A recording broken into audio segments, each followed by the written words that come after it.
Check 1, 2. All right, looks like we got 23 viewers. We'll be climbing here. I'll do some sharing of the stream. We got the Seco Varani 9-ball today. He is working on setting the bracket right now, which is in the description for this post on CompuSport. So the bracket is getting drawn. Players will be called up here. I'll be one of them. My name is Kris Brenke. I'll be called up here probably, hopefully, or maybe I'll have a break. Who knows? We'll see. We are live now on Facebook and YouTube. Share the stream.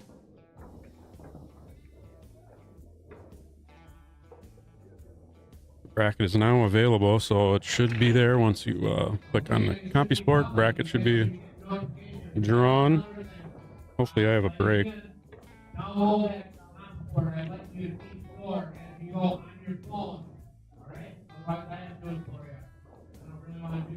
Feel free to share the stream yourself.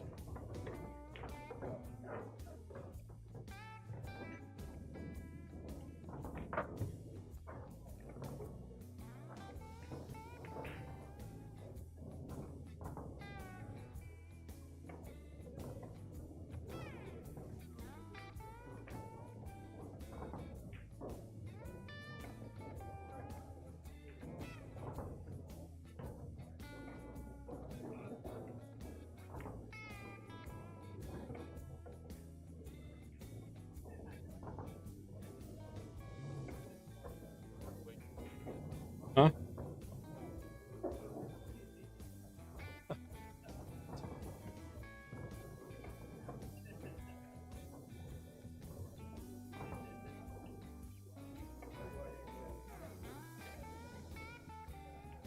You serious? Oh my god, what the hell is Rich doing? He's got me playing TJ Steinhaus, the 8-ball winner from last night, on the stream table, first match. Oh, that's just wonderful. Yeah, I guess I'm gonna have to bring my A game instead of my C game like yesterday. Maybe I won't bring a game at all if I've been sitting there.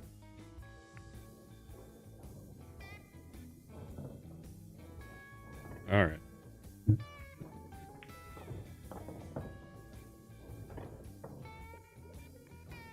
Didn't get a notification that I'm up though. Yeah.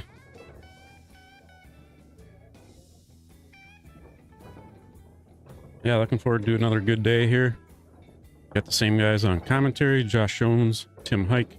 I'll have some others join. I'll periodically pop in.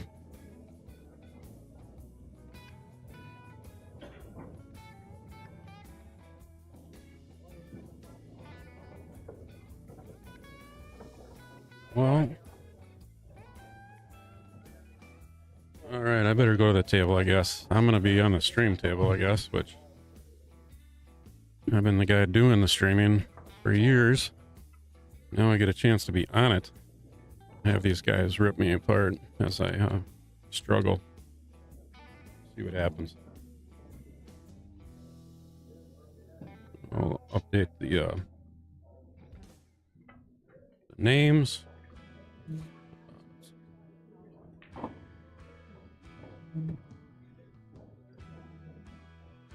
What is my Fargo?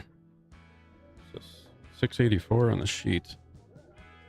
I better play better than a 684 this match.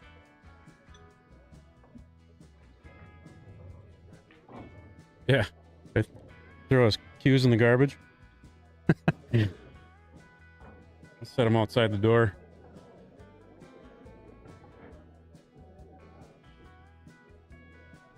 All right, I'm going to let these guys take over, and I'm going to get ready to try and play on the stream table here.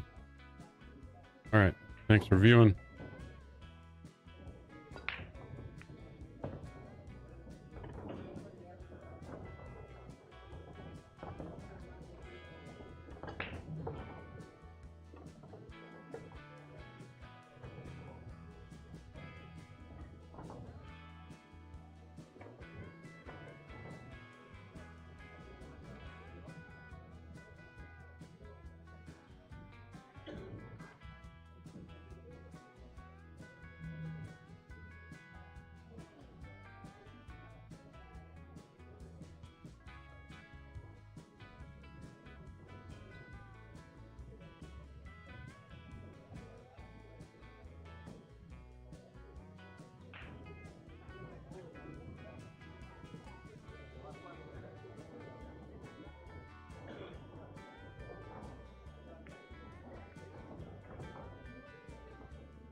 All right, here we go.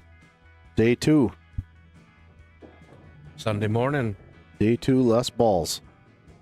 I think TJ must have slept under this table and was able to just jump right back on it this morning. Yeah. Probably didn't even take his cues apart.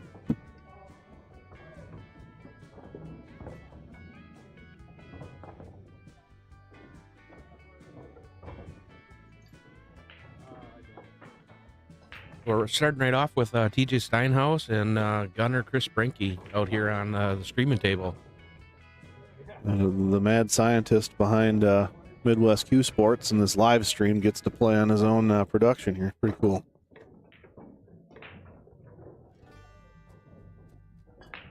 It looks like Kris is going to win the break. Yeah. So today we've got, again, some modified rules. It's going to be a race to 7, winner breaks. There is a 3 foul rule in play, but a foul on the break does not count towards the 3 foul rule, so it's only after the break. 9 on the break in any pocket does count. Winner breaks. Race to 7 and rack for each other. Yeah, he's got that wrong on the stream.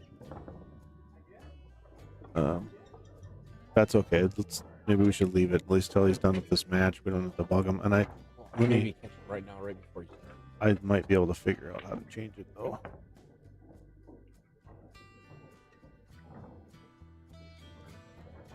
Oh.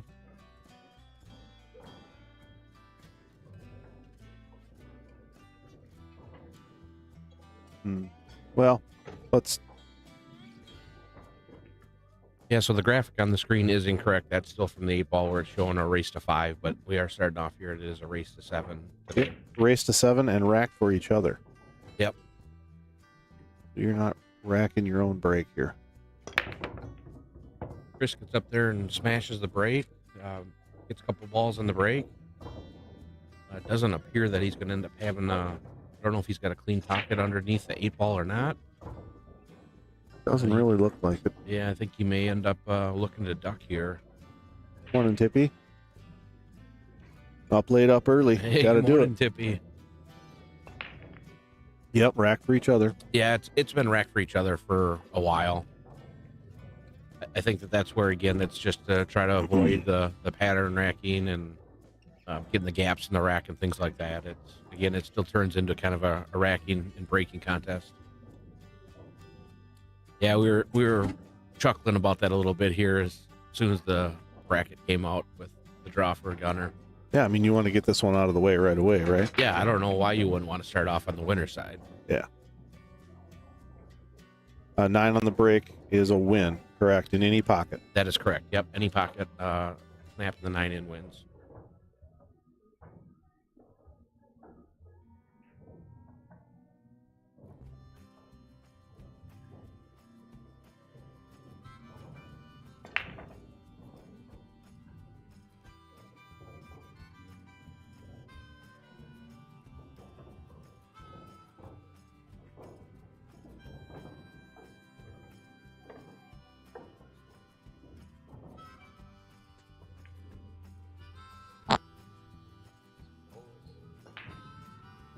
Rolls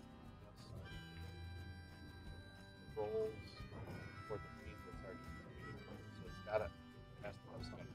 I don't know how to mess with the end off.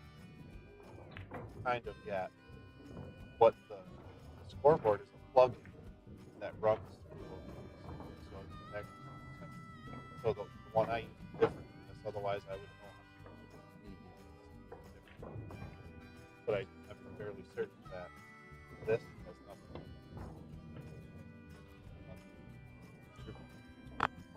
Well, Kris had played kind of a two-way shot with the 1-8 combo and ended up ducking, went down table, and gave TJ a kick and was able to get ball in hand here.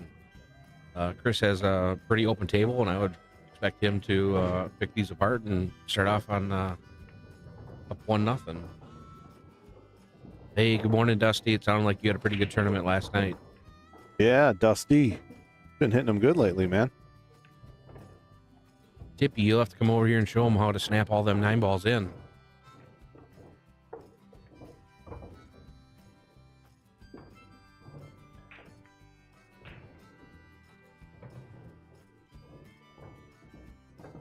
Kris got a little bit funny on this here. He might be able to draw around the 7 ball or potentially go forward, but Robin, yes, there is a 3 foul rule today.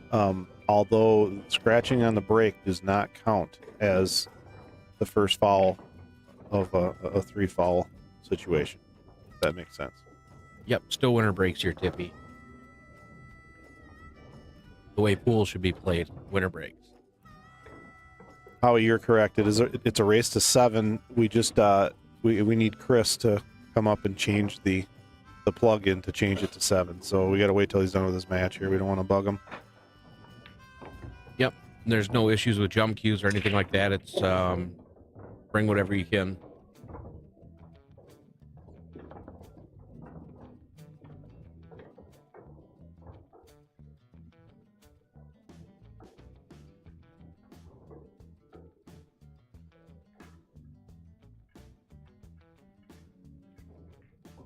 Again, for some of those viewers out there, we do have the brackets available on CompuSport.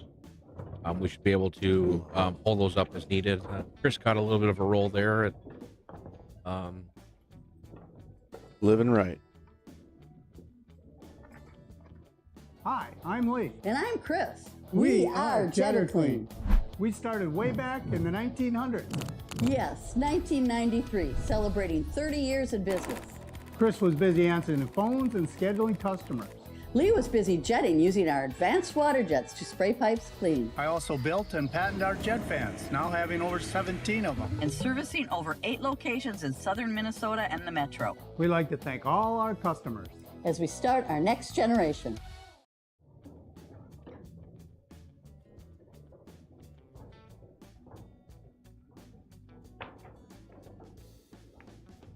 Kris to break here in game 2.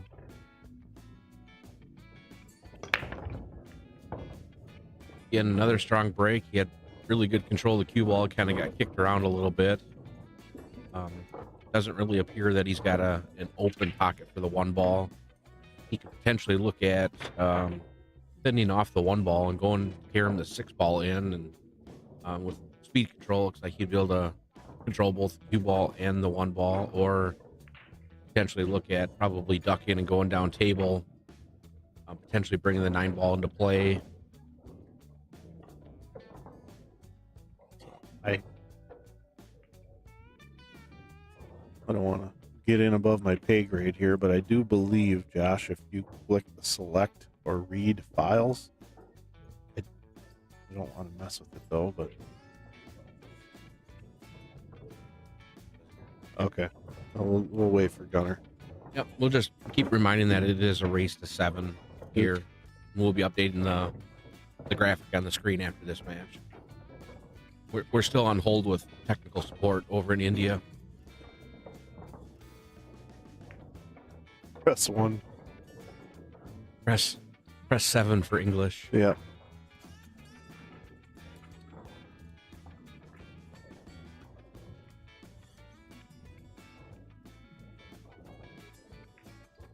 Gunner tried to get down table there. Again, he was just worried about bringing the side pocket in to truly get covered by the 9. He did leave distance here.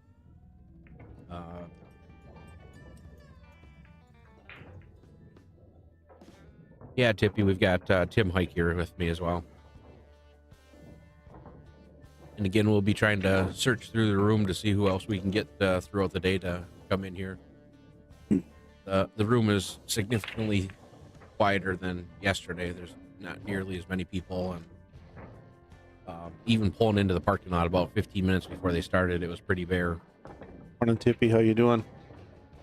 Hey, thank you, Ryan.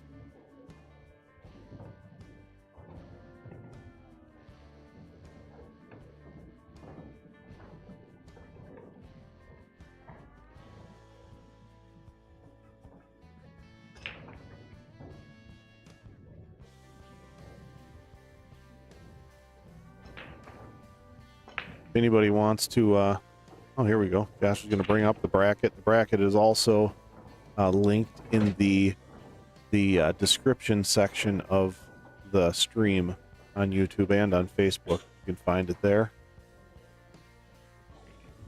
Yeah, it's quiet as a church around here.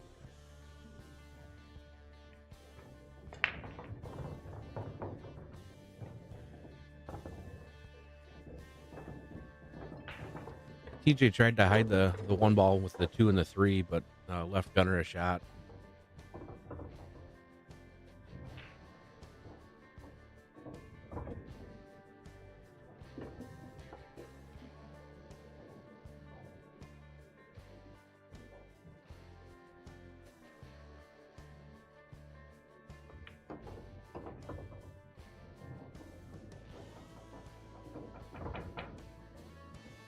Want to get into the 3 ball there, I don't think. But, Yeah.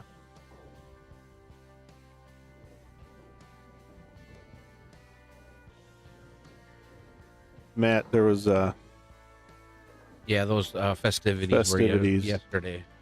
taken care of. Both of them were taken care of on Saturday.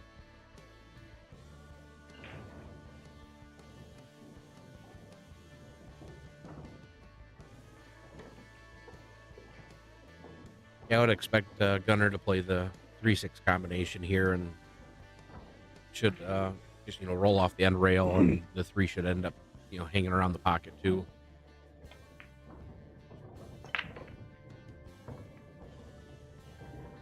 Just want to make sure that you don't catch the 6 ball too thin, where that could potentially have it go up table a little bit, and if the cue ball doesn't get back out in the table far enough. But I would think that he'll take the combo on, and with good speed and control, he should be okay here.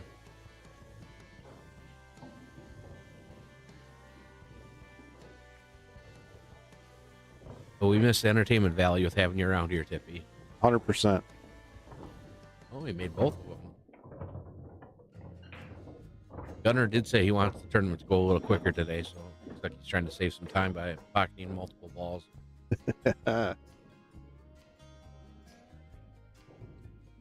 Tippy, sometime we want to hear about your exchange with Earl the Pearl. Seen the video a few times, but I'm dying to know what words were exchanged there. At the Moscone Cup. Yeah. We had to watch the video on New Year's. Yep.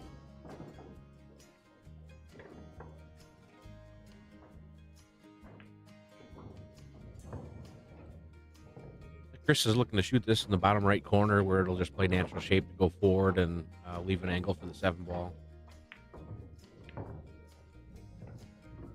Just wants to try to stay off the rail here.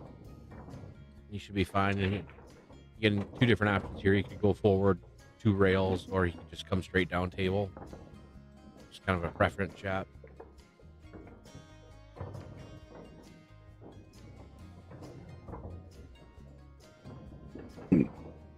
Well, they were showing you interacting with Earl.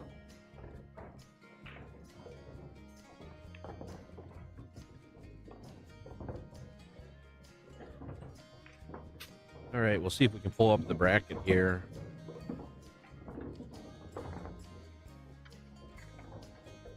Zoom in a little bit here and kind of show some of the early round matches.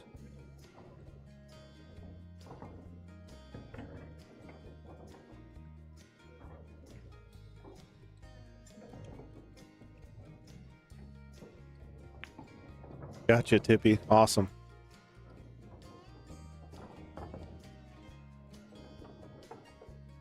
Gave me Pluta Sean Monkman to be a good first round match there. So that was a different deal, he says. So I was curious before. Now I'm really curious.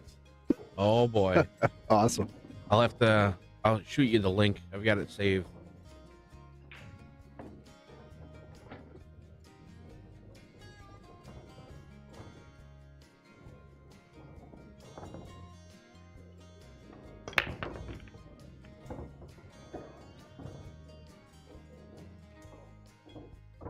Look at that. Nice break. Well, it's got a little problem. 6 ball, but made a ball. Balls are open, has a shot. A little bit of work to do, but might be able to get after it here. Really.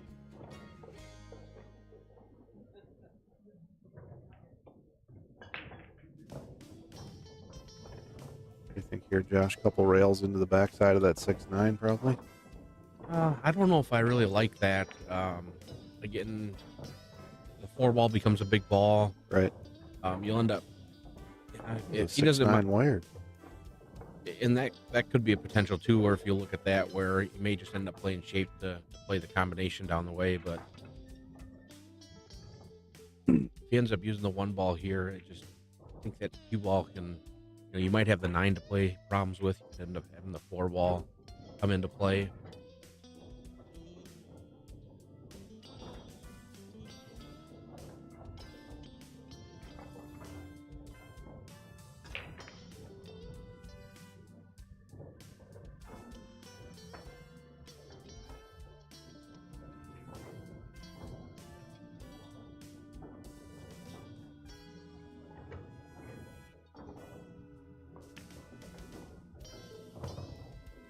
Gunner brought the 4 ball into play without even.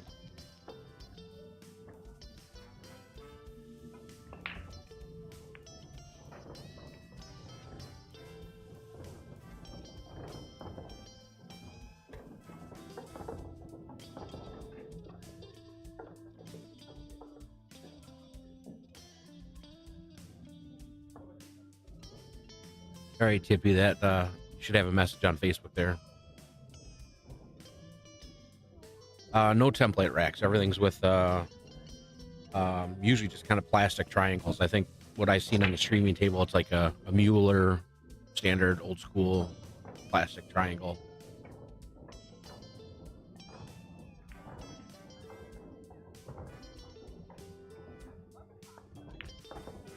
Oh, Kris crosses over the 2 ball. Good shot. Comes with a nice offensive shot, and really, this might not be all that bad either, too. He could end up shooting the 3 ball into the lower left corner, and it potentially would take him with natural shape into the side rail and break out the 9 ball, which could leave him with, it'll be a little bit of a steep angle depending on how he comes off the 9 ball, but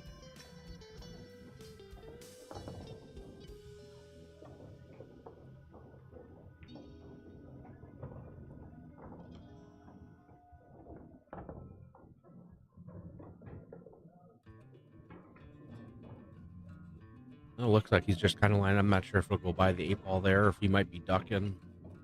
He's got a clean pocket. Yep. Nice.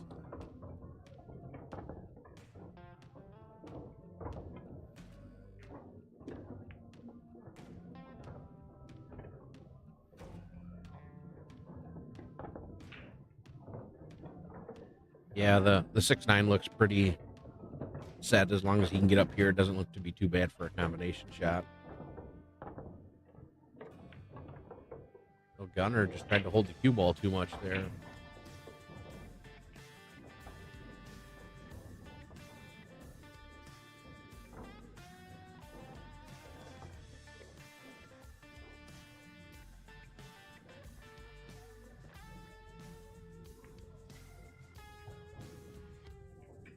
So TJ will just have to look at trying to find the angle to just want to try to take the 8 ball out of play if possible when coming up there.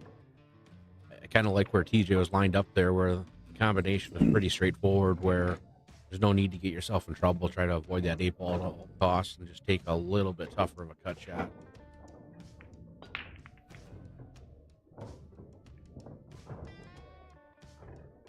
I don't know if I like coming off the end rail. I'd like, it'd be a lot easier if he could just come kind of 1 rail up in that area. But again, just based off the angle that he had, that was being taken away.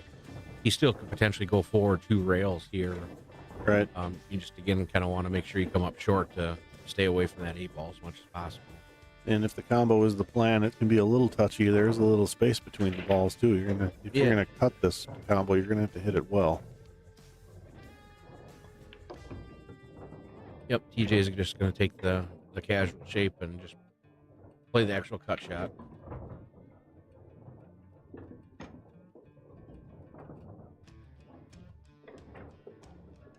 Don't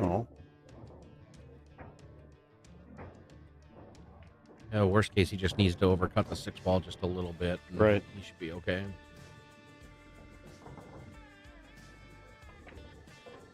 Good shot.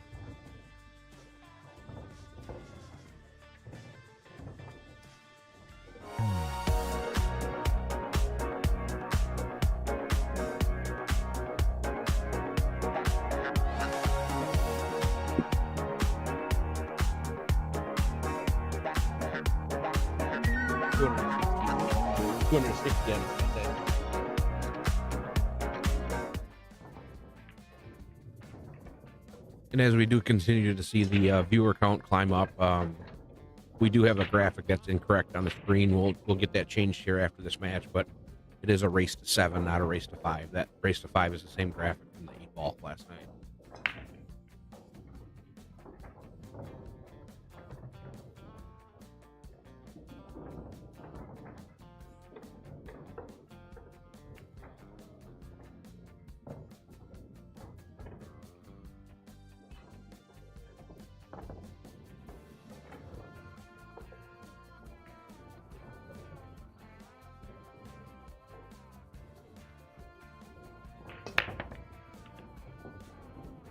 TJ hit the brake really square and had good cue ball control, but it ended up getting kicked around a little bit.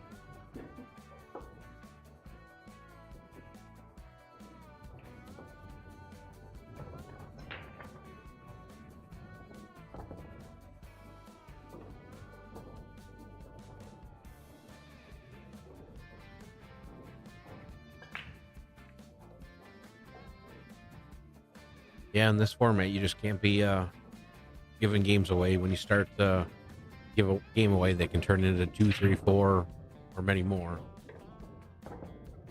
TJ's looking to duck here. I'm seeing he probably put the 1 ball behind the 3, 6, 7 and just go down table towards the 5.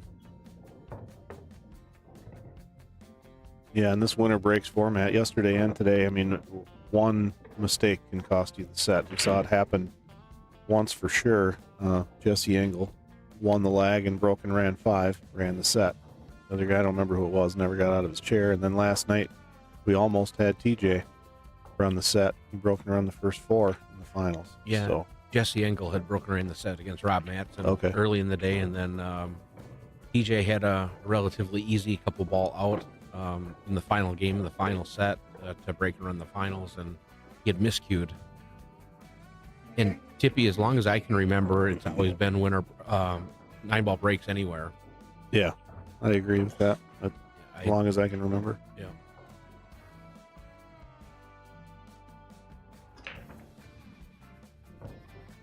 And I think that kind of the main reason behind that is just to really keep the tournament going. I agree that it doesn't make it right, especially on a bar table. And again, just watching the 9 go towards the 2 bottom corners, but just from the essence of time.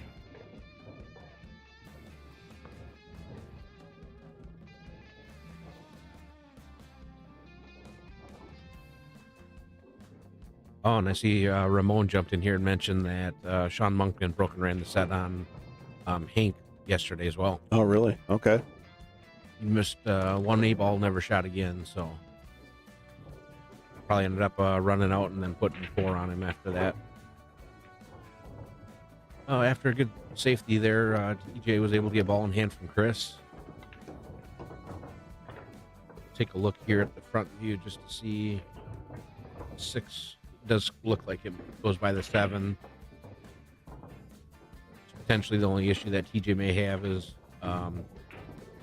again, looking at getting a good angle here on the 3 to get reasonable shape on the 5, and then going from the 8 to the 9.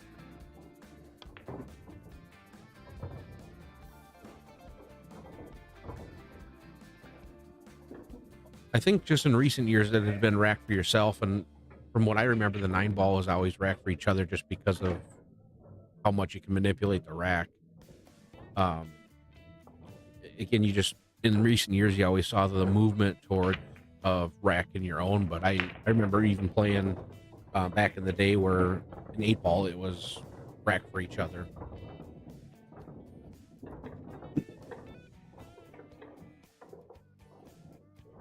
How you can't be talking about getting 5th tip. You just got to be, I could have gotten 1st twice.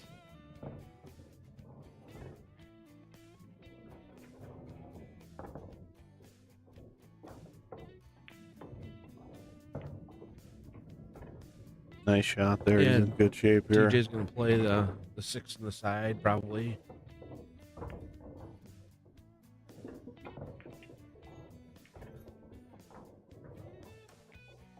Might roll forward, shoot at the corner, nudge the 7 towards the rail. A little bit of follow. I would suspect TJ will just kind of draw back a little bit, just take a little more distance, shoot the 8, and then go back and forth. If he were to draw back a little bit too, he may be able to get the angle where he'd be able to kill the cue ball, and he can just take a little bit tougher shot of the 9 ball.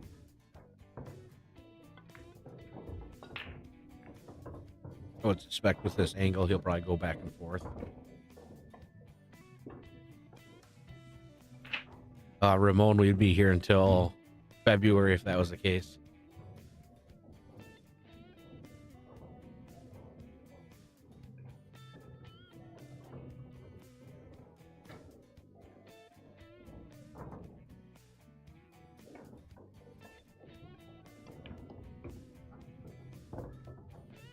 Good speed there from TJ.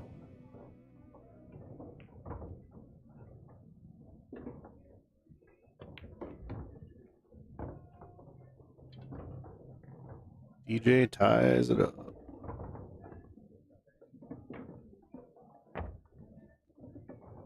Yeah, got a quick shot of the room here, and again, you can kind of see the significant difference from yesterday, just with the quantity of people. As the day goes on, we'll probably see a few more from the late night crowd come in here, but usually Sunday is quite a bit quieter here. And some action from around the room. We got Hank Leinen up 3-2 over Mark Hukluk. Greg Fix up 3-2 over Zach Bose. Jed Lampy up 3-1 over Jesse Engel. Mario Pereno is up 2-1 against Trent Miller. Rob Madsen up 5-1 over Rick Tonjum. Taylor Broughton. Mike Pankoff up 4-1 over Taylor Broughton. And it looks like I just saw Mark Hukluk snap the 9 in on the break there against Hank. We got Kevin McGrath up 4-1 over Tim Tonjum. Sean Mitchell and Aaron Dudas are tied at 1. Mark Weaver, Nick Marsolek. Mark is up 4-2. And Jamie Pluta and Sean Monkman. I can't read their score for some reason. The advertisement is covering up the score. Let's see here. Sean Monkman up 4-2 over Jamie Pluta. TJ had another phenomenal break there where, I mean, you can see where the cue ball was and how square and controlled it was. Looking here that I would anticipate to see TJ bank the 1 in the lower right-hand corner pocket, playing shape on the 2 ball. Should he end up making that shot, everything looks like it's extremely straightforward and just has natural shape. I would think that we'll see him on the offense here, firing at the bank shot. Gunia is not playing as of now, Jared. He would be not the next match, but the one after that. So he's in the hole. Yeah, I could potentially see, depending on timing, they may have him on the streaming table after this. Right. Usually about halfway through the match, Rich will give me an update as to who will be on the streaming table next. And he will be going up against Gene Albright.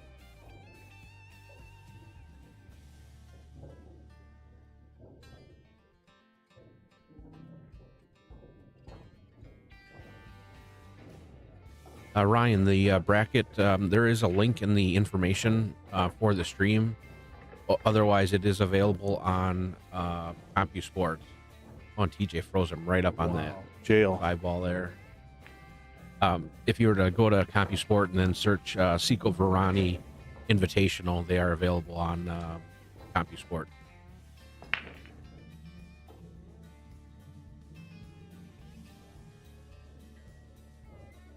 It looks like Kris will probably end up, he can kick off the end rail, or he'd probably end up having to kick a couple rails here.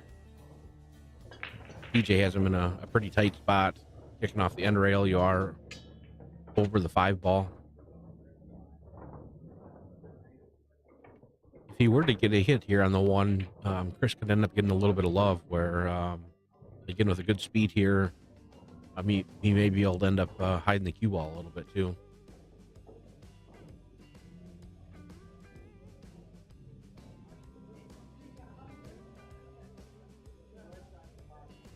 As we add a few more viewers here, this match is a race to 7. The 9 ball is a race to 7. The graphic on the screen is wrong. We'll fix it here after this match, but again, it is a race to 7.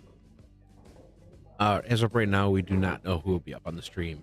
I would anticipate as we get, half to 3/4 of the way through this match, we might be able to get an update as to who'll be coming up next. See, Jerry posted the link to the bracket in the chat there. Thanks, Jerry.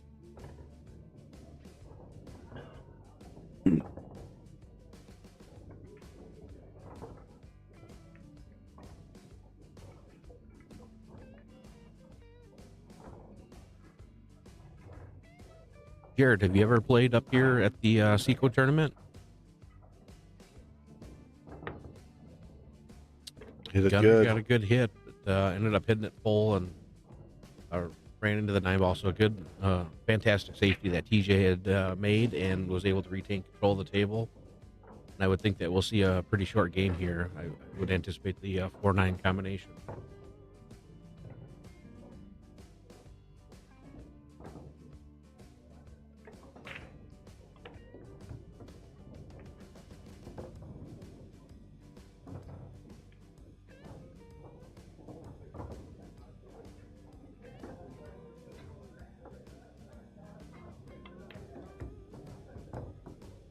So it's early. Obviously, everybody's still in it. People in the chat world, who is your pick to win this today?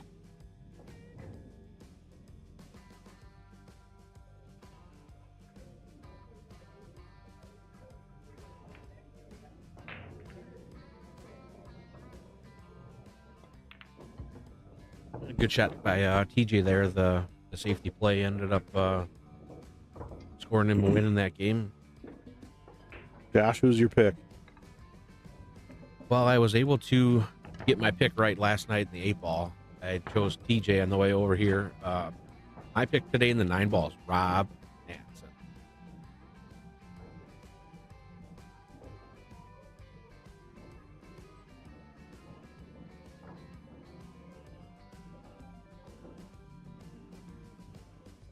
Right. Got some good action here on the chat. Some TJ's, Jesse's. Yeah, Jesse is definitely tough on playing the bar table 9-ball here. He's always have played well in this event. Joe Heilman, how have you been, man? Haven't seen you or talked to you in a long time. Jesse Bowman is not here this year. It's been a few years since he's been up here. The Jesse would be Jesse Engel. No, I see Bowman is playing. That's question. Yeah. No, Right. No Jesse Bowman. No Jesse Bowman. That's what I was saying. He probably somebody said I'll take Jesse. He might have talked to Jesse Bowman. But anyway, Engel, correct. Yeah, we got pick in there for Hank and Pluta, Jesse, DJ.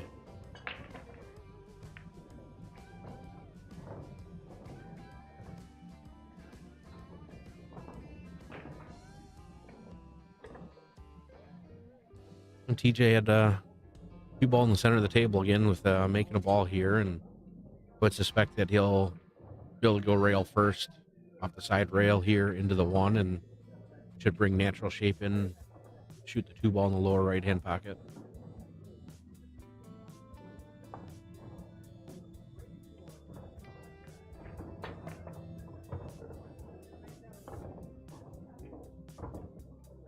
Got some Dustin fans out there and Yeah. Monkman fans. Yeah, that's We've definitely had a lot of folks tuning in to watch Dustin, especially when he was on the stream yesterday. I know seeing on the stream last year too, when Dustin was making his run, there was a lot of people tuning in and cheering him on. that's the cool thing about this tournament. There really isn't a bad pick. Yeah, anybody can string the racks together, and if you get up there and start hitting the break well.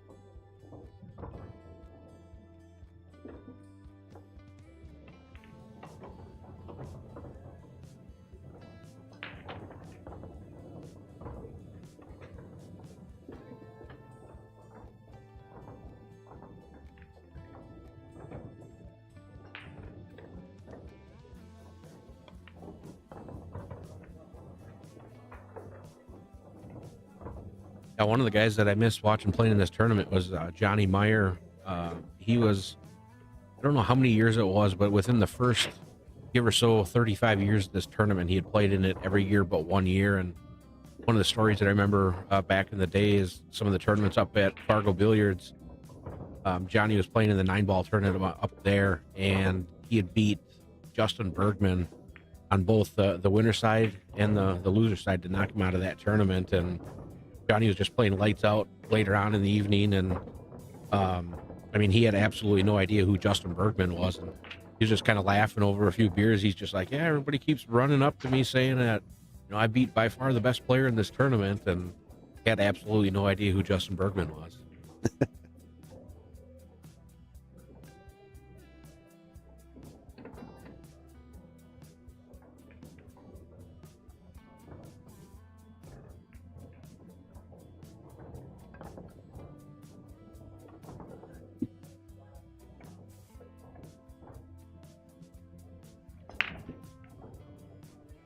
TJ keeps hitting the brake like he is there and keeping that cue ball in the center of the table. I mean, that is a pivotal aspect of this for the entire day today. Again, continuing to see more viewers pop in here. Just kind of wanted to remind that the graphic on the table there with a race to 5 is incorrect. It is a race to 7, and we'll be getting that fixed here after this match. Rob Manson quickly up 6-2. Usually Rob's matches don't take long. Right. You blink and you might miss a few games. Got Brandon Guzzi in the house.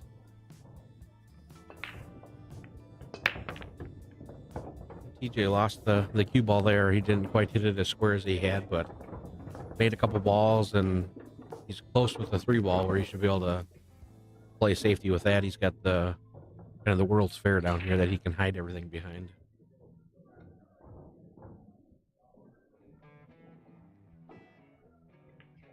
JD Prestegard getting the win over Dave O'Keefe. And Nick Marsolek getting the W over Mark Weaver. Okay, yeah. I keep saying he's going to be one to watch.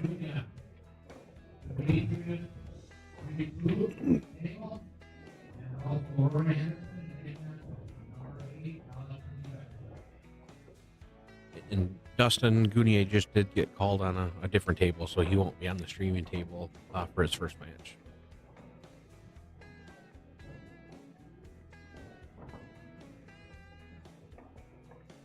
What do you do here, Josh? Well, he can look at you know, one or both sides of trying to hide the cue ball, but ultimately just looking to use the 5-7-9 to hide it. The one thing that you want to try to do is, oh, TJ, Not that. Scratch. No, you didn't want to scratch, but I think why TJ was trying to hit it so hard too is he wanted to try to keep the 3 ball off the rail. That way it would have prevented a simpler kick. I gotcha. But he was really trying to get distance, getting the cue ball to go up table. Oh, Gunnar with an opportunity here. Yeah. Pretty decent layout and ball in hand, which always helps. Yeah, he just wants to make sure that he falls on the right side of the 5 ball here. That way he can most likely go 2 rails around the 7-9 for shape to shoot the 7 ball in the same pocket the 5's in. Like even shooting this shot maybe drawn back just a hair, 6-8 inches, just to get a little more angle, get a natural shape to go 2 rails to shoot the 7 in the same pocket.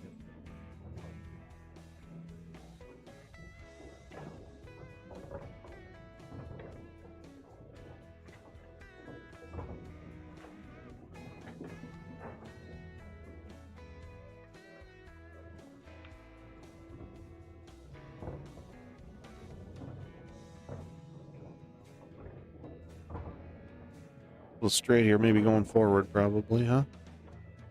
Well, maybe Yeah, draw. I think he's got a little bit of an angle.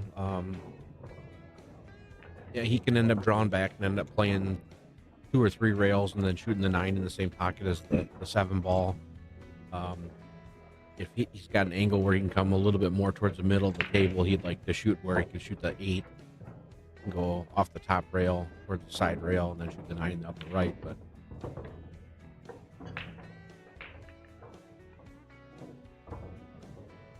if he's got enough angle here, he should just be able to punch in 1 rail, or he just may draw straight back as well. Shoot the 9 in the lower right. Time for some juice.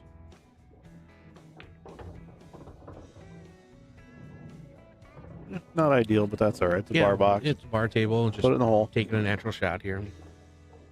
Rich has just informed me the next match on the streaming table will be Nick Marsolek and Sean Monkman.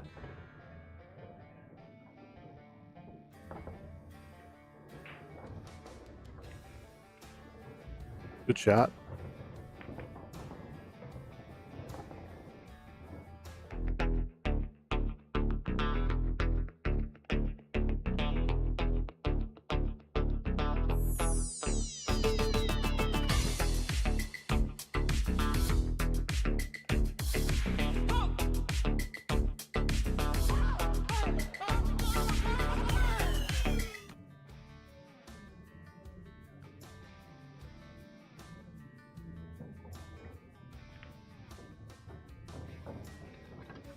And one of the things that Rich was asking a lot of the players too is throughout the matches, just keeping the score updated on CompuSport as well. Here at the event, there are scoring beads above each of the tables, so the players typically are using those all the time. But Rich has asked them to use the CompuSport app too. That way, anybody following along online, through the stream or just in general, can follow the tracking of each of the matches.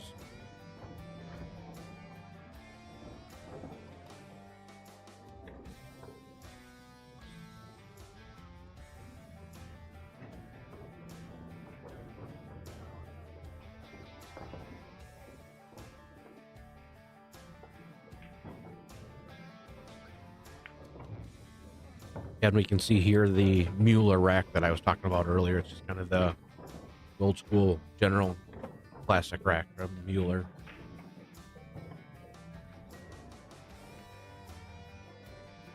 And if it's any consolation, at least they are the nice stiff plastic racks. They're not the real cheesy, flimsy things that are impossible to get a decent rack.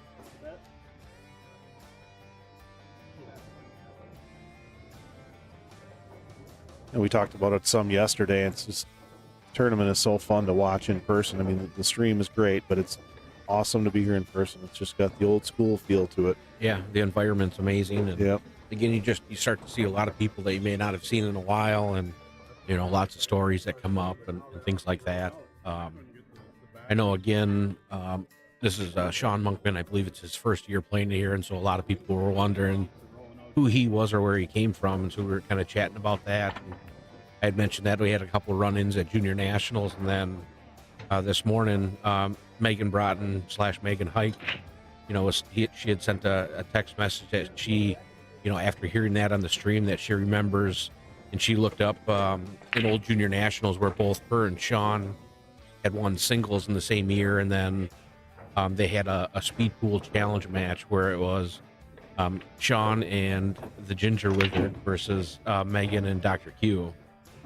Yeah, what'd she say, 1998? Yeah. Yeah. Sean Monkman, male youth singles division, and Megan had won the female youth singles division. Yeah, so it's just one of those things from, 25 plus years ago that, after hearing some names and, general chatter, that you end up going back and kind of reliving some of those memories and what you can, old stories or, photo albums, things like that. And I will say this, little plug for my little sister, 1998, 1999, and 2000, 3 in a row. Junior national champion, Megan Hike. So she was definitely a force to be reckoned with. And I think it was 5 total overall. But putting in work.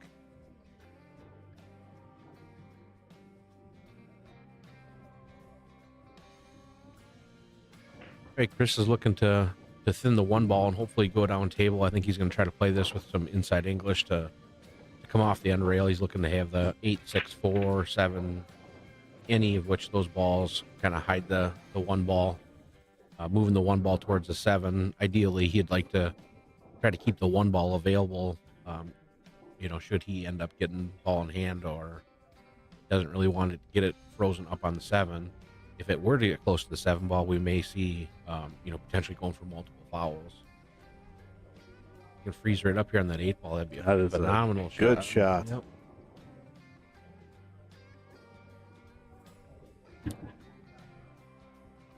Yeah, TJ will end up kicking either 2 or 3 rails at the one ball here. And I wouldn't really anticipate him hitting this with too much speed because I think again he'd just be more or less looking to push the 1 towards the 7 ball.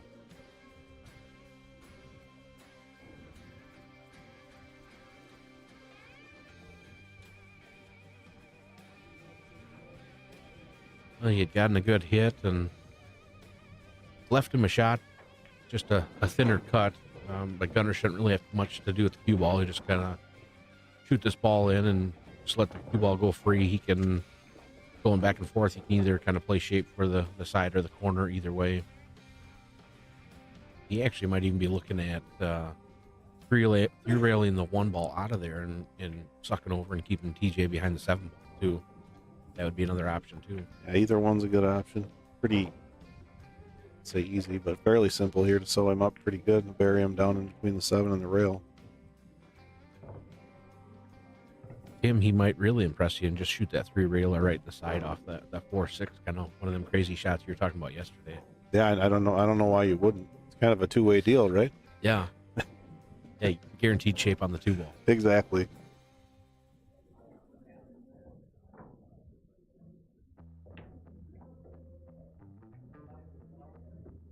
He's not looking for that to go, but there it was, the 3-railer in the side. Didn't even need the 4 or the 6 to make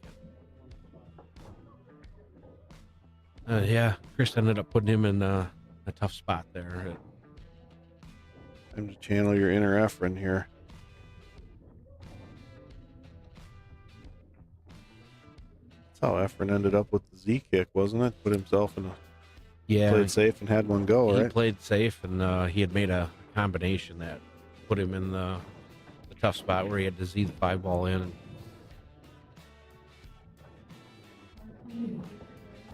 You know, the good kick shot here too. I mean, there's possibilities that Kris could send the 2 ball towards the side pocket, which potentially could give him a natural shape. So, Yeah, Mark, you are correct. Reeves is definitely one of them, and Josh here in the stream was on one of those teams, right? yeah, I played with Reeves and Nick Nelson. We had won 1 year.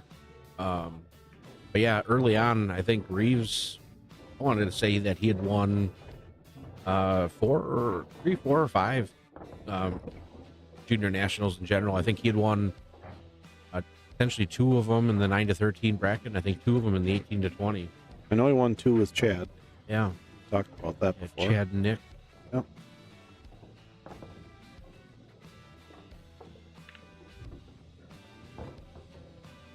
But yes, Mark, you're correct. Lots of junior national champions coming out of Minnesota. Yeah, when going through and looking at list of names on there again, that TJ Steinhaus is. I think that the quantity that his name is on there, it's going to be tough to beat.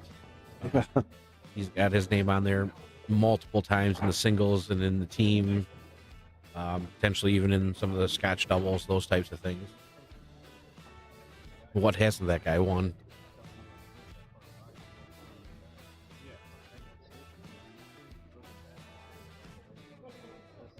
Tippy, I think you're running the Chinese version. It's like a Chinese film where the words aren't lining up with the audio and the video aren't lining up.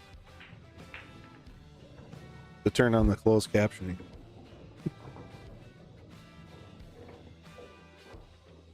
That could have been entertaining when we had soup in here last night. Yeah, right.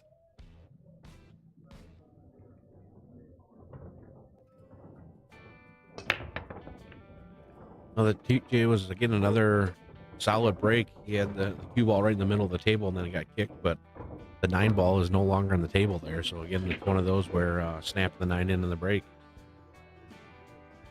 Tough action. Tough action. Yeah, it's a bar table 9 ball, and Yep. again, just got to really make sure you get the much of that rack as tight as possible. You don't want to be the 9 ball flying towards the pockets.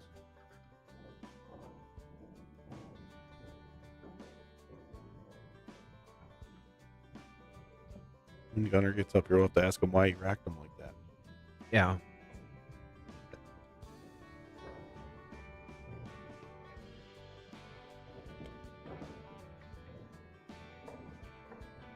Yeah, and in the tournament, there's I don't believe that there's a rule against not going down and inspecting the rack and everything. So again, I'm sure that at some point we're going to end up seeing a fair amount of rack inspections to see where some of the gaps are and things like that. Oh, TJ just caught the break a little off square there again, but look at what he's got lined up here. Living right. Just hopefully he doesn't miss cue on this one. Frank, it is a race to 7. The graphic on the screen is wrong. We have to have Kris adjust that for us here after this match. So again, it is a race to 7. We'll get that fixed here in a minute. Yeah, Kris had conceded that shot there. I don't think he saw TJ missing that. Yeah, I think it'll go. The whole reason for not using the template 9 balls, again, it's just everybody's going to be shooting the wing ball in. I mean, not that it's not going as it is, but this tournament kind of has an older school nostalgia feel, so I think that's part of it. But then the other side of it is just the, again, it's just you get up there and you bunt the break and the wing ball goes in, you're playing shape on the 1, and just trying to avoid that with the template.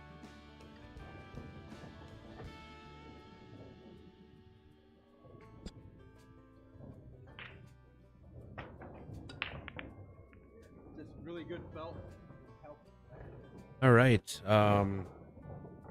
We have Sean Monkman and Rich Arndt coming up here.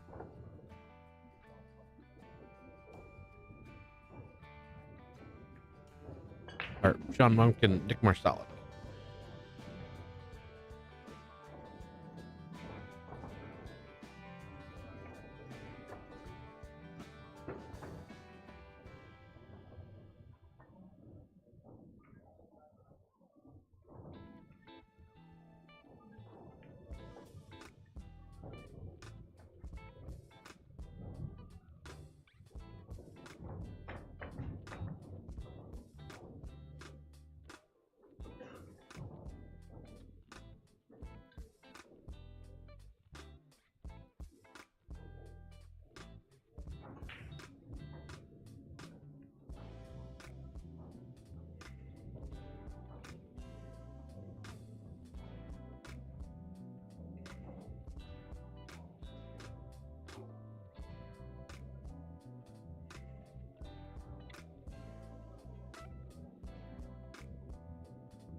All right, here we go for our second match this morning. It does look like we got some rapid fire going on. So we got Sean Monkman and Nick Marsolek that got up here and were able to lag. I didn't end up seeing who had won the lag. But we got the graphic on the screen updated, so now we are showing the actual race to 7 that it is. Nick ended up following here and giving Sean ball in hand. Yeah, this should be a high-powered match. Again, both players are, strong players, and Nick's been having a lot of momentum this year.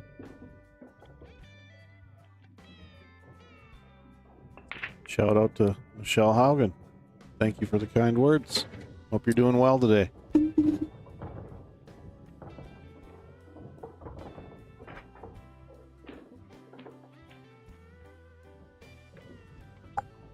And we've got Chris Brenke joining us in the booth here after jumping off Yeah. the TV table. Yep, that was a rough one. Early on, I make that 4. Probably up 3-0 after that. Oh, well. That damn TJ guy. Yep. It's safe. I was not trying to freeze myself on the 7 ball. Thought you had more pull with Rich to get better draws. Yeah. Yeah. I'll have to work on that. Yeah. You have to tell him that you aren't going to be here next year now. Right. Well, I told him this morning he needs to give me a couple buys today, so I start out in the third round. Just to get into the money. Instead, he just puts me up against the 8-ball champ. Yeah. Some guy that played out of this world last night. Yeah, but this is 9-ball though. Well, it's different. Yeah, and he said it's not his game, but Of course not. Yeah, his most say. Right. That's not my game. he doesn't like playing shape just for one ball. Yeah. Tippy, I think the last time that I played might have been 2018, 19, somewhere in there. Had a stretch of playing here, I wanted to say, from maybe 2006 or 7 up till What's up, Brandon? 2018, Good to see you. 19. I think it's time to dust them off, Josh. I don't know. Come on, no. Rich told me that I'm not good enough to play in it. No, that's what he told me. Sorry, I didn't have the race to 7 updated before we started for my match. We were on hold with technical support. We got that taken care of now. Yeah. We initially didn't. We usually thought that you press 1 for English, and we hit 1 right away, and it wasn't English, so we had to call back a couple times. Yeah. What'd you say? It was 7 for Yeah, English? It was 7. Yeah. We'll see if we can go to the corner view to see. I don't know. It doesn't really look like there's a clear path to the 1 ball there. Nick will probably look at. He does have the rollout option. Oh, I guess I got called again. Yeah, Rich is going to be pushing us all through here. We were talking about trying to get this going that way. Yeah. We got to have the tournament over with before the Vikings beat the Lions tonight. I got Taylor Broughton on table 6. All right, we'll shoot him up, Chris. All right. Thanks.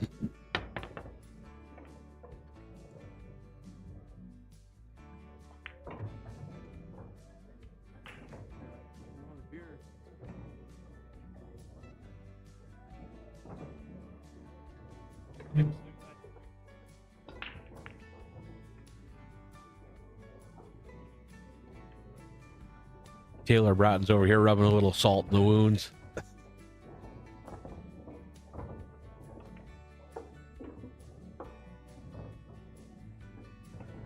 right, it looks like Sean got a little close to his work here, so he's going to shoot the 2 ball and duck behind the 6. I would anticipate we'll end up seeing Nick come back out here with the jump cue. Looks like a pretty straight-on jump with the 2 ball here, and again, ideally, he'd like to separate himself a little bit from where that is, so he'd like to hit it just a little bit off center or with a little bit of draw or something like that. Wouldn't want to leave the super tight angle with the 3 ball if possible. Tippy, the reference keeps coming up. Everybody wants to know, when are you still playing, or what's going on here? You still doing battle? At a worst case scenario, you can just be like Derek McMaster and come down here and at least drink beer and hang out with everybody, even if you don't want to play. For sure. And at a worst case scenario, There's always people down here looking for action. You might end up making more than the players in the tournament.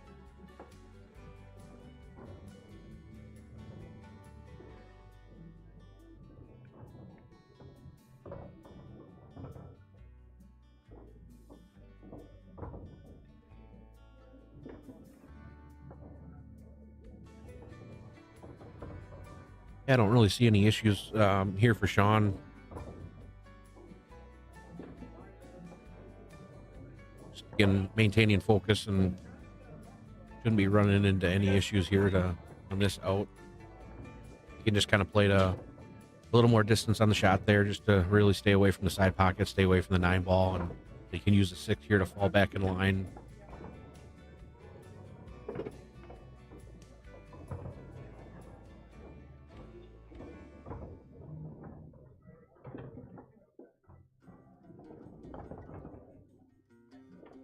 I'm sure that I think I know who that is commenting in there, and again, that is tough action. But I'm sure that there's enough guys around that usually kind of stir some stuff up. You just never know.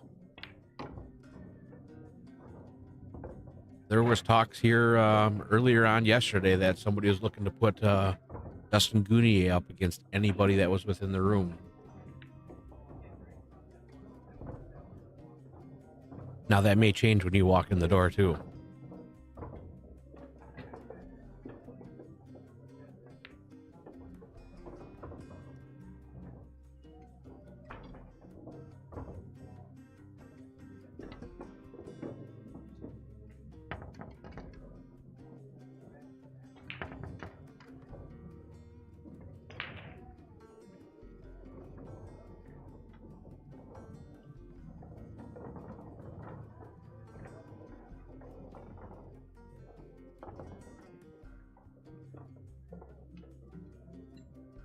All right, Sean up 2-zip. Yeah, I think in the first few games there, Sean was able to get ball in hand with a couple safeties that allowed him some simpler outs. And What's for lunch, Tippy? I'm hungry. You delivering? Dustin Gunia is a 8-ball/9-ball machine. The guy plays good everything, but he is just a bar box animal. Absolutely.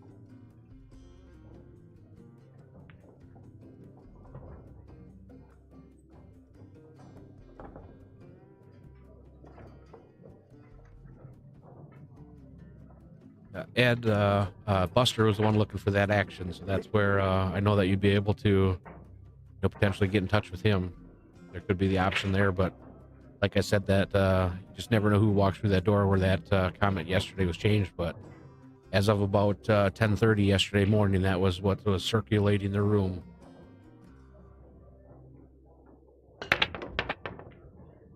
Absolutely smashed the break there, lost the cue ball just a little bit, but I think it's gonna be okay for Sean here. He's got a shot with the 1 ball on the side.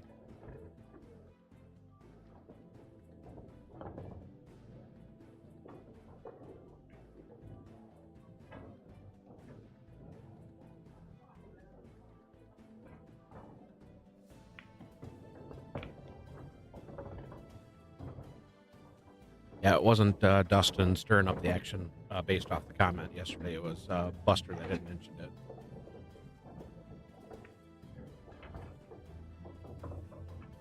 Sounds good, Tippy. Drive really fast, though, because he doesn't want his food cold. Tippy. Yeah, I don't want it cold. Maple syrup, too, please. Now you're getting specific. Yeah, I like what I like, yeah.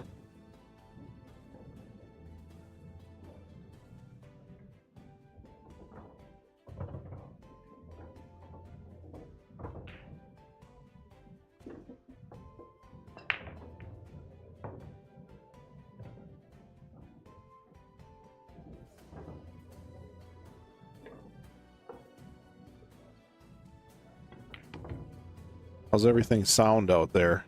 New day. Just want to check on things. You can hear us both. Everything's good, smooth. Nothing's choppy. You probably all sound tired. Yeah, maybe. Not willing to admit it yet, though.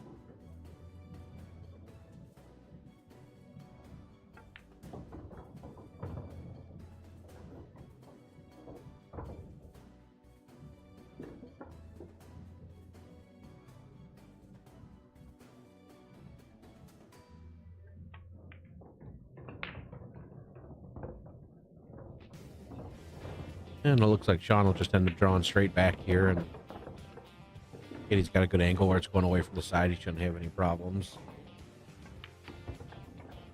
There's stun over too. That works. Nick's just kind of looking for a first opportunity in this match. Every time that he's come to the table, it just really hasn't had much to look at. That's the big thing, especially in this format. It's just controlling the table.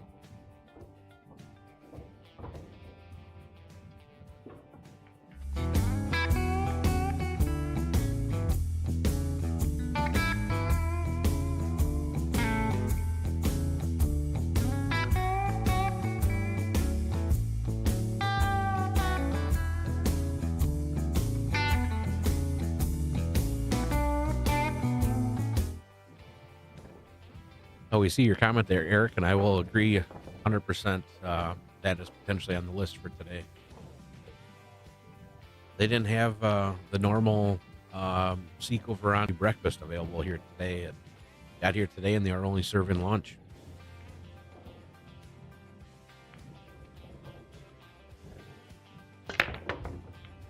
Sean was just absolutely clobbering the break like he was last night here. And made a ball, and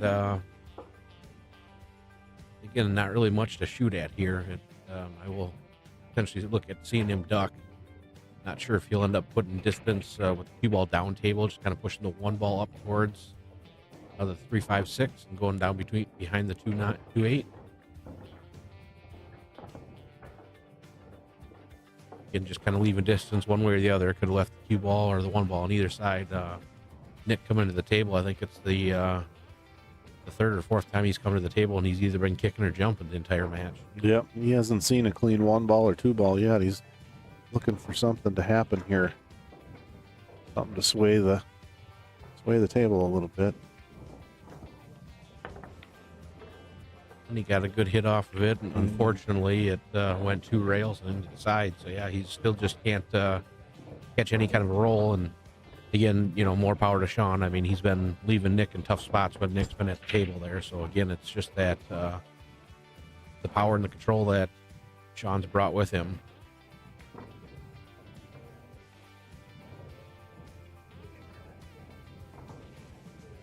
He still has kind of a little bit of a funny layout here. I'm not sure if Sean will look to shoot potentially the 2-ball off the 6, which would kind of rearrange that a little bit.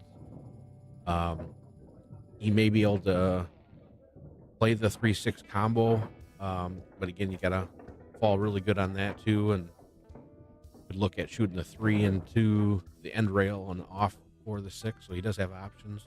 Shoot the 1-5-6 combo, which would rearrange a whole bunch of stuff up there. But yeah, I like cleaning up that mess where he can try to open things up. And he's gonna play this off the back side of the 6, I think. That could be an option too. Yeah. Unless he just wants the angle. Yeah, that's a great call. Gonna muddy up his 2-ball attack. Kind of he's got a window. Mess. Morning, John.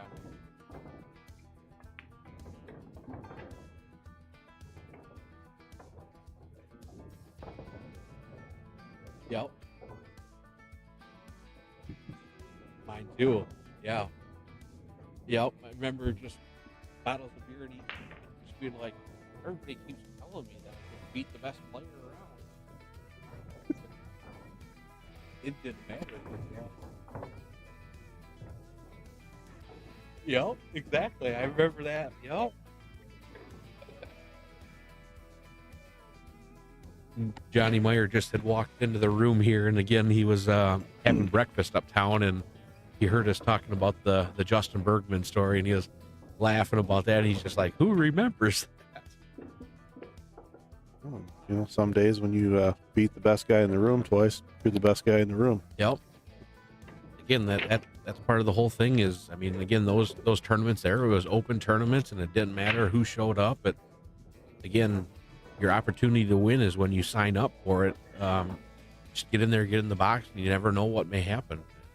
You know, again, you can play phenomenal during the match. You can be breaking well, and it'd just be good to see more of that with all these handicap type things. So Sean ended up making the 2-ball there and got a he rubbed it off the 3-ball a little bit. He's got a cross corner bank shot here for the 3-ball.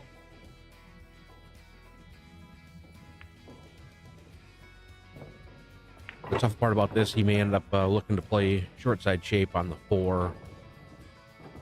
He may end up having a little bit of a tight table, sending the cue ball between the 4-9. He may end up trying to go 2 rails back out down there too, but he caught the 8-ball. What do I get here? All right, well, he's still playing here.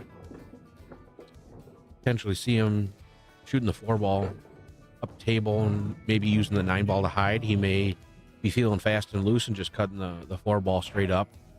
Again, he really doesn't have to do much with the cue ball. The 5 sitting in a good spot where he can just kind of run back and forth. Might be playing a cross-side bank here too. When you end up banking it long.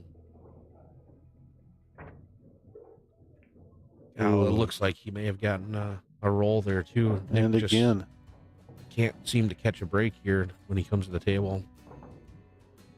maybe he can a little kick and stick here, and maybe, I don't know. Yeah, it's going to be tough there.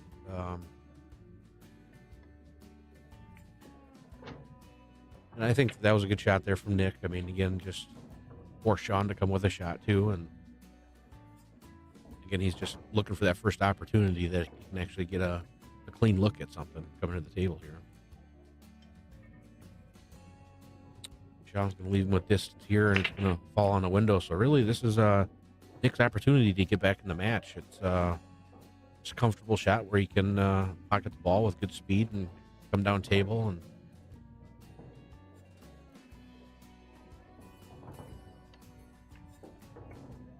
down again on board. Ran into the 5. And ended up kind of tying up the 8-ball as well.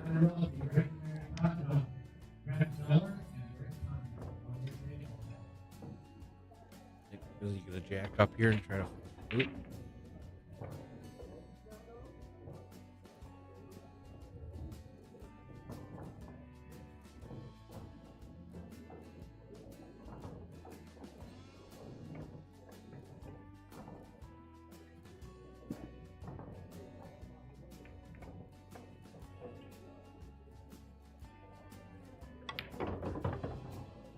Use that. Unfortunate, but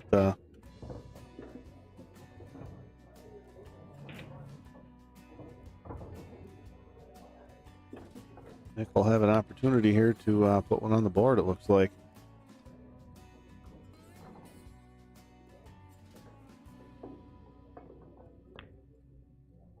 All right, and that's the opportunity that Nick's looking at. So we can get on the board here and then be able to get with the break and start to take control of the table.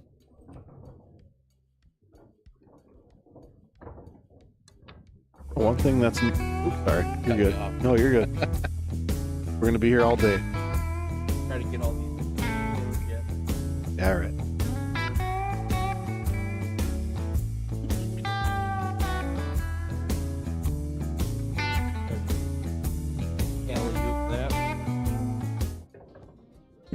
I was going to say, just before we cut to commercial, one thing with Nick is you never have to wonder what he's going to do very long. No, he plays with some pace. Yep, he has rhythm in his game and can pocket balls from anywhere. So if you leave him a look at a ball, be careful. He's going to be dangerous.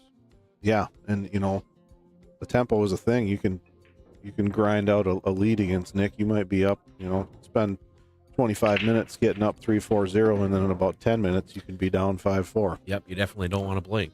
He hits the break really well too, and didn't quite hit those square, but the cue ball is very controlled. So he's got the 2-ball on the side rail there. I can see him having a cut shot into the lower left. I have a feeling we're going to see some zip on the cue ball where he might be trying to go back and forth, where he can end up shooting the 2 in the lower right hand pocket.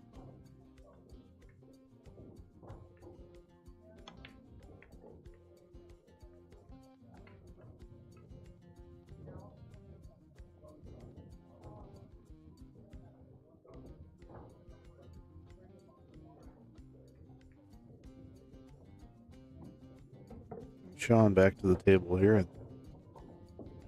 He's got a clean shot on the one there, and got a little bit of an issue with the 4-5 where he probably ended up lining up for a combination there. Just gotta bear down and shoot this ball straight down the rail.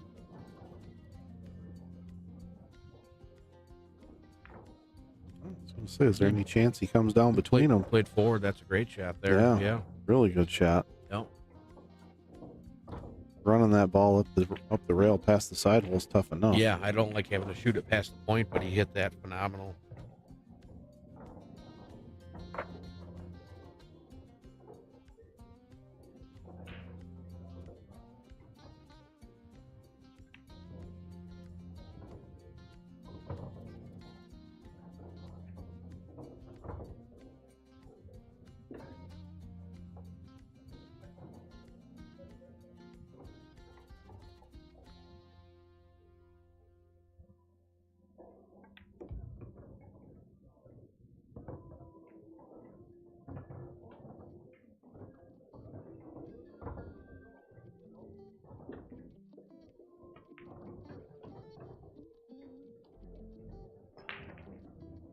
Monk's been pretty comfortable here. There really isn't a whole lot to worry about. He's going to have to move around a touch to get to the 8-ball, but Yep, he's got the nothing. right angle on the side pocket just to drift up, and again, you just don't want to go towards the corner pocket at all. He'll probably come up short, or yep. From here, you should be able to just go a couple rails forward, and I don't see any issue, especially with the size of the pockets here at the valleys.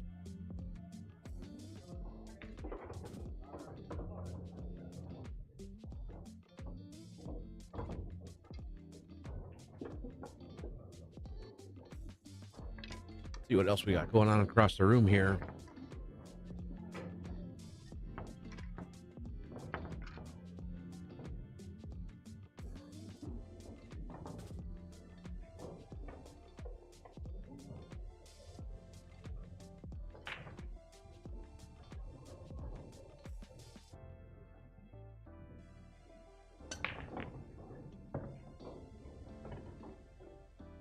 JD and Hank are 1-1.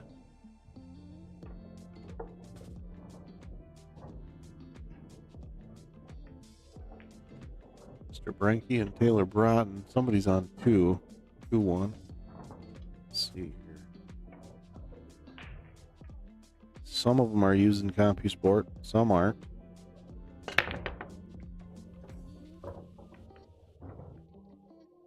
John with another Wow. strong break. He lost the cue ball a little bit and got kicked around. It went off the side pocket point, and he's got a good look at the 2-ball here. The only anything to really kind of look at here on the table, he may have a 6-7 carom down the road there. He also could potentially shoot the 6 off the back of the 7 as well. He's got a couple different options that he could look at there, but both balls are pretty close proximity. I don't really see any issue with that. Just kind of float forward here a little bit for the 4 on the side, which will give him a great angle to come down for the 5, and then again, he can just kind of, based off comfort as to what he wants to do with the 6-7.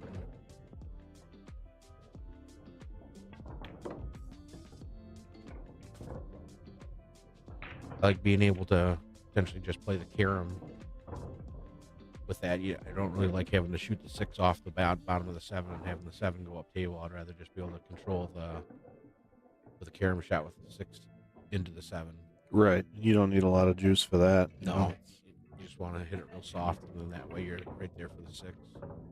After- Oh, he tried to rub into it. Wow. That's- I did not like messing with those balls at all. They're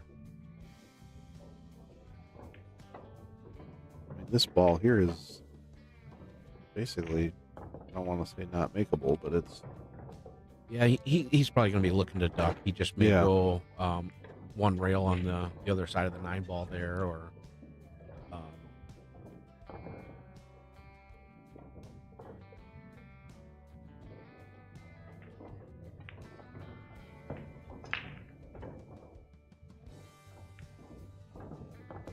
hide up behind the 9 ball. It'd be a good shot as well. And then he did again avoid keeping the 5 right by the side pocket. Had he left the 5 inside the side pocket there, it would have made for a much easier kick. I'm not sure if Nick can even kick off the side rail without a bunch of English. He probably has to load this up a little bit to extend it. Got a good hit, and again, just based off of good speed, left John where he'll probably end up having to play a bank, which will naturally bring you back down towards the 6-7, banking it in the lower left corner.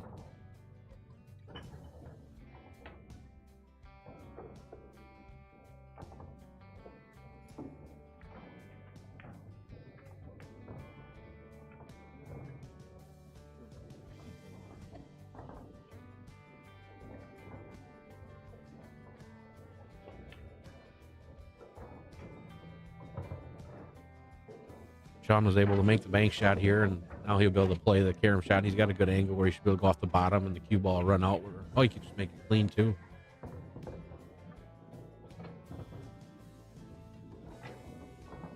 A couple different options with this. He could look at shooting the 8 in the side, or he could float up and shoot the 8 in the corner. Slept right here. Set straight up.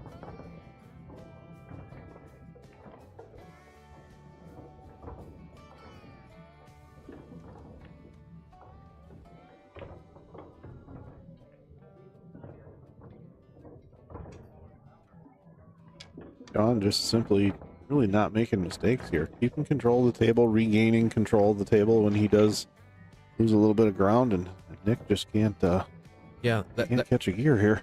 That's part with the momentum with this format here is, again, if you can just maintain control where, leaving a tough shot, leaving safeties, things like that, just, again, getting up there, breaking the balls, making a ball, and then, again, just controlling the table. Oh, you end up scratching. And made the 9. Okay. We'll see what Nick's got here. Yeah, this is kind of the table that he's looking for. Yeah. Again, with ball in hand. 2 to the 3 will be the big transition here. I think you got to realize that the 9's not on the table here. Yeah. Nick.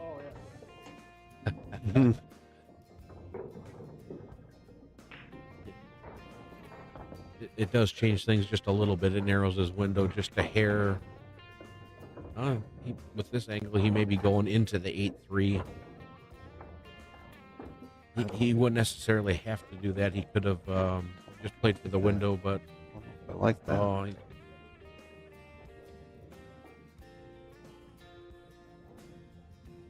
So, I mean, I got to ask, what happens if he shoots that 1 ball before they put the 9 ball back on the table?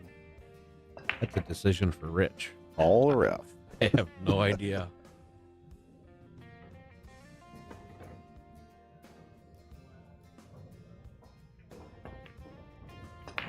Wow. Fired that in and didn't get rewarded for going into the 8-3, but he may be able to go rail first with some spin running English and spin this in. The 3 is a little bit a ways away, but the pockets do play large. Right.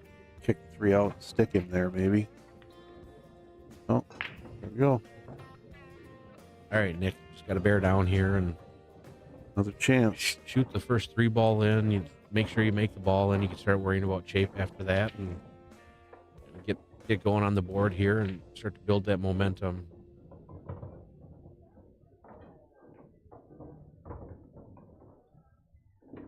Ended up running a little bit far here where he may spin it kind of 3 rails between the 7 and the 8 here.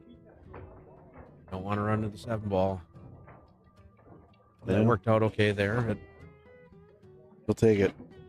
Yeah, for where he's been in the entire match, it's make one good shot here and then you're right back in line, and you need to run a little bit. He'll have it in the side pocket.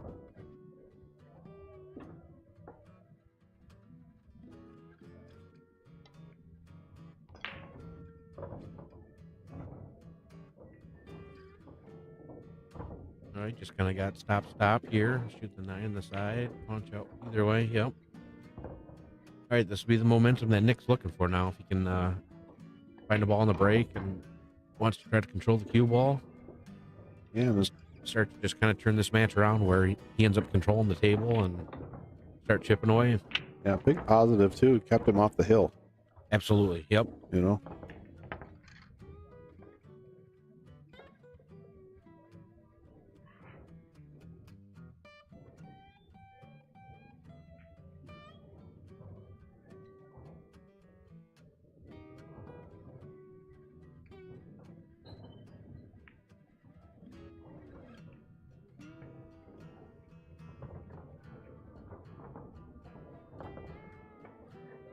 A quick reminder, Chris Brenke, who is the mastermind behind Midwest Q Sports, he's out there playing 9-ball right now, but there is a PayPal and Venmo information in the description of the chat. He does accept donations. He works really hard at this, puts in a lot of time. He was here Thursday setting this up. He was here Friday testing it, and countless hours the last few days on here making sure everything runs smooth. So big shout out to him, and it sure is nice. It's great to be here and watch this, but it's also really nice to be able to take it in from home, and he's the reason for that. So yeah, and pretty much anything that Chris does get in donations, he pretty much takes all that money and puts it right back into his equipment. So going forward, it just makes the streams better year after year. There's that momentum we were talking about. We're snapping in a 9-ball and breaking, making a couple, and having a shot at the 1. So yep, Nick should just be able to float forward here, find the window between the 5 and 6, and then use the 3-ball to go up and get on the 4-ball. I think we're gonna see a jump cue again here.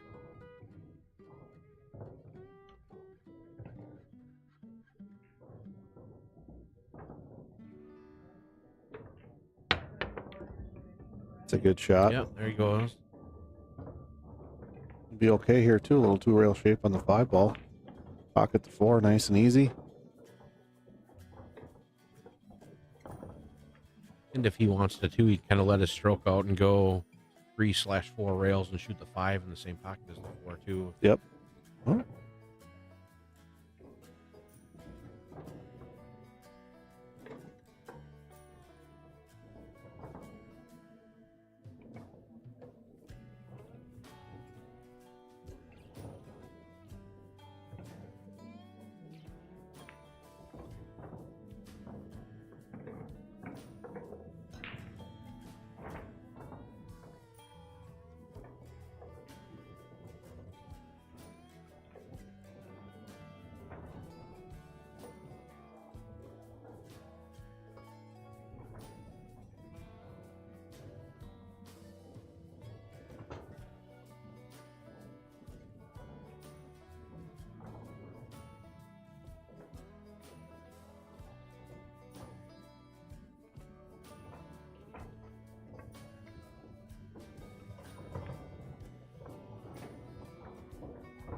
Sean made a great hit on the 4-ball, cutting that in, and then just got didn't end up catching that 9-ball full, so he just kind of rubbed off of it and rolled out there for the 5-ball, and he should just be able to roll forward here, shoot the 6 in the lower left pocket, or he could draw back over here for it as well and shoot it in the same pocket.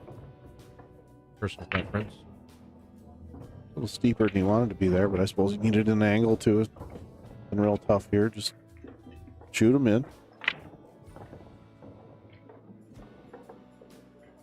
And just stay away from that other side pocket.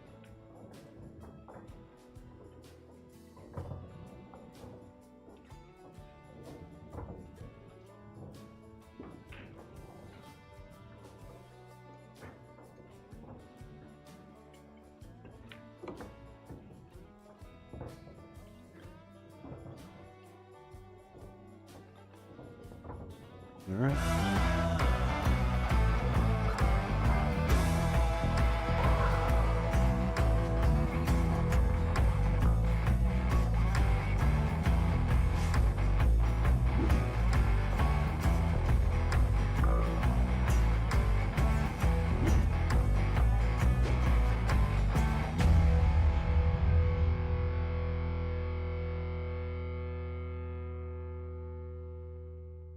Yeah.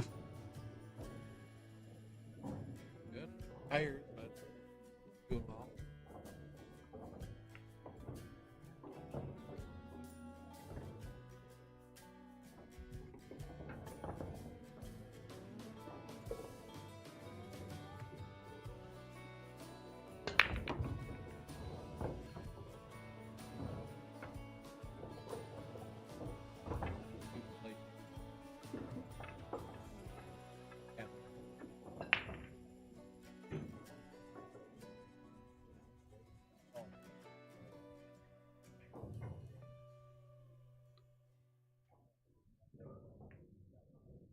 All right.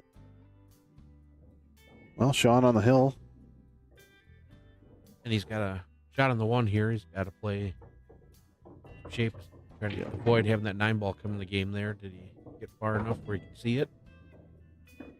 He can't see it to shoot at the side. He could potentially shoot it at the corner too.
Sean's really done a good job this match.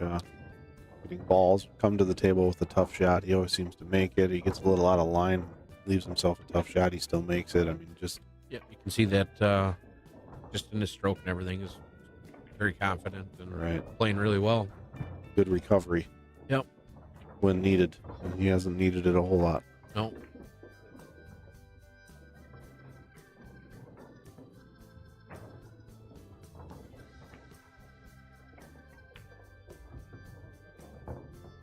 All right, Sean takes that one 7-3.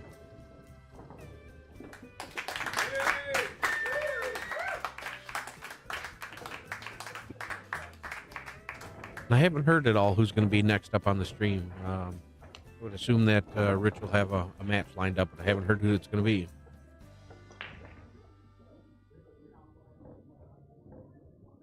Gave a little shout out to Dusty earlier, but we forgot to give a shout out to Dusty HOF, VNEA Hall of Fame in the house.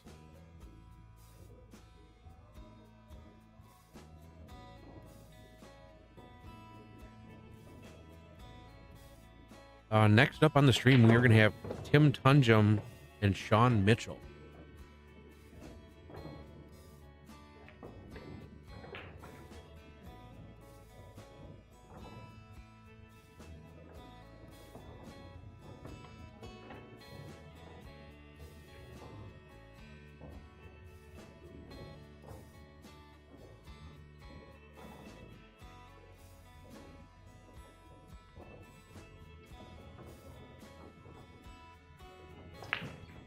So, Tim Tonjum.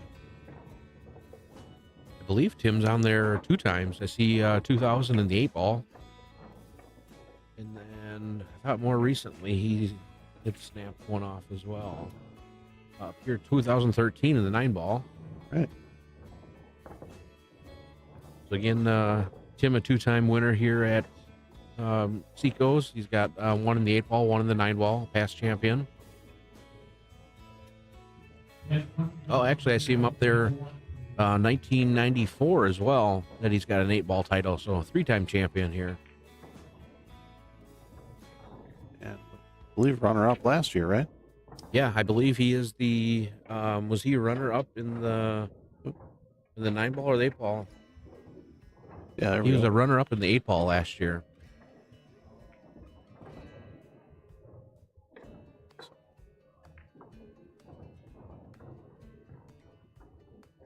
So Tim, a decorated Seco Varani veteran.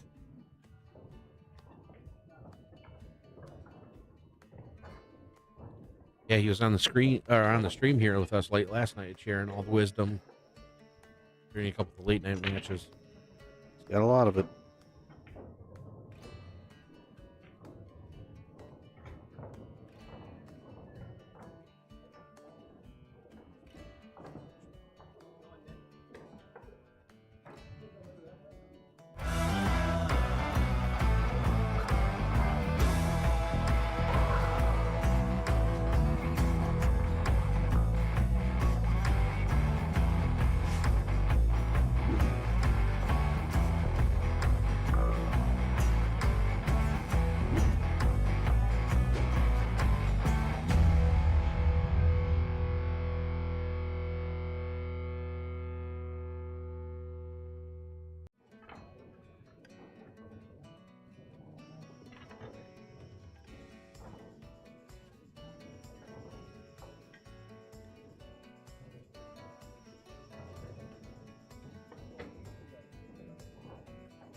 A few action updates around the room. We have Brian Keeling up 4-2 over Mike Fieldhammer. Rory Hendrickson up 5-3 over Nick Hansen. Roger Larson up 5-3 over Jeff Van Sickle. We have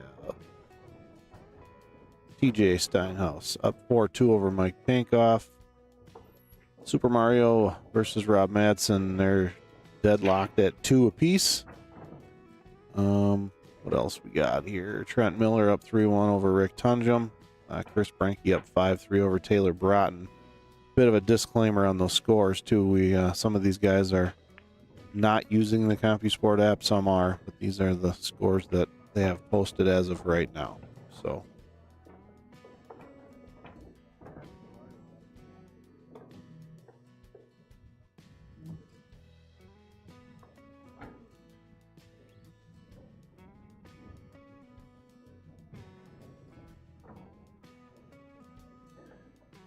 All right, Dusty giving us a little update.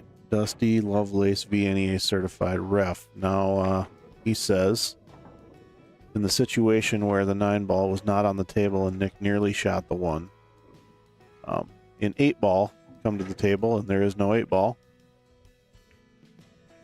and there has been shots made, the game has to start over. I'm not totally sure about the 9-ball, if it would be the same thing or not, but would have been an interesting scenario for sure. Everybody probably's got their opinion, but we'll never know because it didn't happen, but it was close. Eric Benson, whatever happened to Lee Huigan, I'm guessing you're referring to. I really don't know. Josh might have a good idea. He just stepped out and took a break here. But yeah, I haven't seen Lee in a very long time. I think the last time I seen him was in Fargo several years ago at the midwinter shootout. So well, when Josh gets back up here, we'll ask him and see what he knows. All right. Tim Tonjum, 685 Fargo. Sean Mitchell, 653 Fargo. Lag time.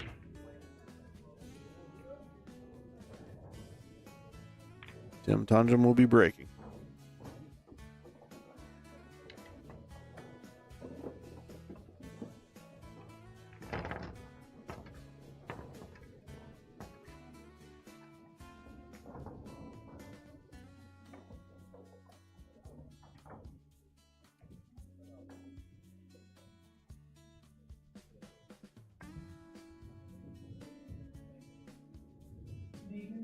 I don't know if you'll be able to notice from the overhead shot here, but Tim Tonjum's cue, we talked about it last night. Predator, correct? Yeah, and a large extension. I want to say it looks like it's about an 8-inch extension on the butt of that cue. That cue is long. Yeah, Tim's got like an 8-foot hole here. Yeah.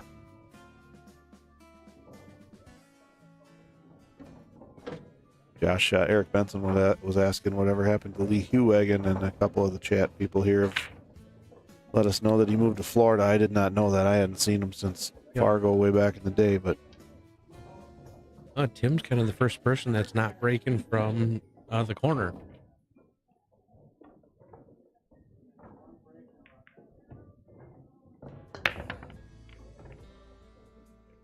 He's got no reward with the break. No, he got the 8-ball to fall. looks like he has a shot here too on the 1 ball. Yeah, you can see him end up free-rail on that out there and leaving him frozen up behind the 3-ball too. Okay. Just playing a lock-up safety. Got it in, so looking offensively. I think the 3-ball goes up here past the 6, so if he can get his 2-ball down and get out far enough.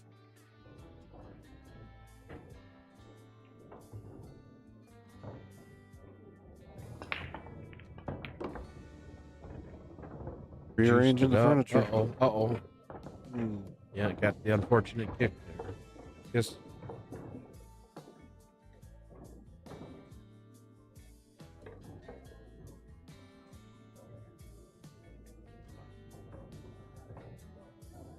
match update. Chris Brenke, winner over Taylor Brodden.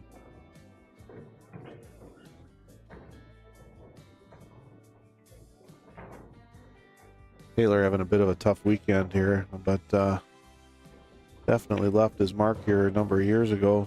Mm-hmm. Five years ago, I think it was. Yeah, give or take around there. I can't remember if it was pre-COVID. It was pre-COVID, Yep. so yeah, it'd have to be five or six. Went on a heck of a run. Put down a trail of champions. Troy Liebel ended up winning that tournament, but Taylor made it to the finals through the B side and won the first match, and I believe they were Hill the second match. Yeah. He darn near took it down. So definitely a force to be reckoned with.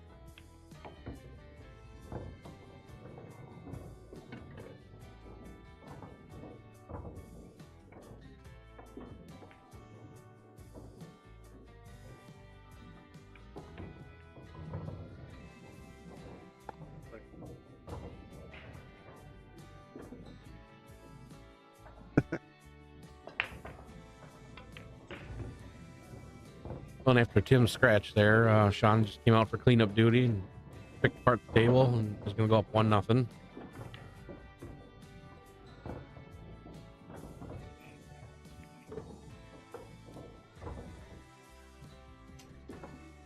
We tried to reel Taylor into the booth here, but we were unsuccessful.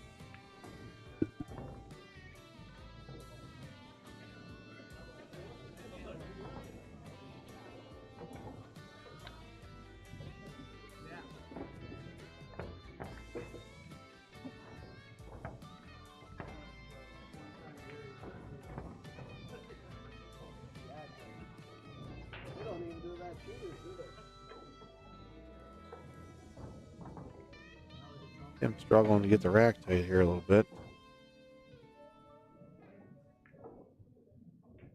Yeah, I think Kris was saying that the table was racking tough. Think he knows the table guy? I think there's a couple of them around here. They just don't want to pay the double time on Sundays. Yeah, that's true.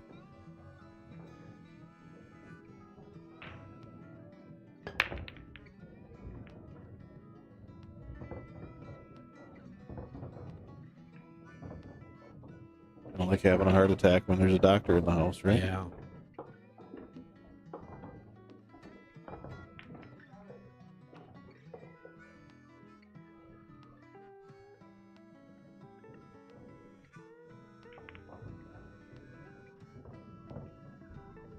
Well, that might have leaked through there a little bit where Tim will be able to see the one ball. Yeah, looks like it.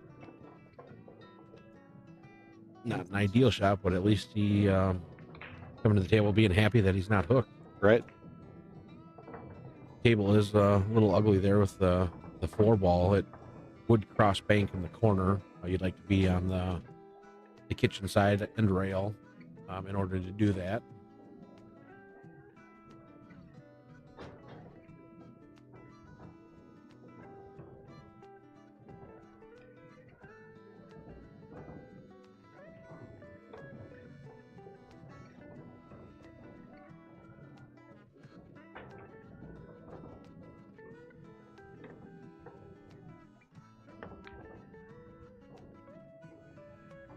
Made it. Still a good shot. Yeah, it again from where Tim was at, kind of hidden. I think he was just playing the safe one way or the other with the 2-6, but got Sean tied up there, and See, maybe a 2-rail kick here. I think he'll just kind of go off the side rail and into it. Yep, just the 1 rail. He may come off the end rail too. I think that'd be preferred. That would take him back down table. Good shot. Yep. And we'll see if he, I mean, he may go up to the 4 ball as well and just kind of use that as a safety where try to get a nice little angle out of it and kind of 3-rail the 4 out and leave the cue ball behind the 9 ball. I think that's going to be the preferred method. Sean, as much one pocket he plays too, he's kind of looking at the cross bank like we talked about just a second ago. I think most of it will just kind of depend on where he falls on the ball here. You got him a little thin there and didn't throw the ball in. Now Tim potentially may go into the 9-4 here. I like that option. Yeah, it's like if you end up getting a good hit and sneaking by the 7 ball there, you can make the 4 and then you'd be right on the 6.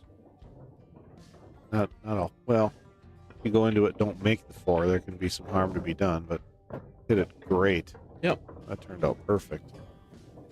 Oh, now he's just got to bear down and shoot the 6 in the lower right-hand corner. It might even go in the side pocket too, but hard to tell with the angle here. I think I like shooting this one in the corner. Yeah, it plays as a big pocket, and all you have to do is just play it with kind of a center top ball and just naturally plays. It looks like it'll go in the side pocket. That looks like he's shooting at the side. Swish. Well, Yeah, you like what you like, man. absolutely. Yep, it's all by feel. Being like Tippy would play shape to cross bank that 9 in the corner Right. there too. But, Playing for the crowd. yeah. Make his eyes bleed. What does it mean to put your best foot forward? We take steps towards the future by respecting the present and remembering the past. Every day we redefine what it means to do our best. The best for our community, the best for our city, the best for you. We strive for our best. Because of you. For expecting the best over 75 years and for daring us to exceed those expectations, thank you from Schmidt Siding and Window. You know, I haven't noticed Scotty Mitchell. He out there? See him in the chat at all? I hadn't seen any comments from him, but I thought we'd try to throw some references to see if he'd throw a laughing out loud or something like that. We had the old Ruben reference yesterday about killing the cue ball. Oh, I must have missed it. I must have been out. Yeah.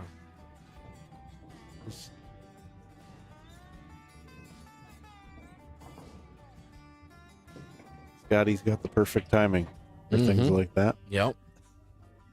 All right, Tim's going back to staying off the rail again. He had made a ball the last time. One of the last balls, he didn't have the wing ball go in, but in the pocket the 8 ball.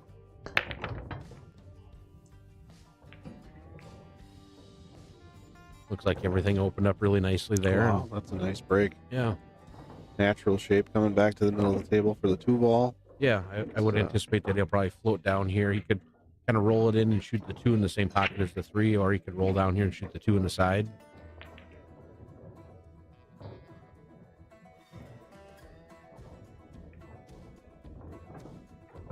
Very nice. Perfect.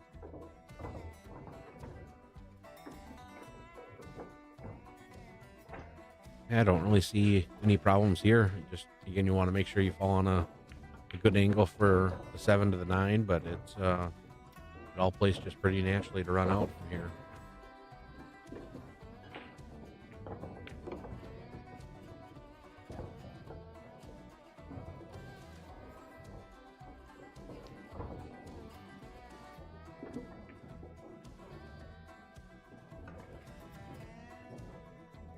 Maybe wanted a little more angle here, but it'd be okay. Yeah, I think he's just going to drag it up off the side cushion, let the English take it.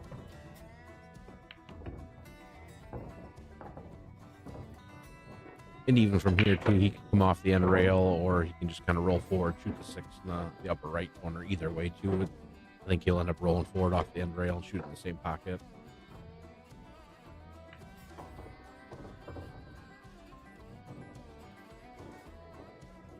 This is where, again, just Tim's going to take a look as to what he wants for an angle, because you just don't want to fall a little funny at all with the 7 ball. Just make sure that you get enough angle to come down table for the 9. There's multiple ways to get there. Again, here he could go 3 rails forward, but I think he's going to come 1 rail backwards maybe.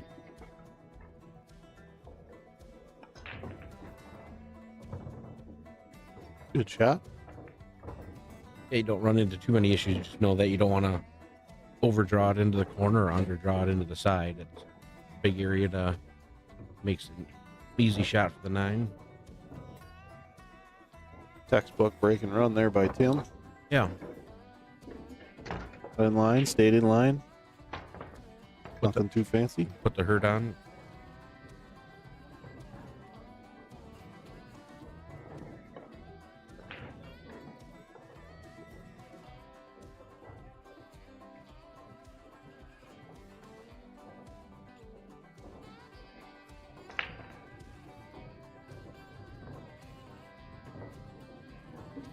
Anybody got the Bears today? I know Charlie's probably looking for the Bears to win. No, he wouldn't want the Bears to win, would he? Is there? So what's the scenario with the Bears? Can they still get in, or are they? No, Okay, so it's a pride thing. Yeah, they're booking Hawaiian vacations, things like that. Gotcha. A couple weeks ago. They might go to the Super Bowl, but it'll be to watch. Yeah, it'll just cost them a lot more. Right. But they are playing the Packers, and they are up 14-9. Oh wow! I don't know. I don't think the Packers really have anything to play for, so I'm sure that they're playing their 18th string players.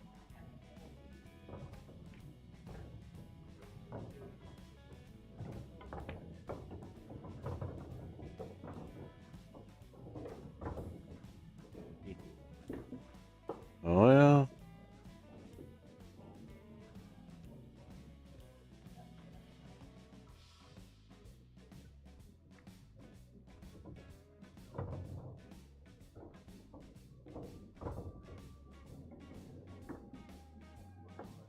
Tippy, I just saw a shot of your breakfast. How long to deliver to Faribault?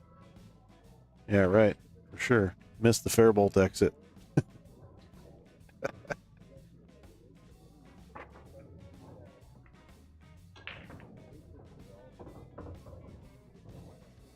So how did we get Sean back to the table here? Give him dry break or? Got to be real honest. I didn't notice. I was looking at Tippy's breakfast there on the picture. Yeah. Yeah, Tim Tonjum was an absolute animal in that isolation pool stuff. Both him and Rob Matson, it was always fun to watch what was going on there. And yeah, he did put together just a ton of racks. Oh, somebody was saying that Jordan Love actually got hurt, so he's not playing as of right now.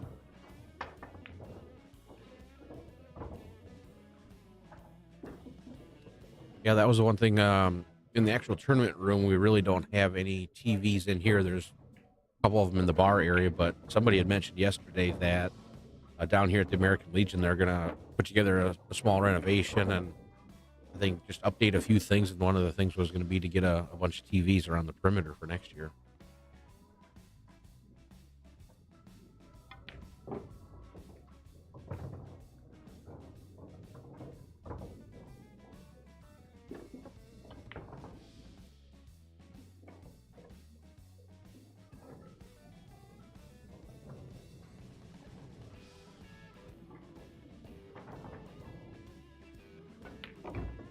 All right, here Sean tied it up with Q2 and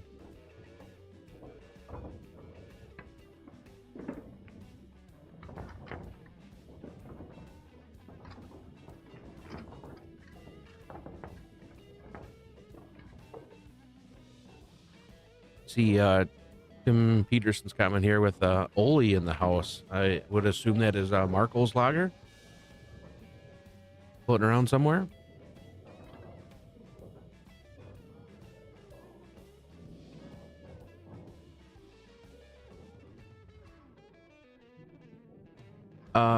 Nick and Sean, it was what 7-2 or 7-3. Yeah. Sean ended up winning that match.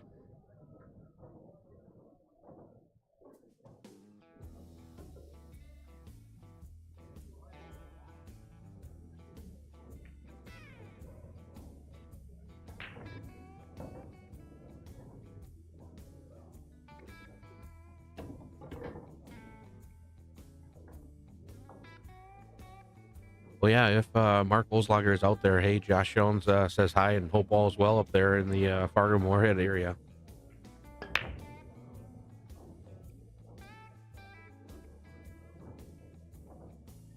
Sean broke and came up dry here and kind of an ugly table with the 2-3 kind of tied up. Haven't seen much for dry breaks yet today here.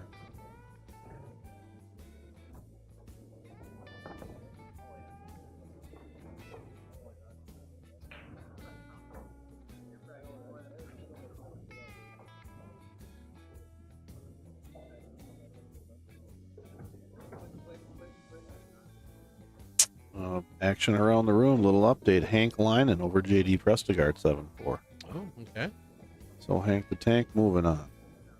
Was that a first round match or a second round match? Second round match.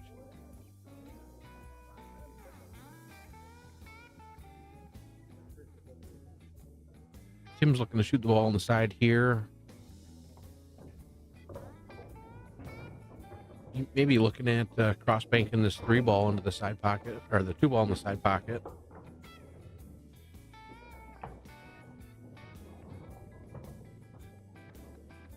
Or he may end up going a couple rails and hiding him behind the 4-6-8. That'd be another option with this shot as well. He's going to leak out. Nope. Looks like he was able to hide him behind there.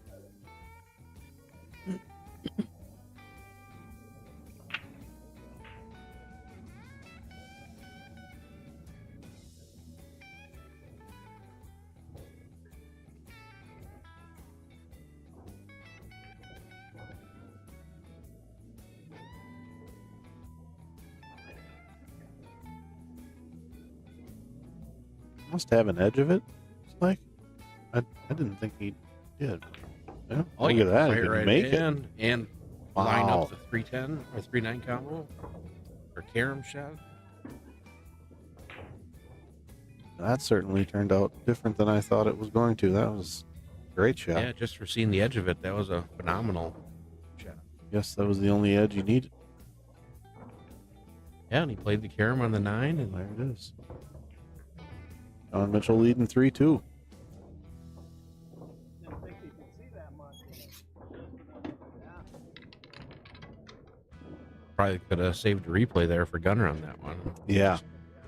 They gave him the front view and show how tight it was, and then just firing that thing in. That was didn't even scare a rail either, right in the center.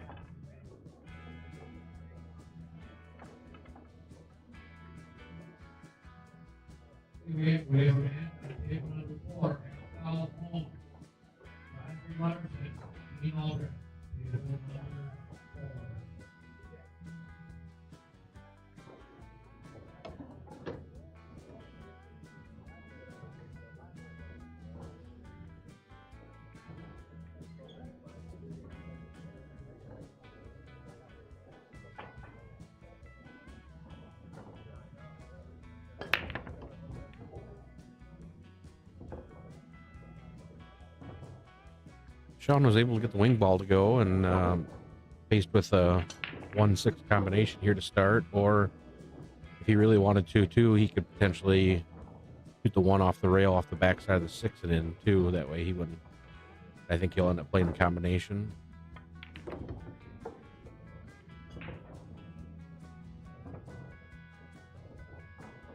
I'd like to try to find the angle where he can come straight out on the 2. Kind of gave up on his stroke there. Plan B. Yeah, he could potentially look at, I don't know if it'll go into the side pocket or probably end up looking at ducking here. Leaving the 9 ball in the way. Wants it to slow up. He might have sold out the edge to Tim here. Tim can see the edge. He can kind of stun into that 7 ball. He just wants to kind of rub off the lower side of the 7 to push it up towards the 5, and then he'd have a shot on the 4 on the side. Obviously, you wouldn't want to have the 7-5 tie up, but probably hit with just a little bit more pace to have those separate if he sends the 7 up in that direction. A little close to his work there. A little unfortunate. Needed a little more separation. I think he's okay here. He should be able to potentially shoot this in and spin around. I just come 2 rails out for the 5. Rails. Wants it to slow up here.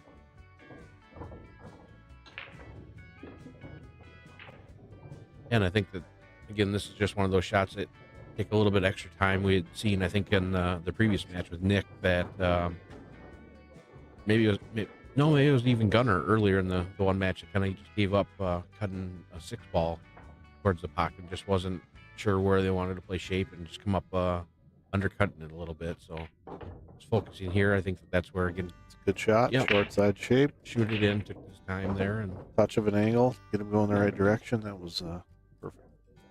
go forward here, and then you've pretty much got a stop shot on the 8 to the 9. Ideally, just like to be off the rail a little bit. You might even just kind of punch out here a little, roll forward. Again, I think when Tim was in the booth last night, he was looking and talking about kind of TJ with some of that punch stroke that he has. And again, that's kind of a shot right there that Tim kind of rolled it up more, but TJ usually kind of has a little punch stun stroke with it.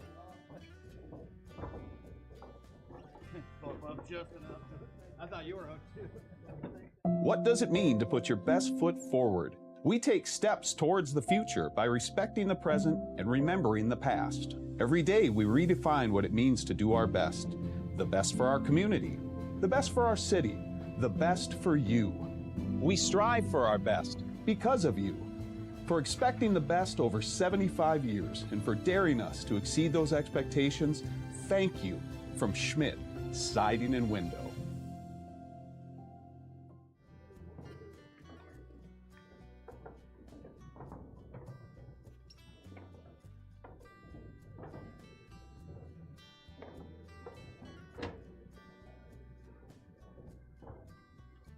All right, I'll tie it up 3 apiece here.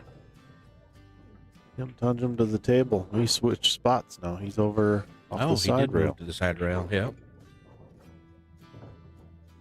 Yeah, one of the 2 side rails kind of seemed where the majority of the players. Oh, no. That looked like he didn't hit him square either, but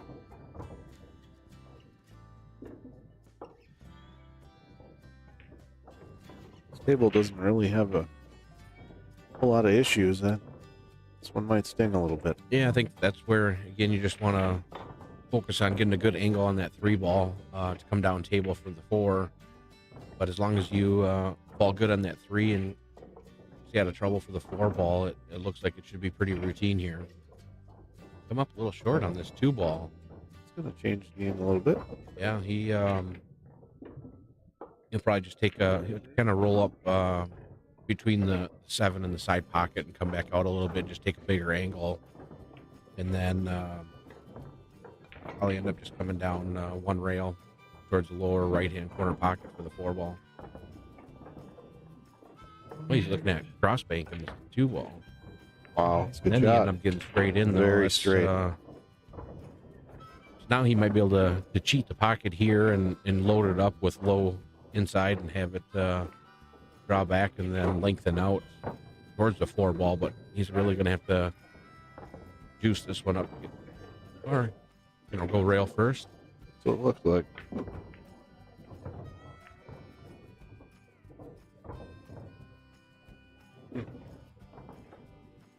Making things happen. He's bringing that shape with him. Yeah, bring it with you. Is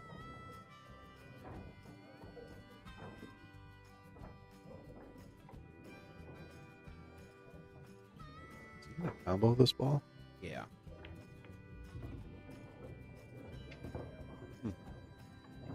I like shooting it below the 6 and shoot the 5 up in the other corner. I don't know if it would have went by there, though. It looked pretty tight in there.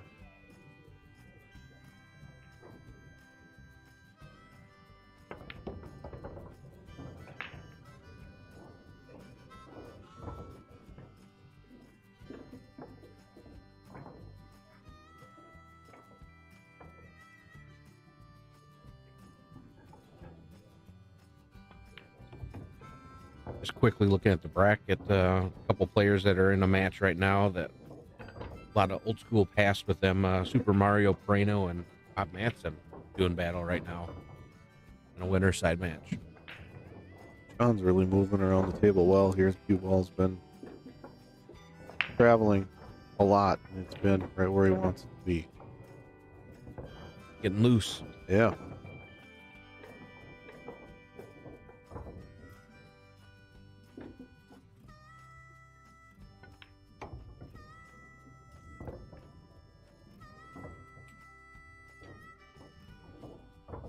Sean takes a 1-game lead here, going up 4-3.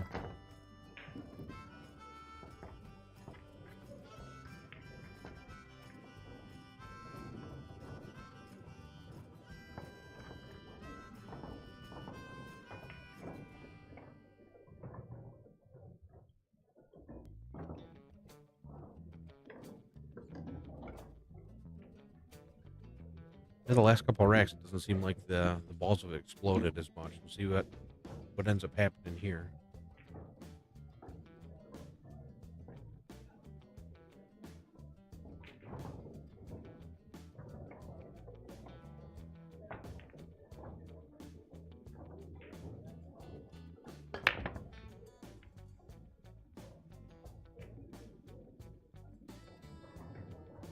Sean ended up breaking dry, but I don't believe, doesn't look like Tim has a pocket with the 1-ball. Would anticipate that he'll be looking at ducking here. He may, not sure if he'll just end up using the cue ball behind the 8, kind of crossing the 1-ball over and keeping the cue ball behind the 8. That'd probably be the easiest route to cover it. He could, might actually be going offensive here. Cover from the 7? I think so. The corner angle. Hard to tell. Oh, looks like Sean's lining up like you can see it. Yeah. Shooting it. He had fired that 2-ball in that he didn't have a whole lot of the ball a couple games ago. Right.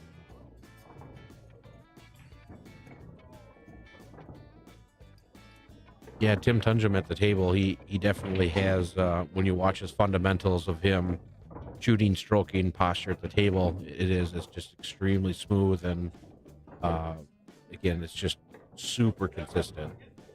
Disciplined. Absolutely. Well seasoned. Yes.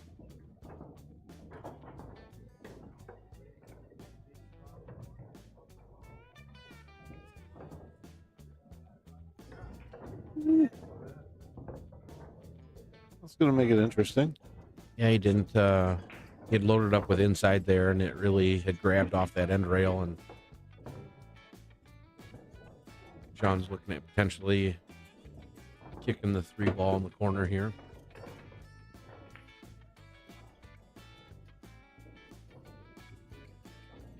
Probably hit this with a little bit of pace to run out to try to get shape on the 4 ball from there too. Try to get a little bit of running English on the cue ball.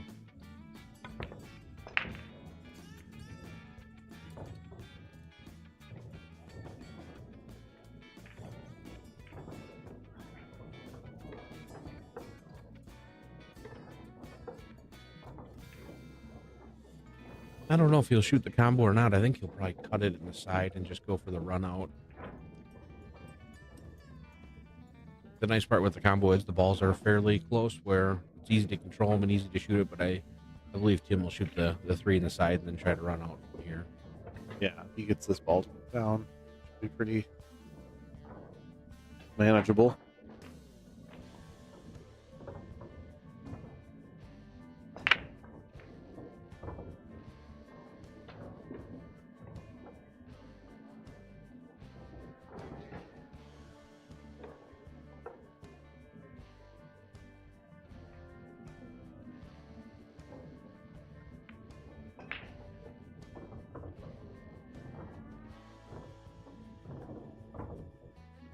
It just wants to ball good on here where you want to try to keep that 9 ball out of the game, and that way you can get past the 9 and get a good angle on the 7 and you're out from there. But just taking a little bit extra time here just to make sure that he falls in line.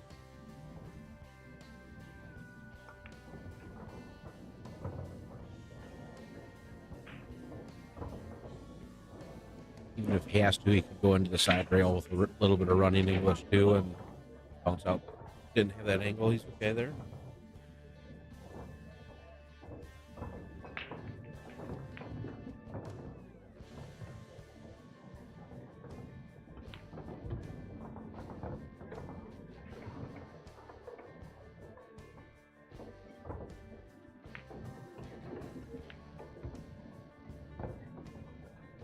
Well, looks like Tim's going to tie it up here. 4-4. Good out. Yeah, you guys keep exchanging games here and there. Nobody's really gotten into the groove and kind of gotten off and running. It's just kind of been exchanging a game or two here and there. Trading punches. Yeah, bob and weave. Right. Just don't bob when you should have weaved. Yeah.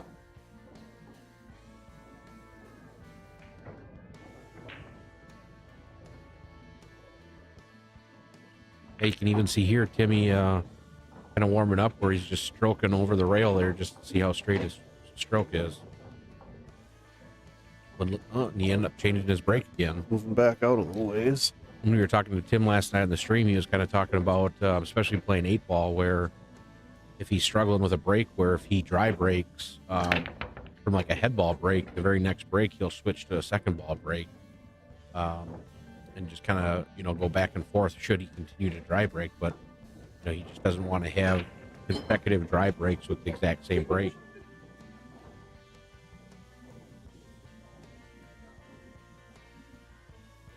Yeah, the last couple games, it seems like the table's been breaking a little bit tougher.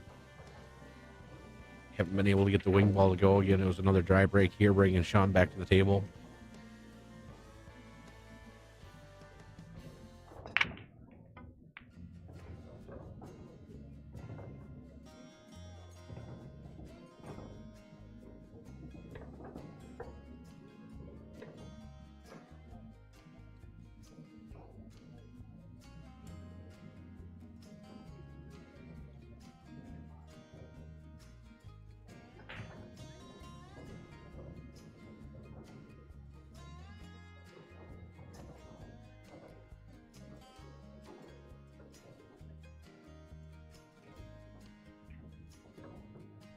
Gosh, I'm gonna run and grab a refreshment of some kind. You want something to drink? You need anything? No, I'm all good here. All right.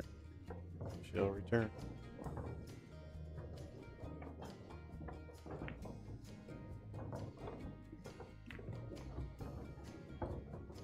He plays a good shot there with the 1 ball, rubbing the cue ball off the 8, and good speed and well controlled. It looks like he's probably going to try to play the 2 ball rail first behind the 6 here. He was kind of looking at shape to shoot the the 3 ball in the corner. I would anticipate that he'll try to shoot the 2 ball by the 6.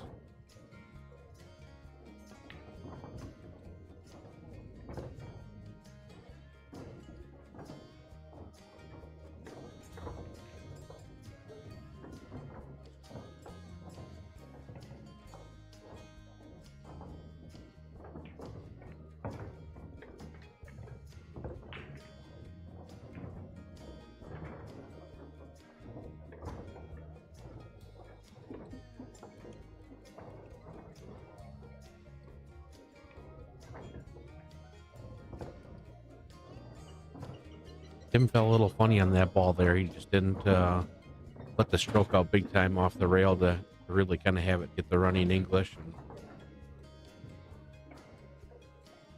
And got Chris Brenke coming back in the booth here. Gonna get an update to see how his last match went.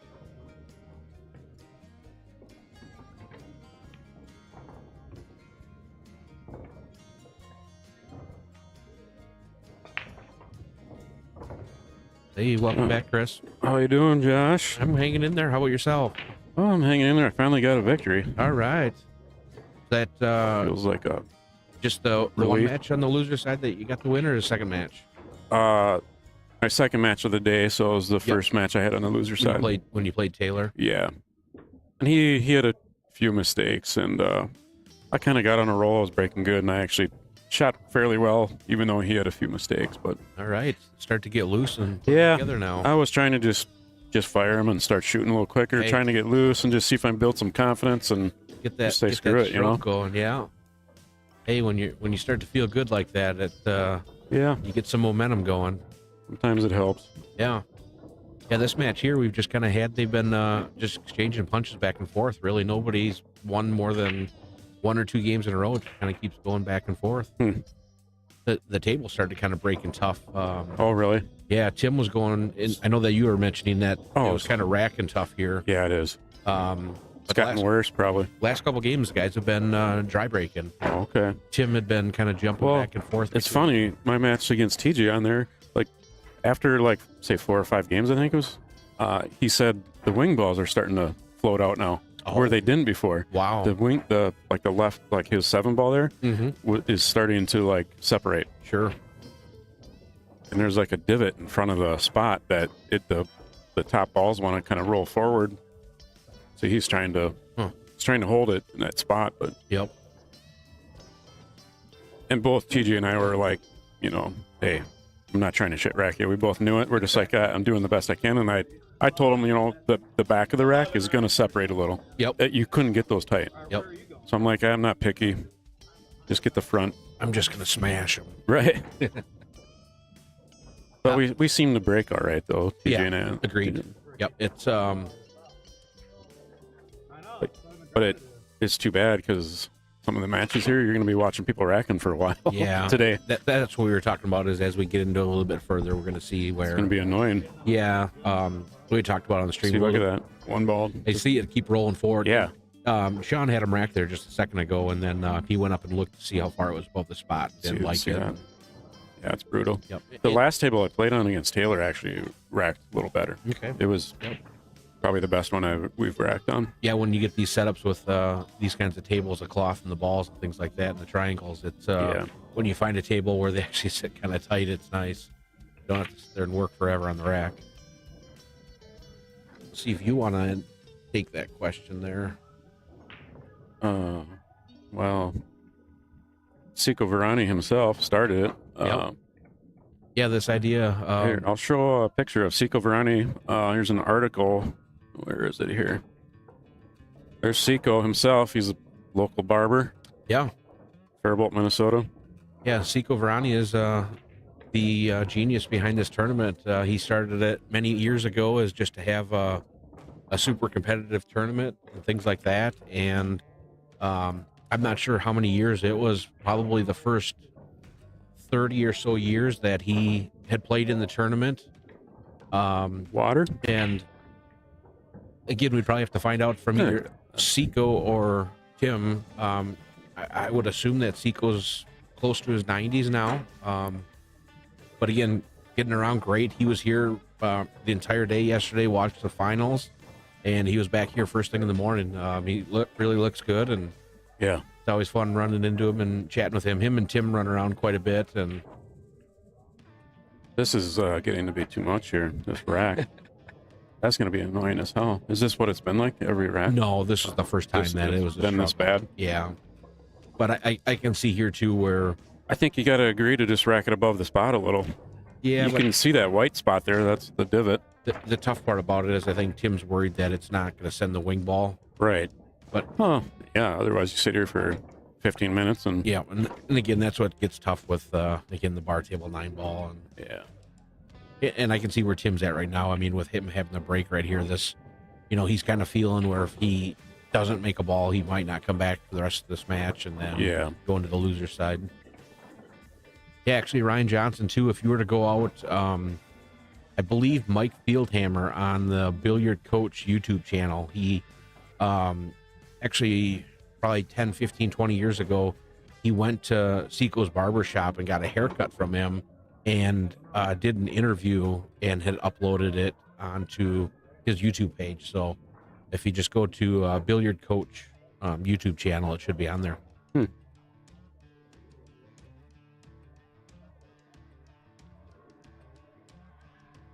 Yeah, I like the idea of the magic rack, but then you're going to get a bunch of people soft breaking, making the wing ball every time. Then you're going to be complaining about that, and I don't know. Again, just kind of my mentality with this. I always hate it where I'm like, just rock them yourself. Right.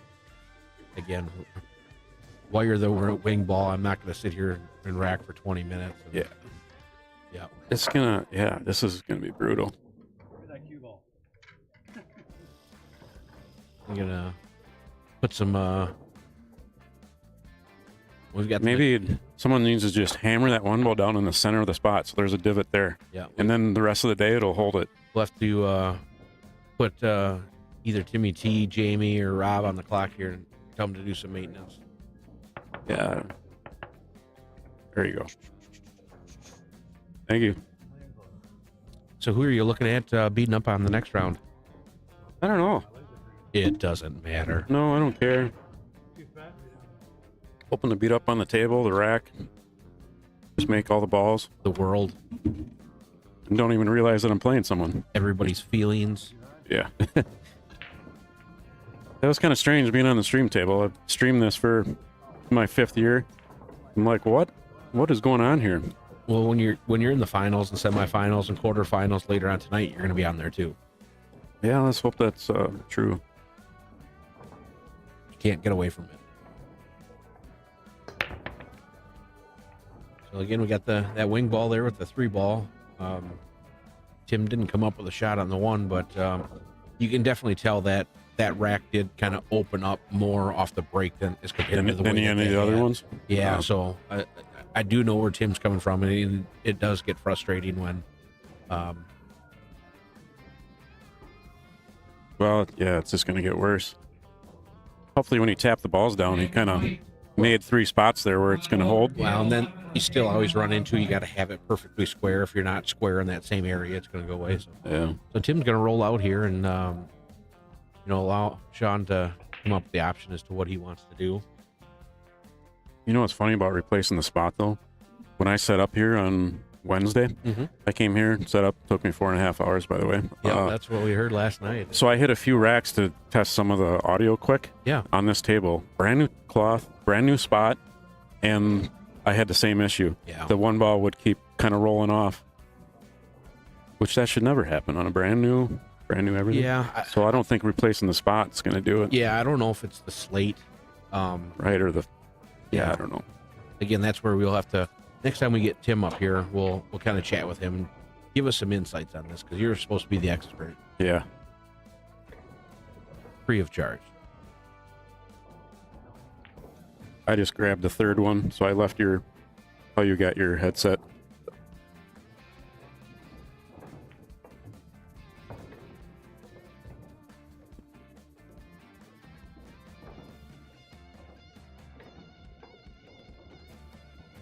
So I'm just kind of sat down here. The beginning of this rack.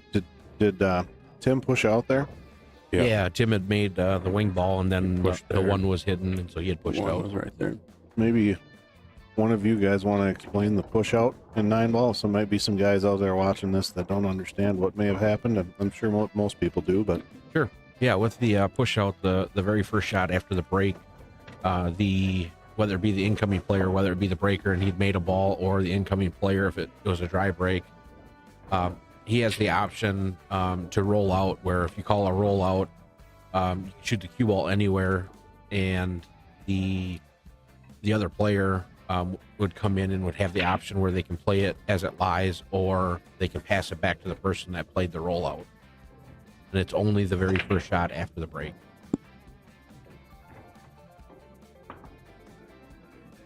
and that is pretty universal in forms of 9-ball, correct? Correct. Alan Frazier, there's Look at that. oh, and he's gonna scratch too. Wow. The bracket, in the information for the stream, there is a link in there for the bracket, or it is on the CompuSport app, and you can search under the Seco Varani Invitational. Yeah, and there's just a drop down that you got to select, which has 4 tournaments in it. There was 2 local tournaments, 8-ball yesterday, and now you'll just choose the 9-ball. Yeah, It looks like somebody put the link in the chat there. Somebody did it in the chat too, which Yeah, thank you. I could pin that, I guess. And the players have been asked to try to keep the scores updated as they're playing through CompuSport. There are scoring beads above the tables too, so they've been kind of asked to keep both of them, so all the spectators here can watch the score updates, and then the folks from afar can watch it online as well. Josh, did you see the question there from Travis? Yes, on the push out, you basically can do anything that you want with the cue ball. You can run into any ball on the table. If you really wanted to, you can Pocket a ball if you want. Yep. It's just pretty much, I mean, some of the times what you'll see with a rollout is if somebody breaks and the 9-ball's hanging in a pocket, you may see from a strategy side of things where they're going to call a rollout or a push out and, shoot the 9-ball in. That way it gets spotted. And then, the cue ball always is play it from where it lies, and it gives that the incoming person that option to shoot from there or pass it back. None of the object balls spot except for the 9, right? On a push out? What was that? Like the other balls won't spot on a push out, right? If you make it. No, anything that goes down stays down. It's just the 9-ball that spots. If you push out and make the 9. Yes, you do have to call the push out to your opponent. Correct. Yep. But watching it, it does get to be one of those things where guys will just, roll 6 inches one way or a foot one way and not call it. I mean, you see it happen, but yeah, you want to call it so that they know what you're doing. I'd say in a tournament setting, you better tell your opponent. I mean, if you're playing your buddy that knows what you're doing, that's one thing, but it's not worth the risk. Now we've got a pretty heavy match coming up here next on the streaming team. We've got Hank the Tank Leinen against Jesse Engel. Yeah, that's a good one. Yeah. Hank coming off a win over JD. Did he beat him? Yeah. I was wondering who won that one. Probably will be some firepower there with very few misses and mistakes.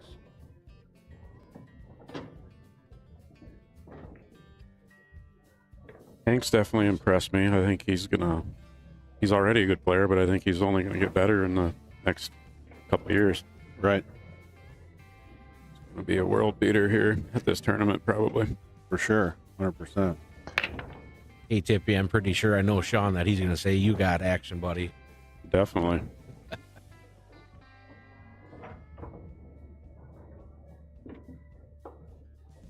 I see Jessica commented in here too that, again, you can potentially, take the spot off there based off the racking issues, because again, sometimes it is the sticker that does affect it with kind of rolling off.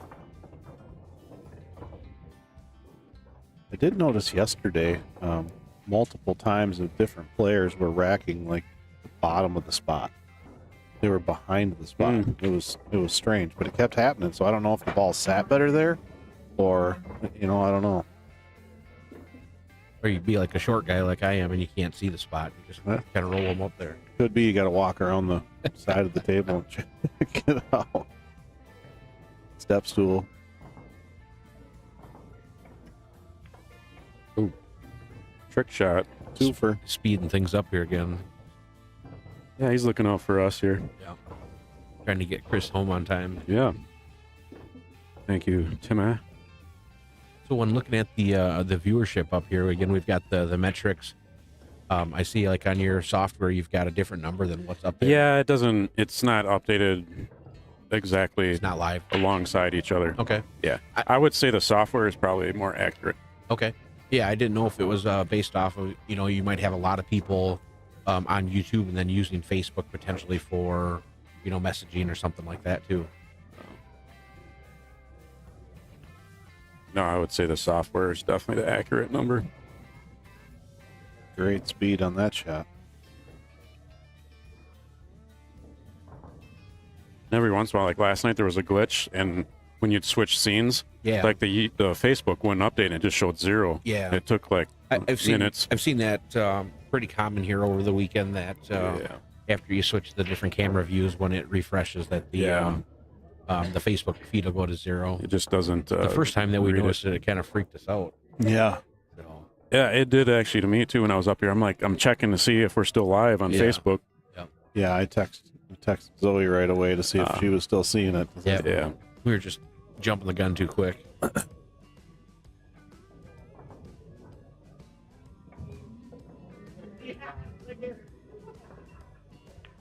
Oh, look at this. Swish. Wow. What a shot. Who is this guy? It's Tim Tonjum. Yeah. Some call him the Tornado, Tonjum. I don't know if that's his nickname. What happened?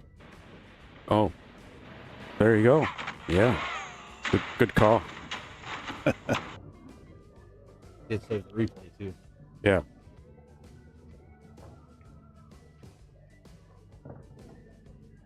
Yeah, I'll try and do a highlight reel like I do every year for this. I guess I won't try, I'll do it. But I haven't had as many replays in the previous 2 years because a lot of times I do forget about it. But actually last year there wasn't a lot of all these guys, crazy shots. They run out. They get so they don't have to pull all these trick shots. I mean, again, I don't know if your highlight reel is like, being straight in on this 9-ball. Yeah. People will be like, what? Need more highlights of people staying in line. Yeah. Good job, Tim Tonjum. All right. Let's do What does it mean to put your best foot forward? We take steps towards the future by respecting the present and remembering the past. Every day we redefine what it means to do our best. The best for our community, the best for our city, the best for you. We strive for our best. Because of you.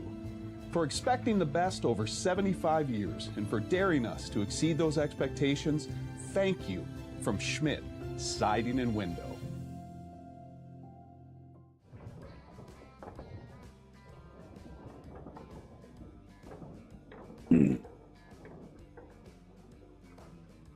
So you said Hank and Jesse are up next, huh? Yeah, we've got Hank and Jesse coming up here on the streaming table. Should I move this camera to any other tables or just kind of leave it like this for now? I think for now it's early enough on where there's just and again the matches have been pretty fast paced. If we get into where the table's racking tough, then I think we can look at that opportunity of zooming in on another table or at least just going back to the room to see what's going on while you guys are racking. A little action update around the room. We got Mario up 1-0 over TJ. Let's see what else we got here. Who won between Mario and Rob? Mario. Super Mario. 7-5. Well, I just got called up. I get to play Sean Mitchell now, who just lost that match on the stream. Play on table 9. You can relay the message for Tippy that Tippy says, Sean, you got action. Okay. I'll let him know.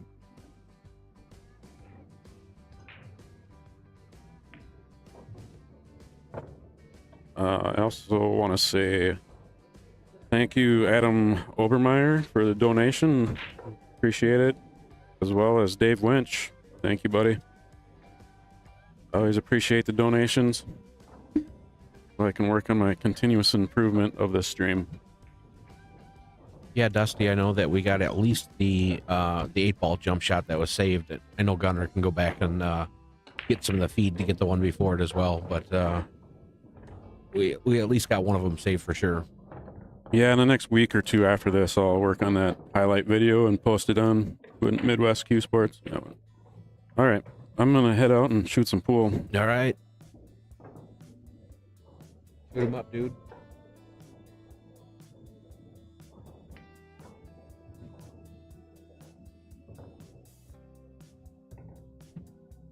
Thought maybe I got fired. He turned me off.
All right, lag time. Jesse's really close to the side rail there. Is that how he will angle to it? Interesting. I want to get up there and shoot like the 3-railer. Yeah. No lag. So let's talk about the lag. We was it last year, I think, with our juniors? Maybe it was 2 years ago. We started having them lag before their match instead of flip. Mm-hmm. And the question has been, is there a rule or rules to the lag? And the only ones I could find were BCA rules. I couldn't find anything for VNEA, which makes sense because VNEA doesn't generally have 9-ball. But well, I think in general too, the VNEA it's not a lag type thing. It's always been just kind of a coin flip. Right. And the rules that I could find were you cannot touch a side rail, you cannot cross the center line. Okay. And those were the 2 rules. Either one of those things, it's an automatic loss. And we adopted those into youth league for a little while, but we had some people in youth league that were thinking that those should not be rules, which it's tough for a kid, when they're real small to successfully complete a lag within those parameters. So we kind of went away from those 2 rules. Obviously, scratching, cue ball off the table type of thing is an automatic loss. But, what in your history of 9-ball or lagging, what were the rules? Were you kind of on point with that? Was that kind of common sense? I mean, yeah, I think that, that just kind of falls in line. I mean, in general, I think it's a pretty rare thing that you run into it. And right. Again, you can just pretty much work through it when you run across those things, but I think that you're on par with it. So again, at the beginning of the match here, I think again the opening break, the rack just Again, it didn't explode open or anything. Jesse didn't get the wing ball to go, and he didn't get the one ball on the side. Hank came to the table and played a safety, hiding the cue ball behind the 3. Jesse's potentially looking at going to the side rail and kicking the 1 into the lower side pocket, which would give him natural shape right on the 2 ball there.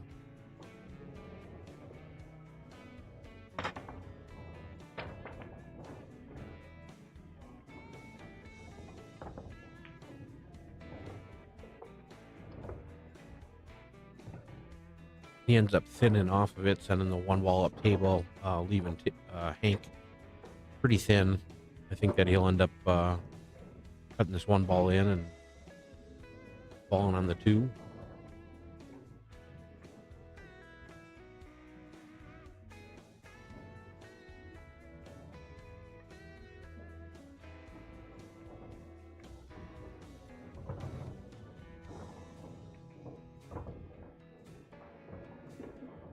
Hank's got a pretty steep angle here where he just might be trying to come down table between the 5-8, coming 3 rails down there, and then he'll be probably looking to play a safety with the 3 ball, just leaving the cue ball behind the 8-9.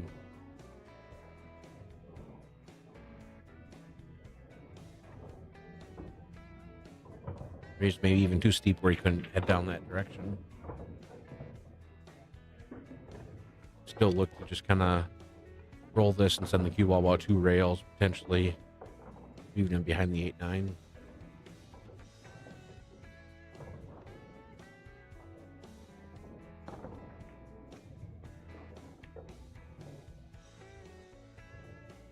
Watch out. Right in the soup. Well, Jesse with ball in hand here. Not a lot of trouble here, I don't think. Yeah, I don't really see any issues. Again, you just kind of want to watch yourself going from the 4 to the 5. I don't think he'll do much with the cue ball where he'll shoot the 5 ball in the lower right-hand corner. He's probably going to want to get pretty straight on this 4 ball, I'm guessing. Correct, yeah. I think that he'll want to get fairly close. And just, close enough to the rail where he's just off a little bit where he can manipulate the angle. If he falls up a little bit short, too, he could always come out a couple rails and shoot the 5 on the side. But, again, this is kind of personal preference where I think he'll just kind of kill the cue ball and just leave it right there and shoot the 5 in the lower corner.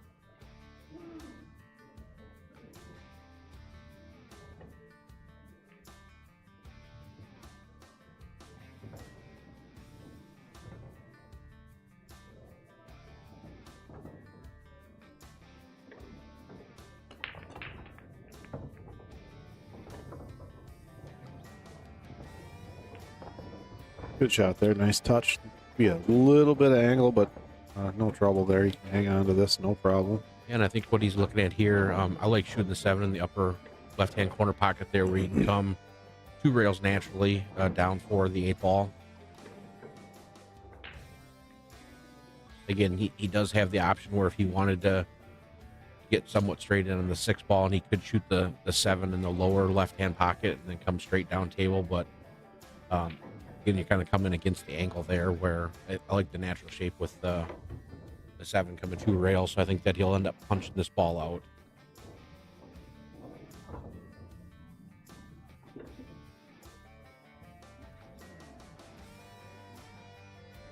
In shooting that 7 ball too, I mean, he does have the option just to use the end rail and kind of come almost more straight down too.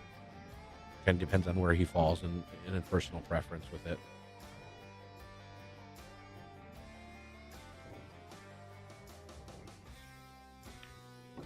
One thing that's really fun to watch with 9 ball with players of this caliber, I mean, you see obviously shape shots with cue balls moving in 8 ball, but with 9 ball and more room on the table, and you're playing to a specific ball instead of a suit of balls, you get to see the cue ball move around quite a bit more in different ways that people use to get places and different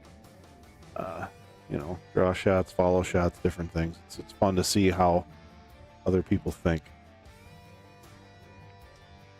And again, I mean, when looking at 9 ball, a big thing is just falling on the right side of the ball. That way, because you are only playing shape on a single ball, so it is ultra important to fall on the correct side of the object ball.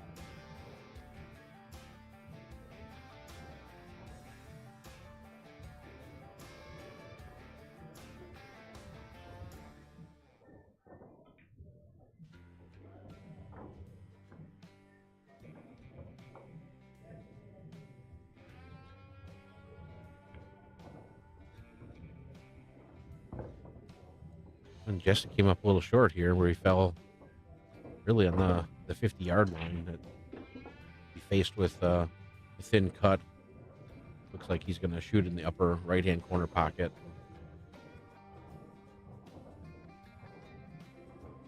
Should be okay. Just a little more of a tester than he wanted. Yeah.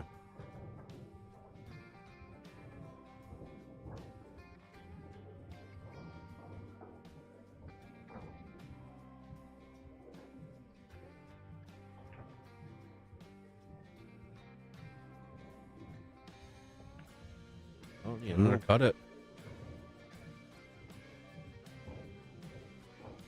Interesting how, I mean, looking at those balls and this view can skew it just a little bit. Yep. The way the table is, looks trapezoid shaped in the video, but those balls were virtually dead center in a line on the center diamond down the center of the table. And usually when you're in that situation, you favor one side more than the other. Agreed. Yep.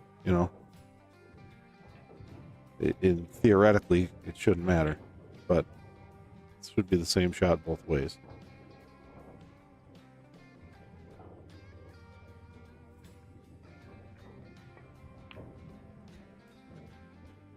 It's a Great good shot by Hank. Really nice pace there too. To again with the pockets playing large as they are, but he played it with a really nice pace where it kept the pocket even larger than that too and sliding in. Yeah, it's amazing how the speed of the ball can change the size of the hole. Absolutely.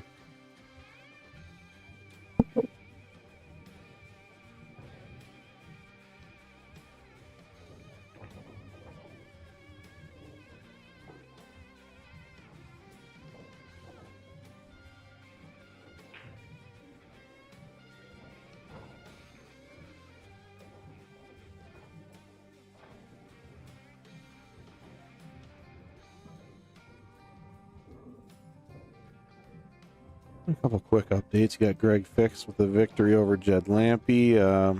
Dave O'Keefe over Mark Kukluk. That was a little while ago, but still a thing. Trent Miller and Nick Marsolek sewed up at 5.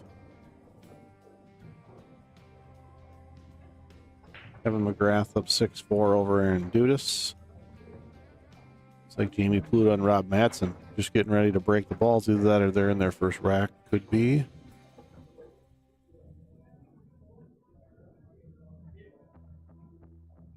Oh, and Hank coming to the break box here for the first time, and again going with the head ball break in the center of the table. Was able to find a ball and has a good look on the 1 ball here.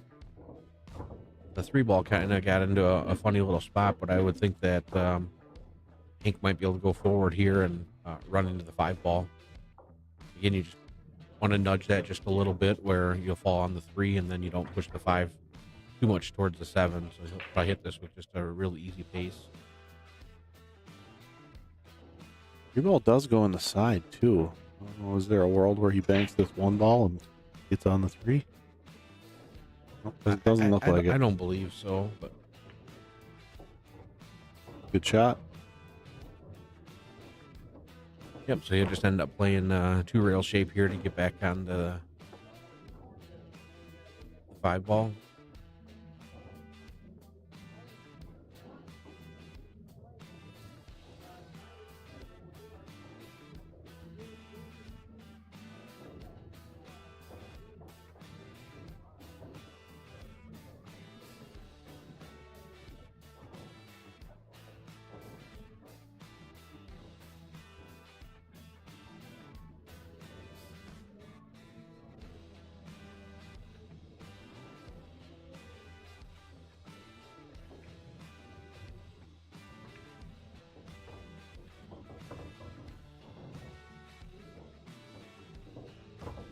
Hank gotten a little deep in there towards the corner pocket when he's coming out the 2 rails, and then just come up a little bit short on this, but I think that he can just kind of roll this in and be sitting there for the 6 ball.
Hank working his way through the table here, which will be taking a 2-0 lead. Need short work of that one. Kids hitting him.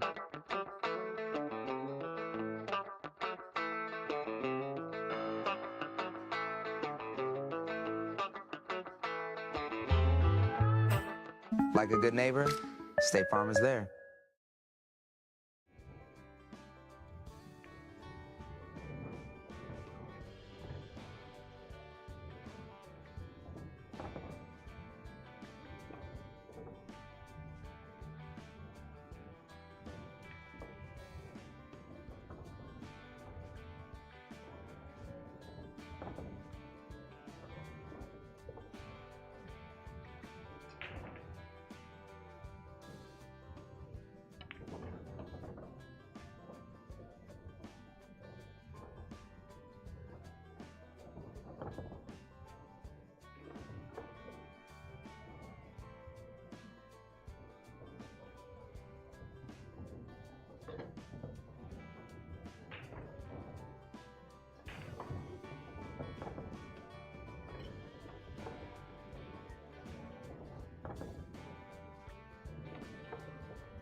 He hit those really solid, and he can get the wing ball to go in, and Jesse's going to come to the table here with a really good look.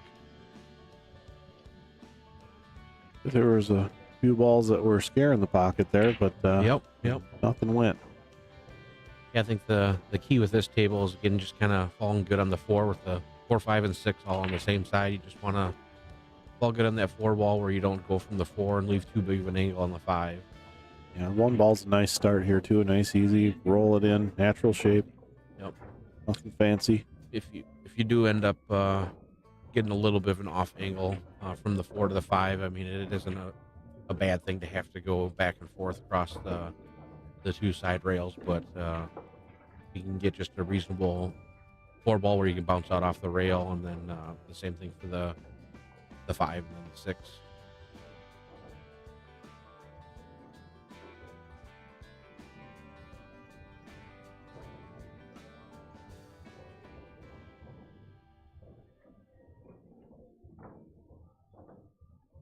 This is a little bit of your patented Jeff Lerum pattern. Yeah, you don't have to do a whole lot with the cue ball.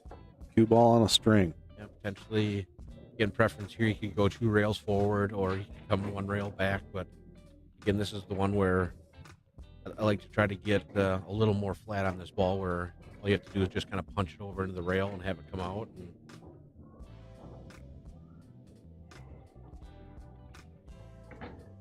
we reference Jeff Lerum often. A local Rochester player, plays very well and does a ton with center ball. not much action. Just It's fun to watch. keeps things very simple. Right. and extremely effective. Been victim of it numerous times.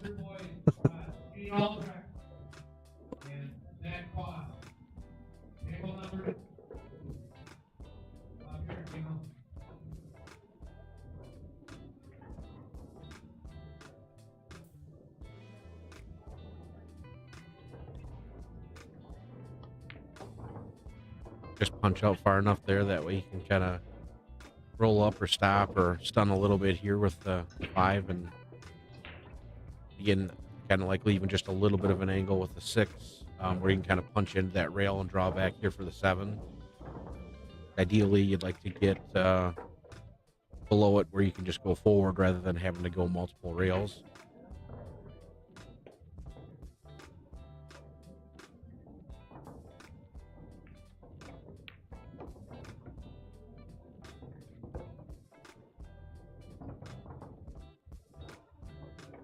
I think where Jesse will probably try to get the angle where if he can get pretty flat on this one, he can end up cutting that 7 in the side and going up between the first and second diamonds above the 8 ball, and then I think an ideal shot would put him at about the second diamond, and he'd have a nice angle just to come down from the 8.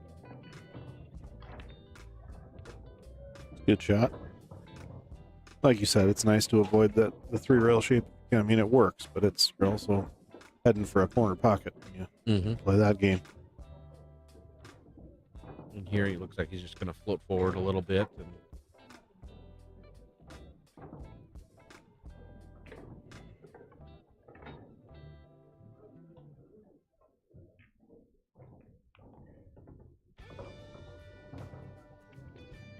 got a nice angle to be able to come down table with just a natural shot here, and couldn't have any issues with the 8 and the 9.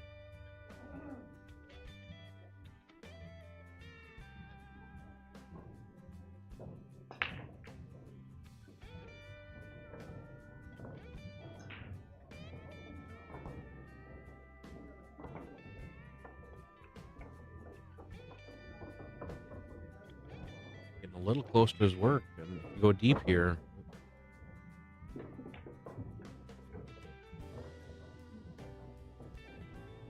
That's 2 now. Jesse out of line a little bit on his just 9 ball.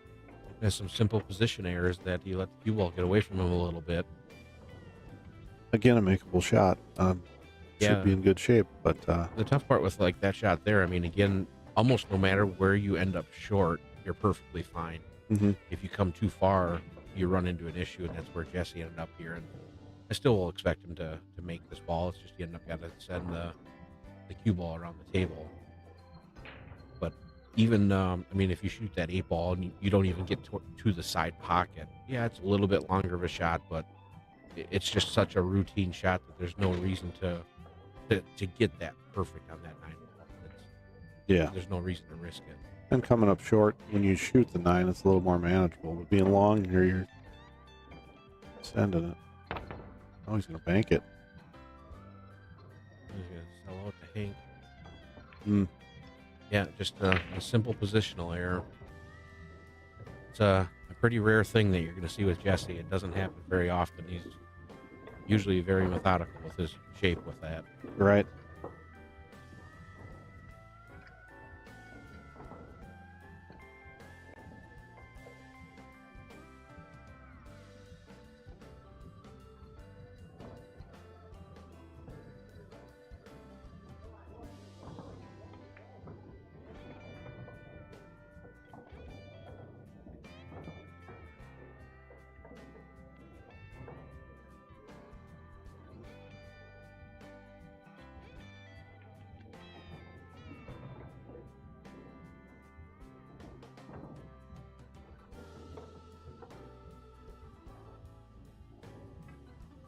Jamie Pluta up 1-0 over Rob over there.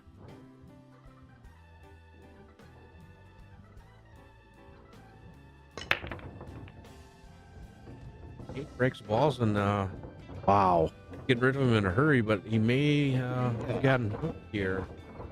You can get a better angle. Yeah, it does not look like he might be able to see the edge of the one, but it's not up here that he's got to look to be able to shoot it in.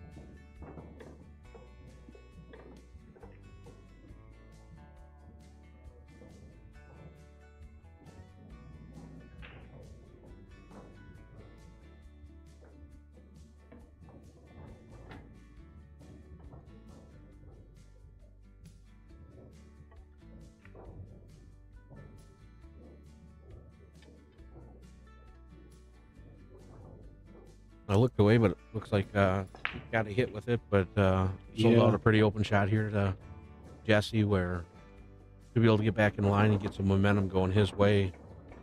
Everything looks pretty easy here, where you can just kind of potentially drag the one ball down to the side cushion and go 2 rails forward with the 2 ball, where you can shoot the 3 into the lower right-hand corner, and I'm just going to connect the dots from there. Again, plenty of different ways to get out here, but I think that kind of keeps it pretty simple. You could always end up a little straighter on the 2 ball too, and just kind of kill it right there and shoot the 3 into the upper right-hand corner too.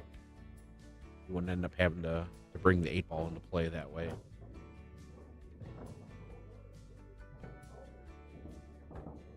Jesse take a little time out here? Yeah, I stepped away. I think Jesse stepped away from the table here just to kind of clear some thoughts after a couple of those errors.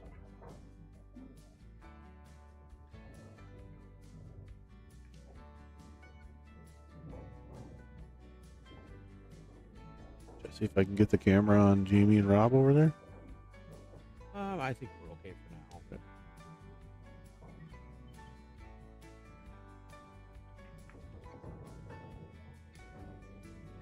You can see it on the screen there. It looked like Rory playing a 1-9 combo all the way up the table. Didn't go. Cal, as the 9 ball went down table, it looked like it was kind of moving around a little bit. Yeah. I don't know if that rolled completely straight. Rory showed the appreciation to the table the same way that Charlie does. Exactly. As long as he doesn't show appreciation to the popcorn machine like Charlie does. Yeah, well, the popcorn machine caught a lucky break that day. That's true. Charlie didn't get beat. Yeah. All right, we've got Jesse coming back to the table here. I still don't know why it was the popcorn machine's fault. I really liked the popcorn there. It was good.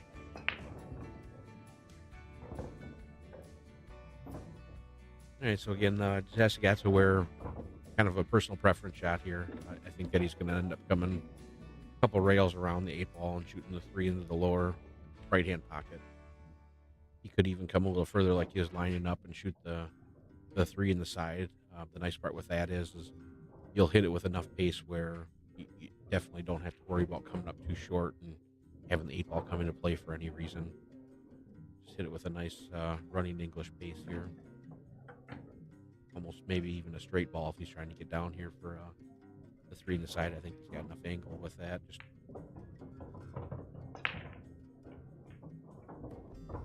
kind of got that 50-50 yard line again. He can shoot it into the lower right or into the side pocket.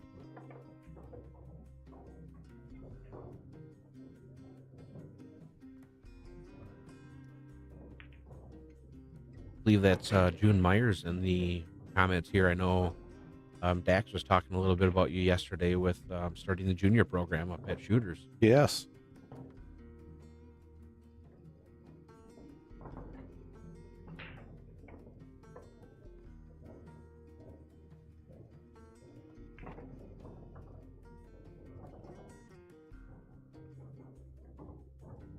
And this shot here too, Jesse just kind of let out a stroke a little bit, shooting it down in the lower left or the lower right. Good position off the rail. Hopefully he's got the right angle here to. So this might be a good time to talk a little bit about being on the right side of the ball.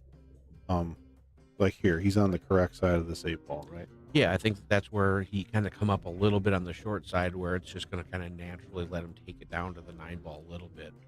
Where if he gets on the wrong side of that is where if he got a little bit, more towards the right side of the table, where it'd be taking away from the 9.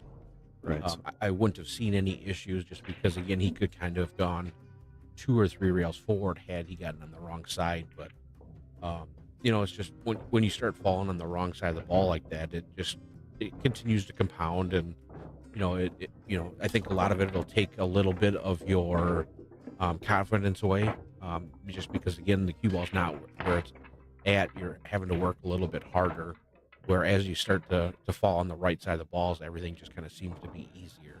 Right. less margin for error when you get on the wrong side of balls. And then you're not having to send the cue ball around the table and you're bringing other obstacles into it, or, even some of the pockets, or, you're able to control your speed a little bit more where you're not ending up on some of the cushions.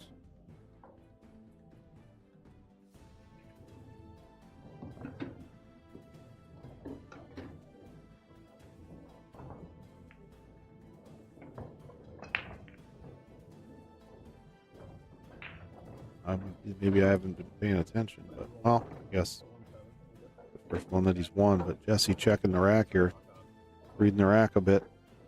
Yeah, it's ultra important here in the bar table 9 ball.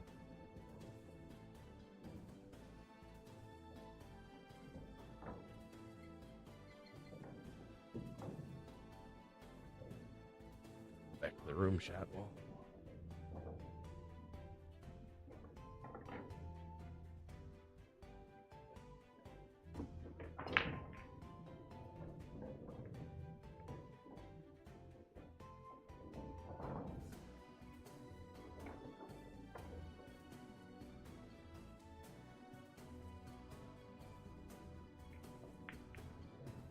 Jesse breaking from the side rail. Looking to have the 3 ball go straight in the corner here.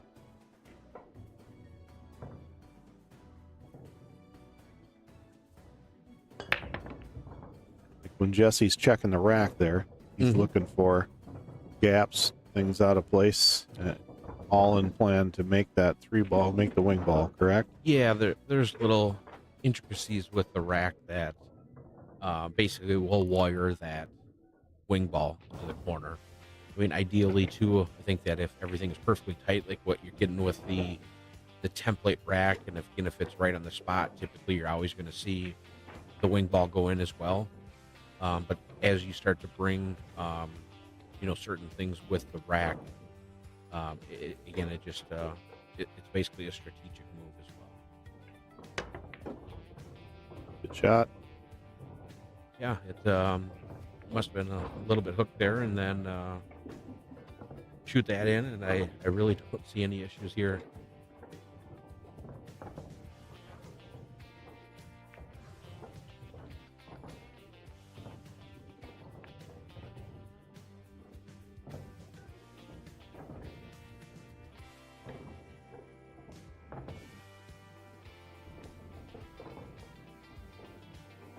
I think Dustin Gunia had walked by, and I noticed that yesterday he was double fisting. He had a big bottle of water in one hand and a Red Bull or something in the other hand. And I think it was the same thing this morning.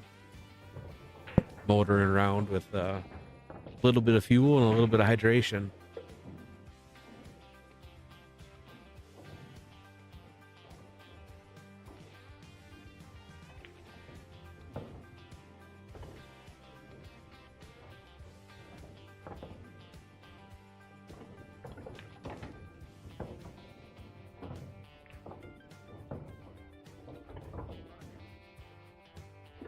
I see June in the chat there talking about the youth league a little bit ago. We were, and also take note that you can see her doing battle in the WPBA here.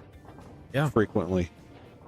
Yep, still see her name out there competing in the events,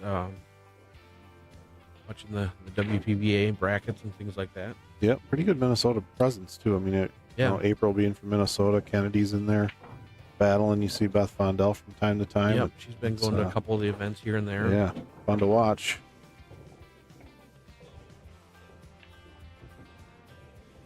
A nice shot by Jesse there, just nice controlled running English off the rails.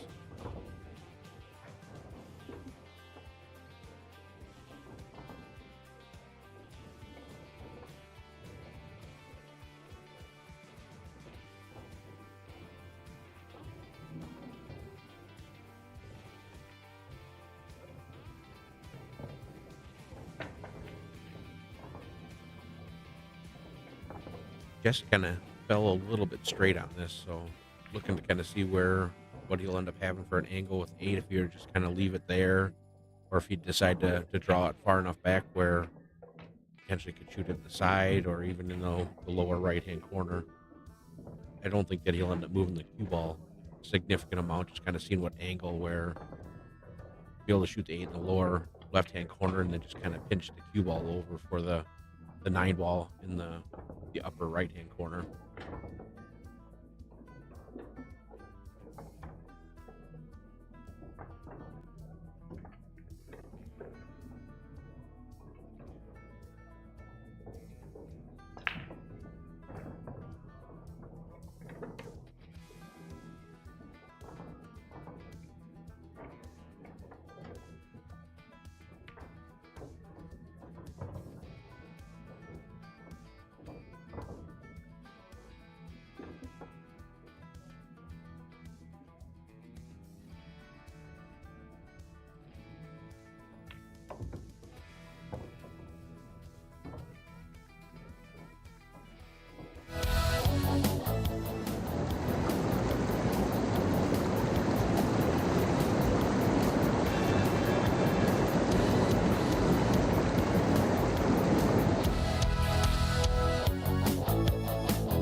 Jetterclean. Cousin Eddie.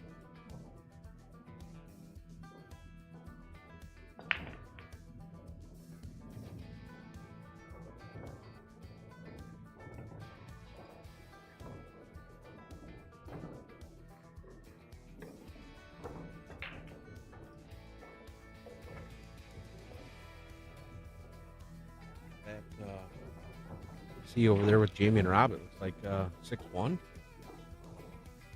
I just looked over there 2 minutes ago and it was 3-1. Somebody's on it. Yeah, I don't know. I'll look it up here. No, when Rob went to grab the rack there, he had a pretty disgusted look on his face. Well, it has to be 6-1 Jamie then. Jamie just scratched. Oh, no, he didn't scratch in the break. Yeah, Jamie up 6-1. That match wasn't called very long ago. No, I'm not sure if it was just that table's breaking well and opening up. It was, looks like 156 when it was called. Okay, and by the time they got over to that table, in which I know that Rich had to call him over the speaker, so it might have been a little bit of a delay. So are we 6-1 in like 15, 18 minutes? I'm not surprised by it because, like I said, it seemed like they had just started that match not long ago. Right. Crazy.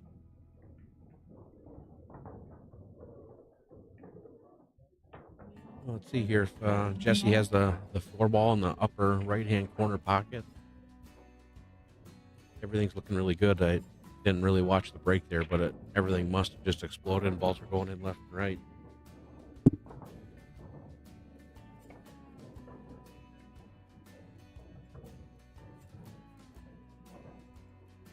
Give a little shout out to our good friend Bryce Groby sitting at home with the stream on. He's probably getting ready to watch some roundy round cars, dirt cars going circles later, huh?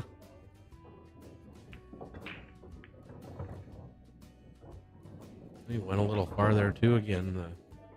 The speed control's just been a little off for Jesse in this match.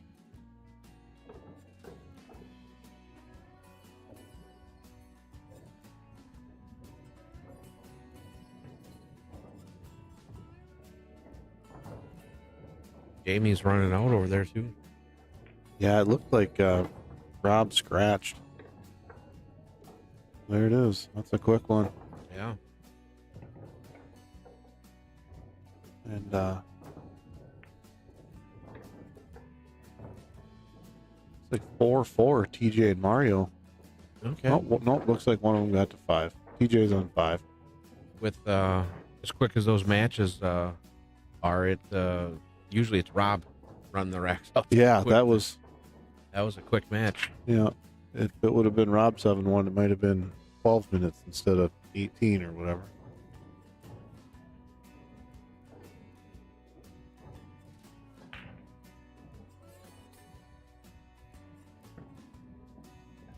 Hear him here. Good shot. Hit it good.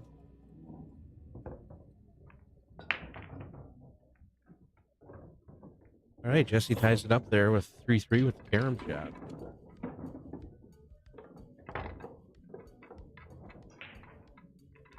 Got a few of the photos from some of the previous champions here at the Seco Varani Invitational.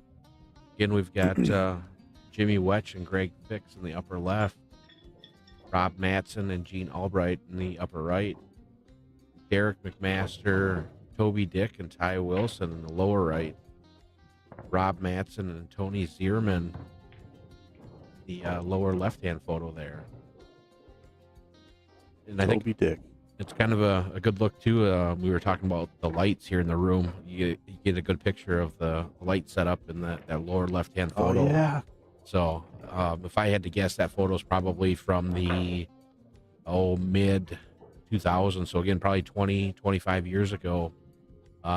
Same exact lights, the same scoring beads, things like that. Again, it's just that nostalgia, old-school feel that we bring here to the Seco tournament.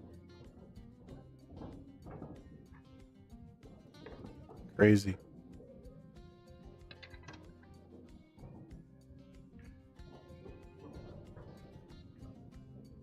Yeah, there in the photos again. Got 3 of them there. We kind of see the scoring beads and the lights. Again, in the photos here, we've got Randy Lamar and Ty Wilson in the upper left, Johnny Meyer and Tim Tonjum in the upper right, Mike Lowe and Jamie Pluta in the lower left, and Richie Cunningham, Rory Hendrickson in the lower right with the tournament director, Rich Arntz. We got to get Tim in here and find out how old that picture is. I think that's the 1994 photo. 94, okay. Yeah.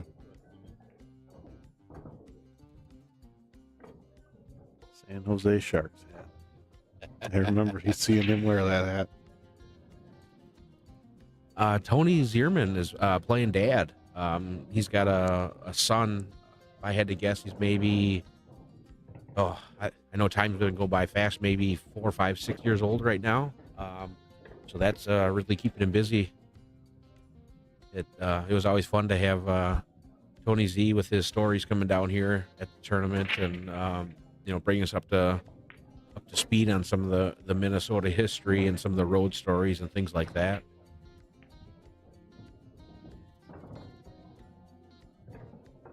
So Lat Martins used to play a guy, Gene Lowe. Now that would be Mike Lowe's dad, right? Is that right or no? No, Are they not related. I don't believe so. No, okay. Yep, I think that I'm mistaken. I thought they were related. But I know Gene Lowe did. He used to play good. Yeah, he was a solid player. Yeah, and the comment up there about both of them playing lightning speed and things like that. There's no doubt about it. When the balls are falling good and breaking well and things are open, yeah, both Jamie and Rob can put packages together quickly. Yeah, Tony's still located up in the Twin Cities area.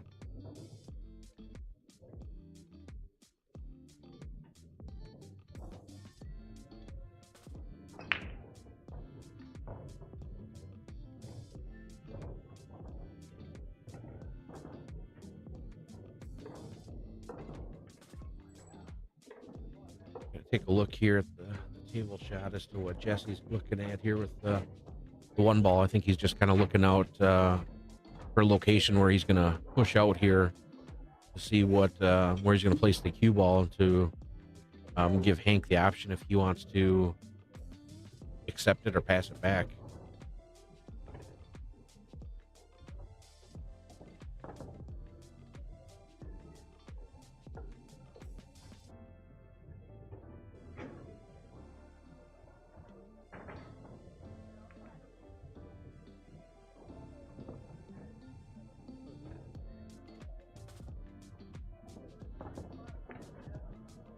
Jesse is pushing out. He's kind of leaving it in a spot where, again, kind of gives Hank the option where if he's feeling froggy, he can fire at that one ball, trying to cut it in or even banking it in the corner. Has the option to potentially play safe. Or, again, if he doesn't like the position of the balls here, he can give it back to Jesse in this spot. I'm not sure. I remember always hearing about Mo Baker's name, but I don't know where he either ended up moving to or where he ended up. We'd have to probably get like a Jamie Pluta or Rob Matson, one of the guys from the cities up here that used to play with him.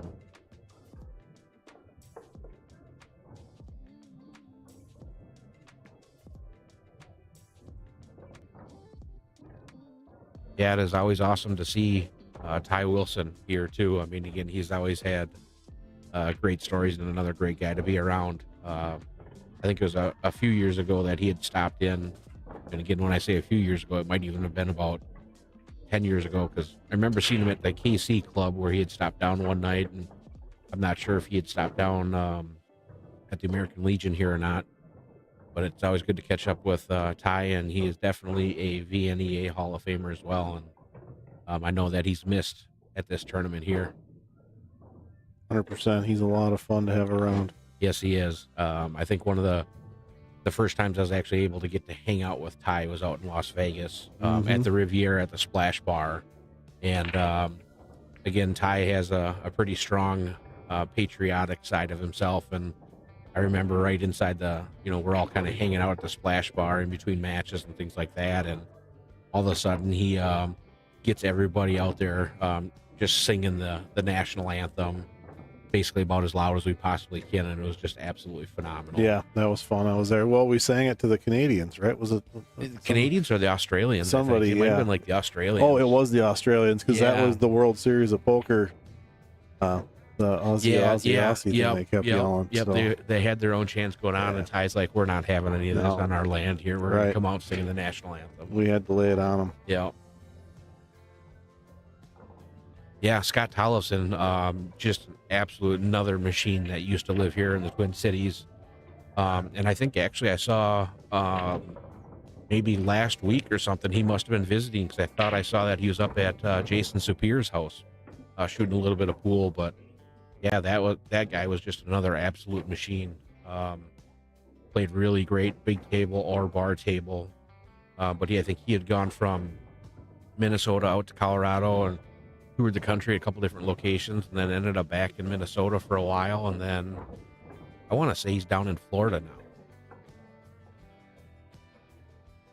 Good to see you, Brandon. Sounds good. Yeah, it's crazy to go back and look at like those late 90s, early 2000s Twin Cities teams, and again, you kind of always had like the core 2 or 3 guys, but you'd have Tony Z, Jamie, Rob, Mario, Derek, Ty, Scott Tollefson. And again, it's just, you look at that over the course of a couple of years and how great those guys played back then, and they were just an absolute force to be reckoned with when they went out to nationals.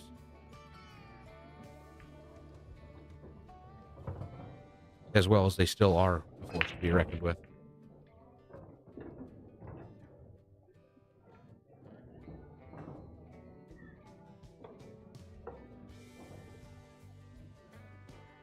Hank in pretty good shape here. There really doesn't seem to be a lot.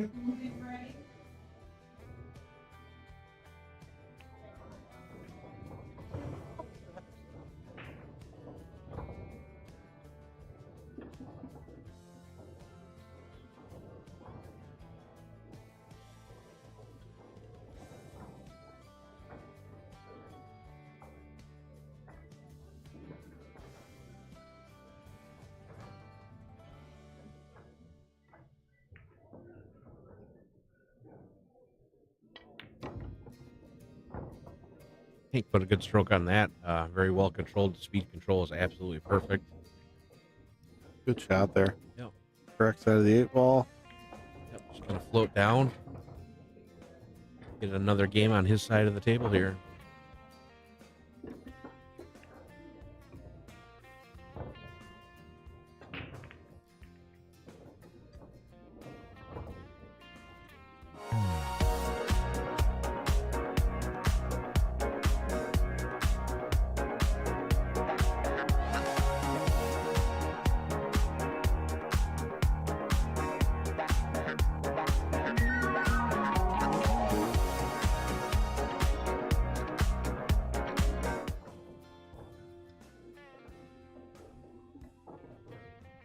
Yeah, actually, one of the stories that I remember with Ty Wilson is about the time that they were tearing down the Riviera out in Las Vegas, and I ran into him, and he's just like, as much as I didn't think that I'd be sentimental about it, he's like, I'd spent probably a year of my life based off of all the pool tournaments living out of the Riviera.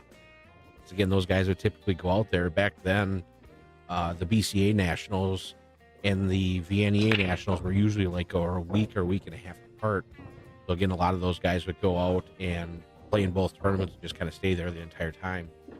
Every once in a while, they would, go take a couple days off and go out to California and golf or something like that. But spending, 2.5, 3 weeks a year at the Riviera, those weeks start to add up in a hurry. Right, for sure.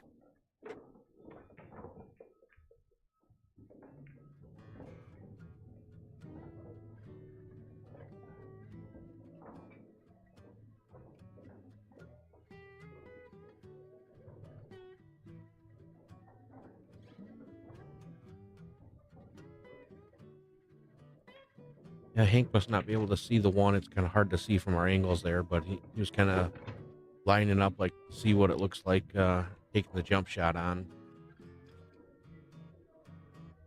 Also kind of looking to see if he can go rail first, catch the one ball.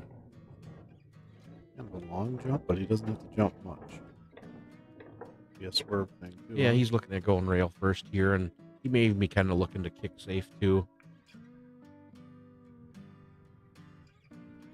I think he left Jesse the edge of it where he built to make it here, and again, it actually gives him a really nice angle to head down table where he needs to go to. Potentially just kind of see him, and depending on the angle, I'm not sure if he'll be able to just come out and go between the 4-6, or if he'll have to maybe come between the 5-6.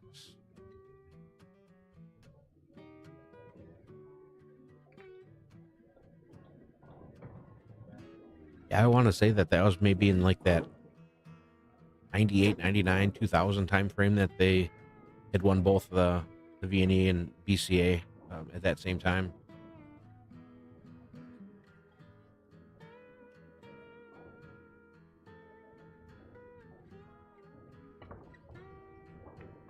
And another name that comes up from time to time that lives out in Colorado again is Tony Piazza. It's always fun to watch that guy play some pool.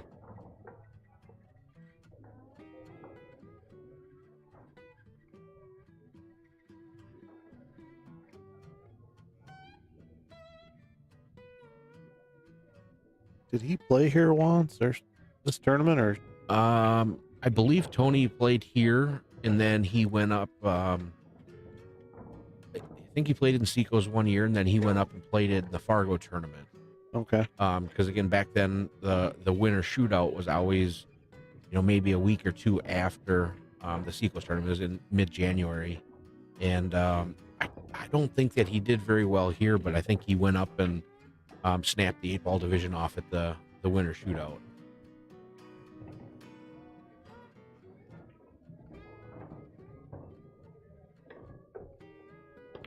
Yeah, there's absolutely no way we can forget about Bo Runnigan as well.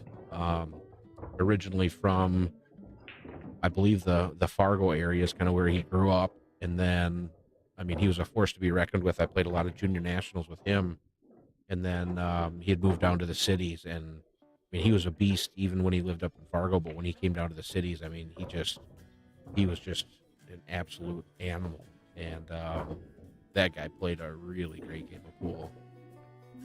And every once in a while, you'll still see that he pops up from time to time playing in some of the tournaments out in California, but it's not very often recently.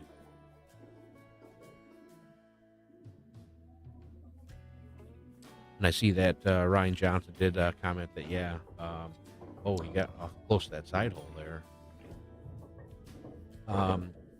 That he did confirm that Tony Piazza did win one of the Fargo winter shootout 8-ball tournaments. Richie Cunningham back again here for day number 2. How's it going today, Richie? We're talking about stone cold killers from the Minnesota area and the Minnesota pool scene. And again, we can't forget about that guy. Again, he was just walk around all cool and casual and just tear you up all the time. Richie plays a great game of pool too.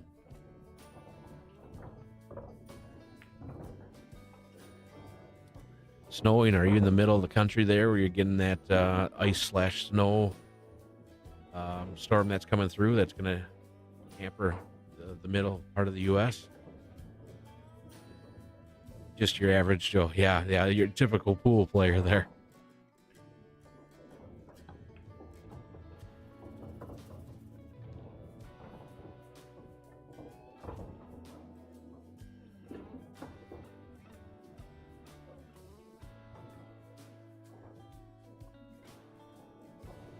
That'll be the next one. All right, thank you, sir.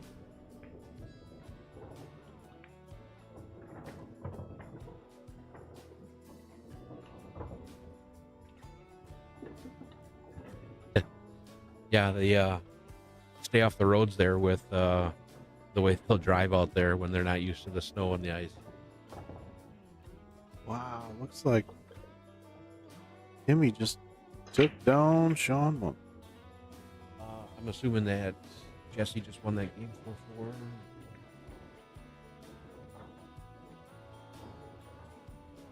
Yeah. Yeah, Richie's one of those guys that, he's just going to sneak around, and then all of a sudden he's got his name on the winner's plaque here. He's got his names on the winner's plaque at MoMA. He's got his names on the winner's plaque out in Las Vegas. Just sneaking around winning all the big tournaments. Tim Tonjum gets the W over Sean Monkman, 7-3. Yeah, Ryan, those are always fun tournaments up there. It was always cool to run up there and play in the winter and the summer shootouts. Not so much the summer, because who plays pool in the summertime? Yeah, in the early days there of Fargo Billiards, it was a lot of fun sneaking up there.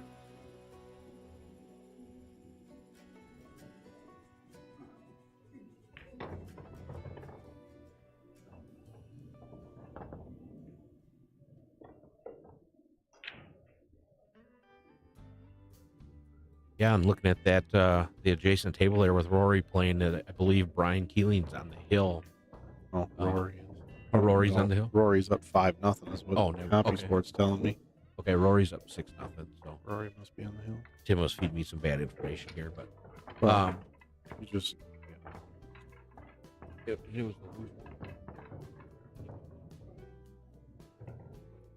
it must be the loser because they're on the winner side and Dave O'Keefe is on the loser side. Yeah, so the loser of the Rory match will play Dave. Okay, yep. So that's on the stream. Yeah, the next match that we're going to see, Rich informed us, will be Dave, the Action Man O'Keefe, playing the loser of the Rory Hendrickson Brian Keeling match. We'll be here on the streaming table.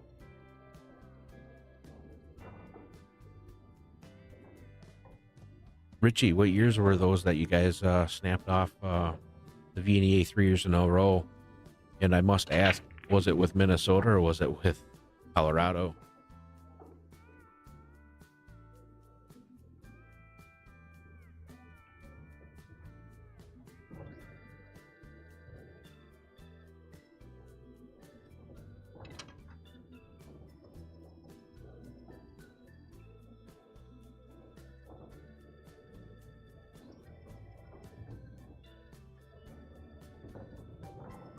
Hi, Mario, Josh Burble, Brian Brenke, and Richie Cunningham. Again, you look at that team there, super strong. Minnesota 2007, 8, 9. That was kind of that was the Metro team, was it? Like Minnesota Metro and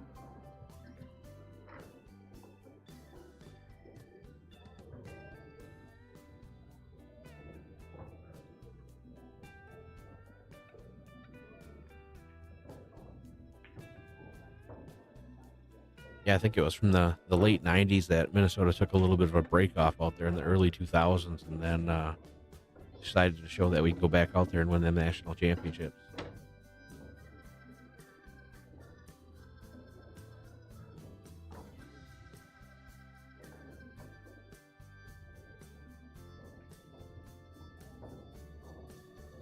That's kind of what the Vikings are doing too. They're letting all these other teams win. That way they can win a bunch of them in a row. Wow. What's in that cup, Josh? We're just spotting them a few. What is in the cup? You got purple Kool-Aid in that thing for sure. Which I get it, but man.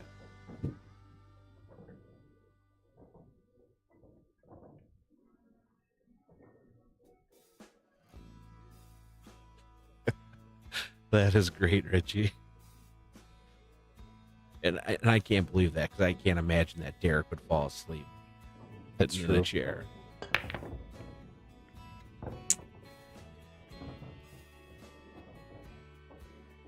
Oh, Jesse had that 7-ball went in and kind of played off of both points in the side pocket, and then it went over and got in the game right in front of the 1-ball there. Otherwise, he's going to be looking at a pretty nice looking table. Scott Cole score on Dustin Gunia's match. CompuSport saying he is up 5-1.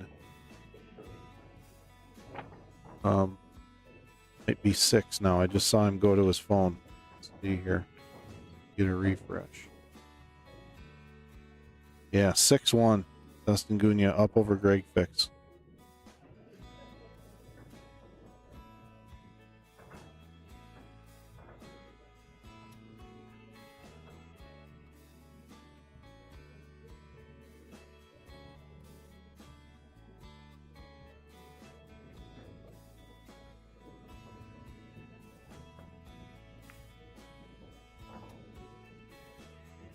We can shift on the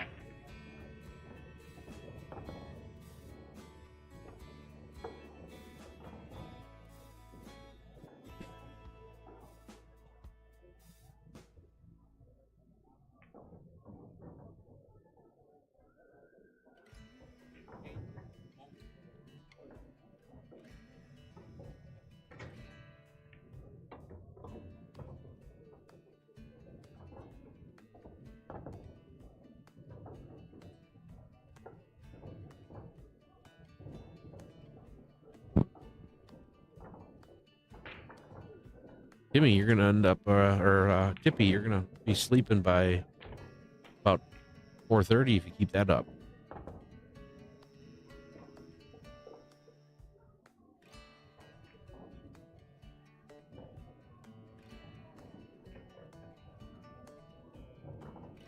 Getting back to the match here, I'm assuming the last time that I looked, I don't think that the 5-9 were kind of tied up like that, so I'm assuming Jesse played a push out to kind of tie up the 5-9.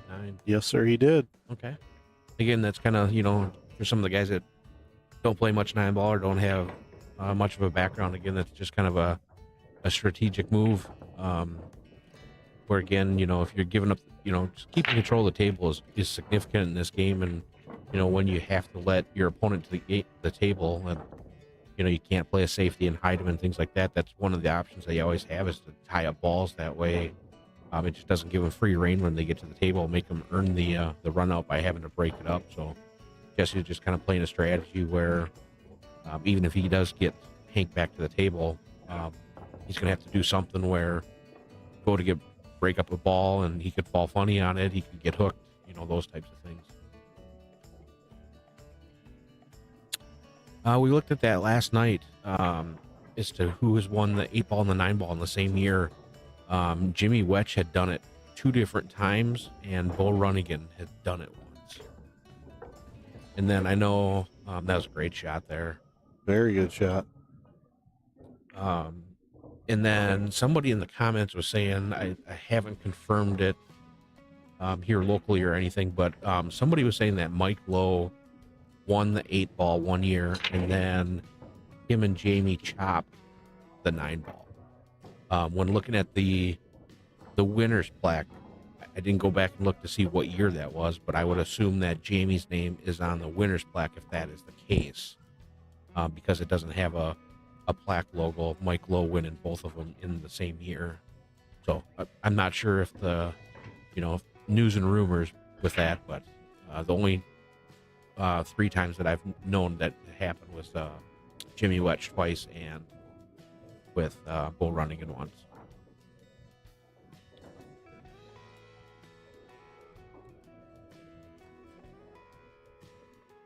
Yeah, I see Piazza's out there in the Denver area. Again, he's got a lot of challenge matches, and I think that he ends up running some of, potentially even some of the same style of tournaments, maybe like Jerry Johnson does. He's always got some advertisements out there, and they're trying to get into the live streaming type of thing too. So, again, anybody out there, again, there are some ties there to Minnesota and things like that. So if you're in that area, swing by there, or feel free to check out their stream. Only when some of the local pool's not on.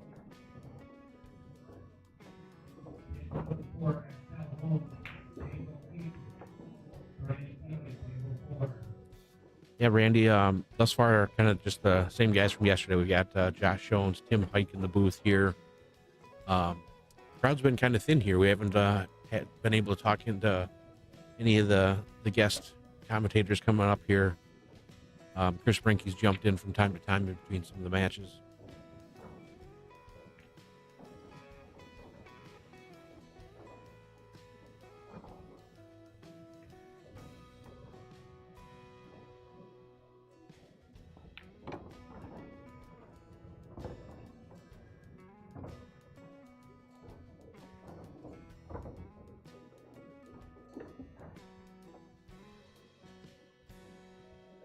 A little bit of work to do here. It's not too bad.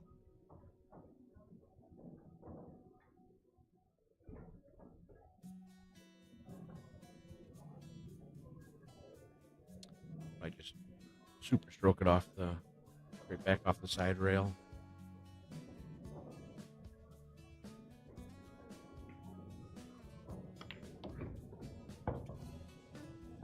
Doesn't really want to fall too flat on this. Wants to kind of keep an angle where you can kind of punch out off the side rail backwards to fall on the angle for the 7. And I'll be kind of curious to see, again, I would anticipate that Jesse's just going to leave just a little bit more angle than potentially usual here, just because of some of the issues that he's had earlier in the match, just the speed control just being slightly off, where, again, this late in the match, you can't be giving a game away where he just wants to make sure that he falls good on the 8 ball and doesn't have any issues at all.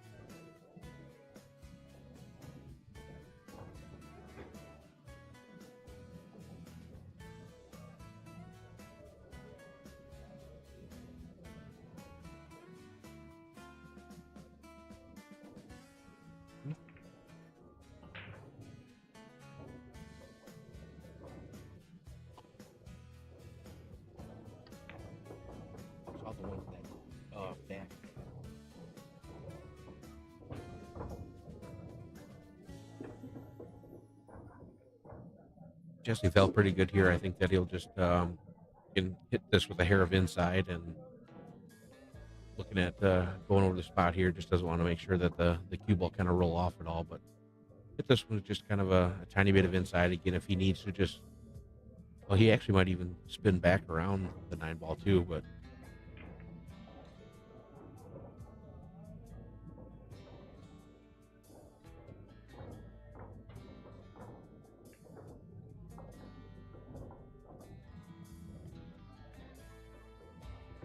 take just a little bit longer of a shot, just another, again, absolute simple shot here, but there's no reason to go into any kind of trouble with those balls there. He ran into a few issues earlier in the match, and wouldn't be able to, just can't be getting away with those this late in the match.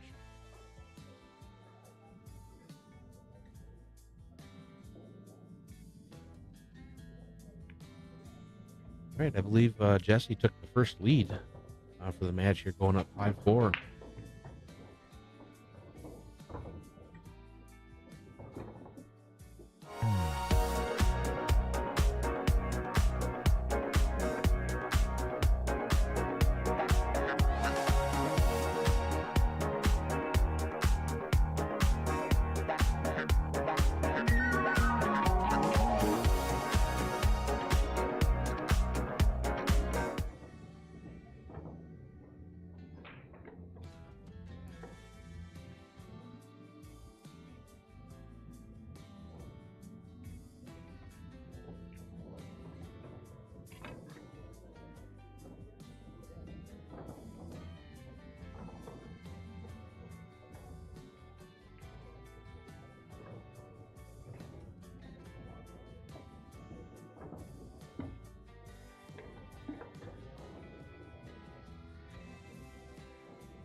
Yeah, it'd be really cool to get Mario up here in the booth and get him to share some stories. He's definitely had a lot of history here for pool, and I'm sure that he could tell some good stories. All these guys are scared to get in here to share some of this information, though.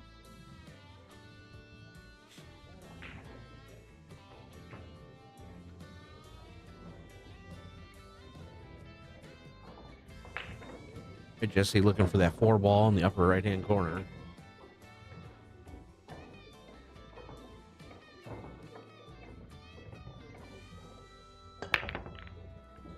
Came up just a little bit short, and it looks like he's going to end up breaking dry, and all the balls are open. I mean, Hank's going to have to look at the table here and kind of see what he wants to do with the biggest thing that I can see is going from the 3 to the 4 ball. Yeah, that'll be a little touchy. Ideally, I think what Hank may look at is if the 2 does go by the 4, he's going to try to look at an angle where he can come almost kind of towards like where the chalk is, where if he can shoot the 3 ball in the lower right-hand pocket, then he shouldn't really have any issue with there. So he can get just a nice angle where he can kind of shoot this 2 ball and drag it down, but got a little straight there where now he must be shooting it in the upper right-hand corner. You could potentially just be looking at it where, even on a shot like that, where if you just try to thin through where you go between the 6 and the 7, even if you do run the 7, it's not that big of an issue. You've got a 4 ball, you've got a nice little angle with it.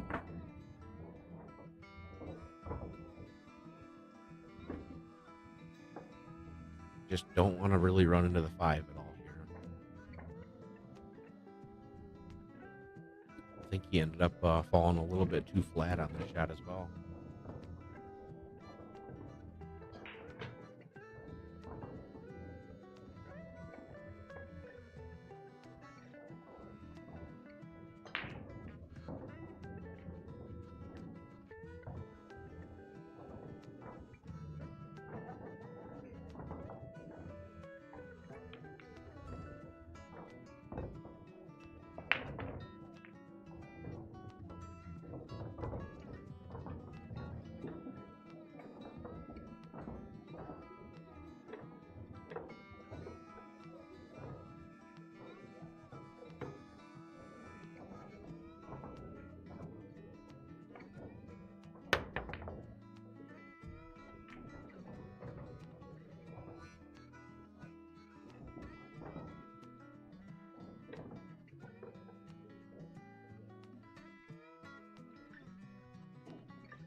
Hey, sorry about that, everybody. Rick Tonjum came by. We were just kind of chatting with him for a second, but out of the corner of my eye, I did see that I believe it was Jesse speared a jump shot in there to kind of get to him where he's at here and get back in line.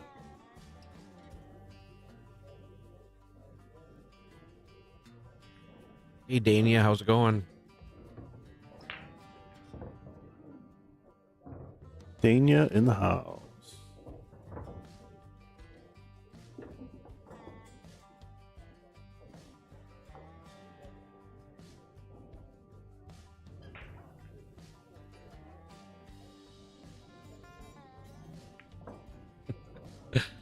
100% true, Tara. He did add a lot of action to the commentary last night.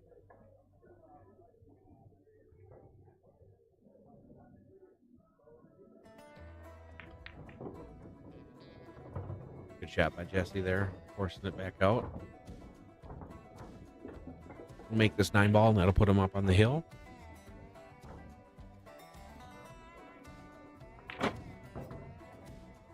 Can't believe we didn't see any of the Osmondsons come rolling through here this year. Right. I thought those guys are pool fans. Must be a WNBA game in town or something.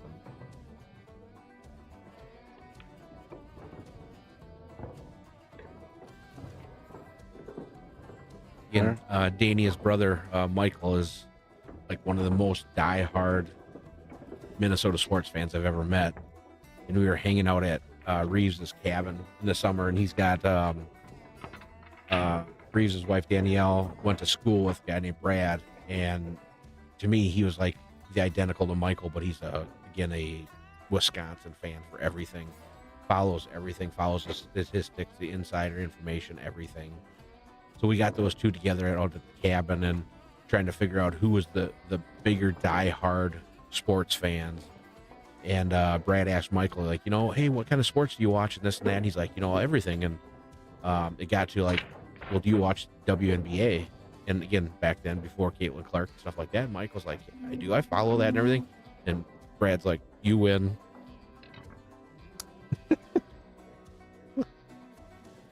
But now I'm sure all that's changed because Caitlin Clark is really changing the name of the game with that kind of stuff.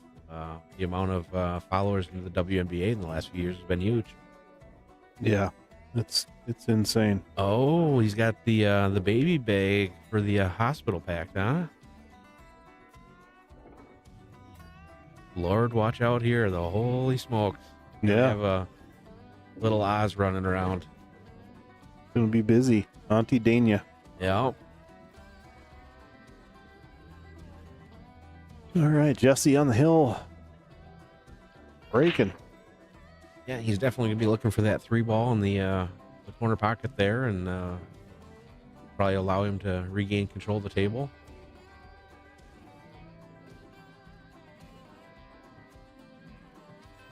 Yeah, we were just looking at the brackets just a little bit ago with Jeff Van Sickle winning his first two. The last match he won Hill over Dustin Gunia, so he's still rolling on the winner's side here.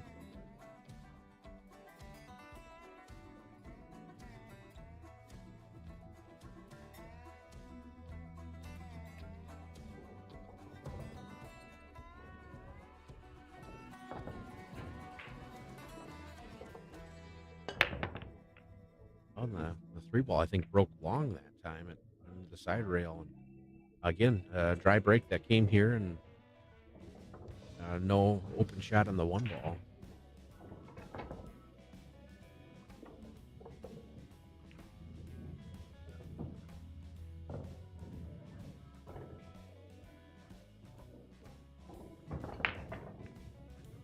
And Dania, when Charlie's kids were due, that didn't stop him from coming out here.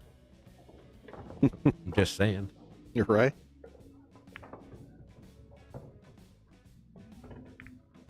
Oh, yeah, double kiss. Looks like he left Jesse the edge of the 1-ball, but not sure how much you'll be able to see of it as to how good that will be.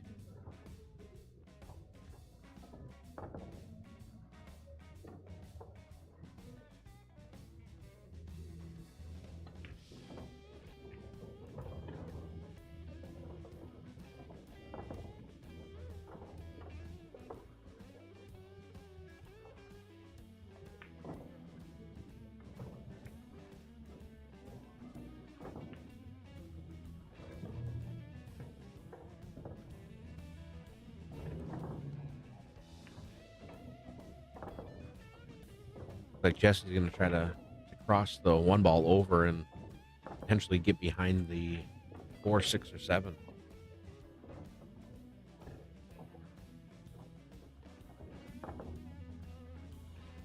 Just got a text message that 24-22, the Bears beat the Packers with 2 seconds left. Now looking for some confirmation about that in the chat.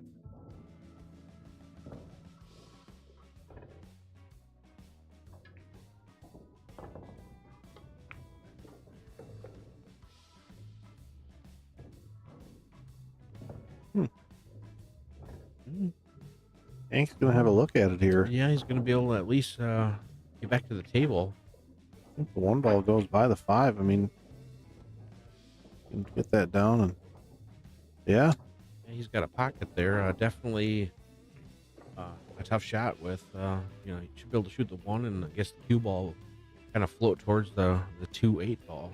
Just kind of a natural shot, but kind of worry about potentially making this ball and then working from there. See if you can at least get control of the table. I mean, it's an opportunity. Yeah, it's better to sit in the chair. And yeah, it looks like Dusty did confirm down goes Green Bay. But I believe it was take it. Got kind of a roll there. Kind of a meaningless game, I think, for Green Bay. But again, it's still an L in the loss category there. Chalk one up.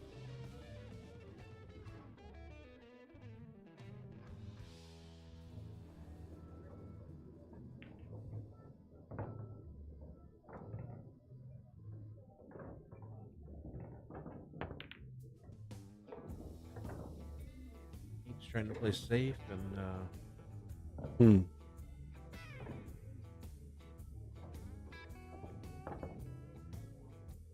yeah, maybe he sold out a bit.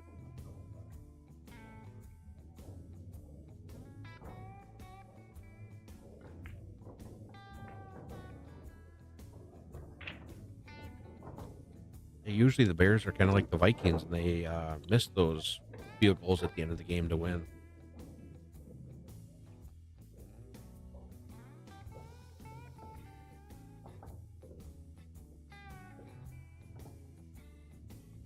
Well, you can expect a 2-page Facebook post from our good friend Charles Arntz here real soon. Made his whole weekend. And potentially Joey Ryan, too. Yep, it's true. From the opposite side.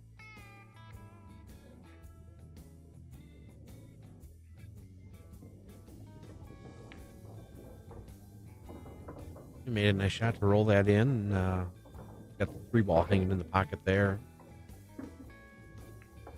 This one of those shots that I think Jesse may. He's looking at.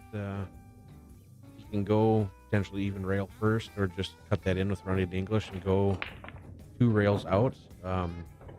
We just watched a spectacular shot similar to this again on a 9-footer that Jane had hit, where he jacked up big time and drew it absolutely straight back. Kind of a cool little highlight video that's out there floating around on YouTube. Hippie probably taught Shane how to stroke a cue ball like that. I'm sure.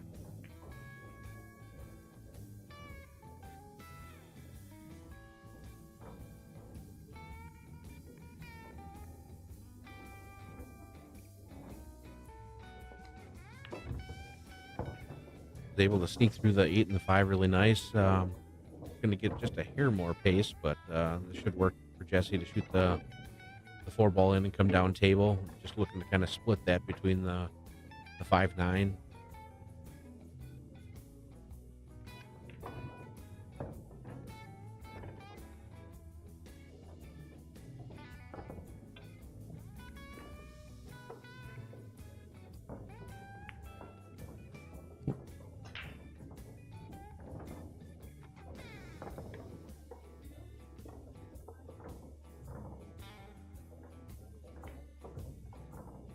Like Gunner and Sean packing up down there.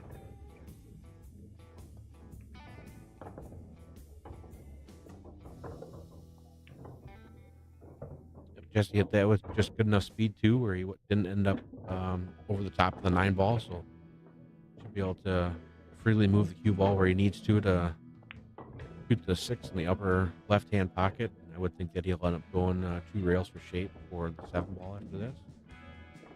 Kris Brenke gets the W over Sean Mitchell. He will be playing Trent Miller next on the loser's side.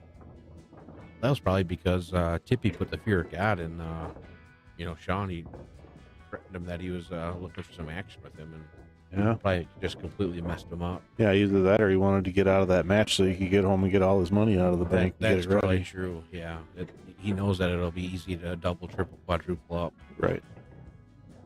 Got to get your money in when it's hot, right?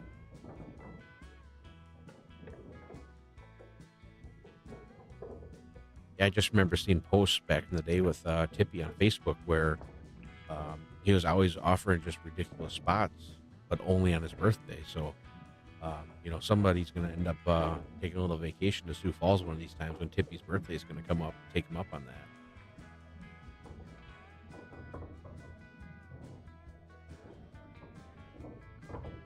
Sounds like a hangover.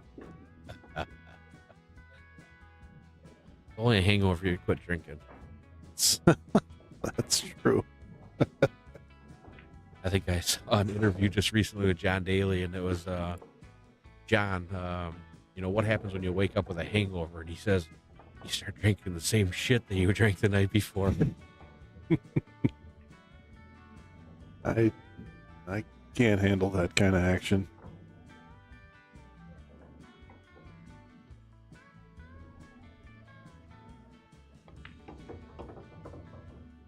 Stay away from the side there.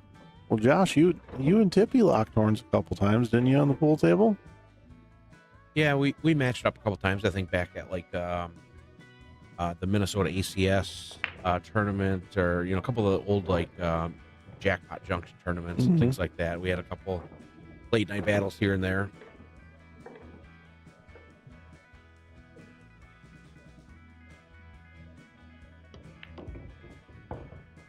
All right, looks like Jesse's going to put this one away. Hank just conceded the game to him.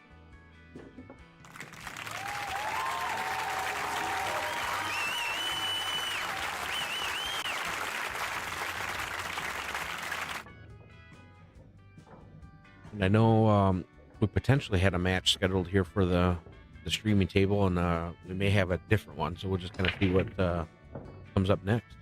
See what the world brings us. Yeah. It's going to be a surprise.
Sorry about the break in the action there. Josh taking a little break. Stepped away for a minute myself, but we got Rory and Van Sickle doing battle here. Check the score here for you.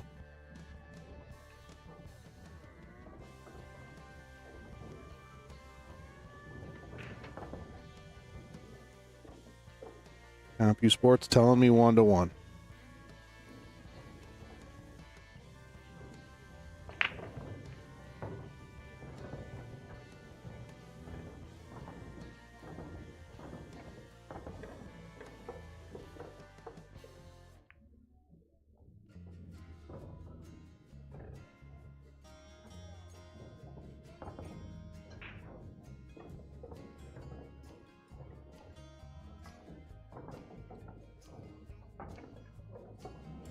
Chrissy wants to see Jamie's match. Probably make that happen. Let me check the score real quick here. Jamie up 2-1. I'll jump up there quick and move the camera for you. Hold tight.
All right, working on a twofer there.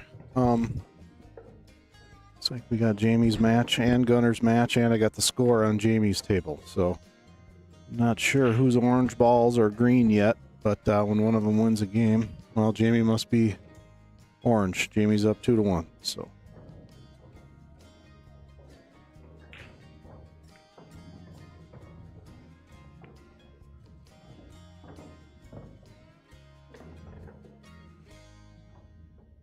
Scott Reynolds in the chat. Yes, Skull Vikings. Let's get it done, huh? What do you think for a score? What's your guess? Anybody else in the chat? What's your guess? Vikings game today, win or lose? What's the score going to be?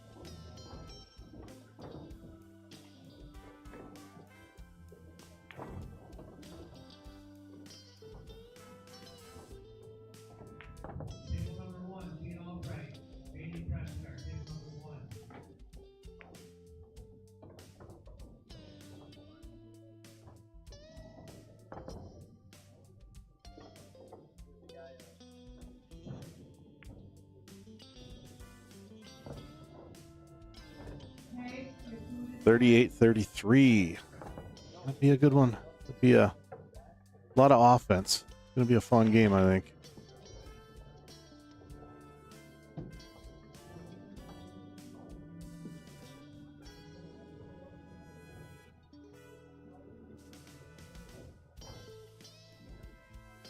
God, everybody's thinking high-scoring games is going to be a track meet, huh?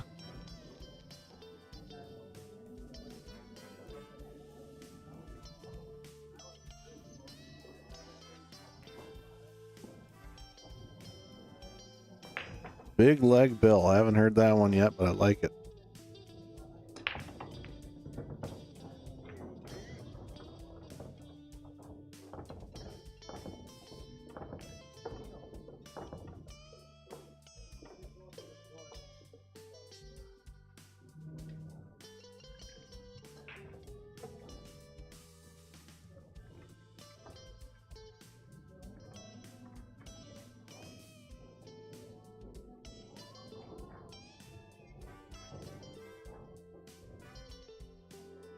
All right, looking like JD versus Gene on the stream table here next. They're getting situated, loading weapons, that kind of thing. They'll be lagging here shortly.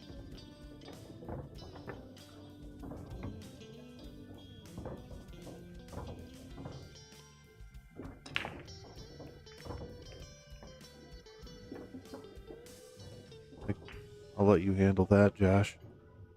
I just moved the room camera to Connor's match and Jamie Pluta's match.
All right, I'm not sure if Tim's brought it up or not. The next match we're going to have here is JD Prestegard and Gene Albrecht.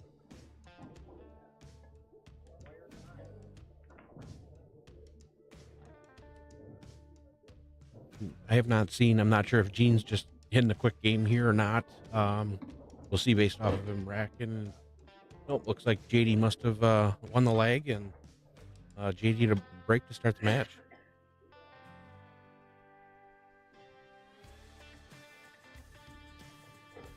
Ask the chat what they're thinking for a score on the Vikings game. Everybody thinks the Vikings are going to win, and it's going to be a track meet, I guess. It's going to be a battle because the significance of the game. Yeah, lots of points, it looks like.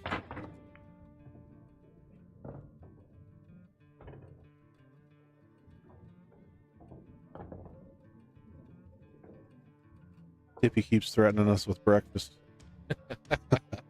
We couldn't get breakfast here today. That sounds true. fantastic. Yeah, right?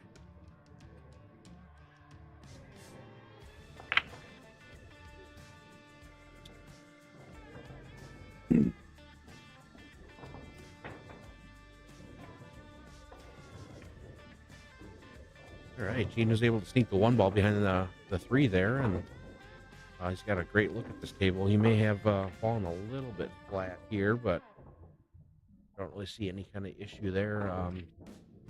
Looking at the table, the biggest thing to see is the 8-ball kind of hidden a little bit behind the 9 to make sure to fall good on that.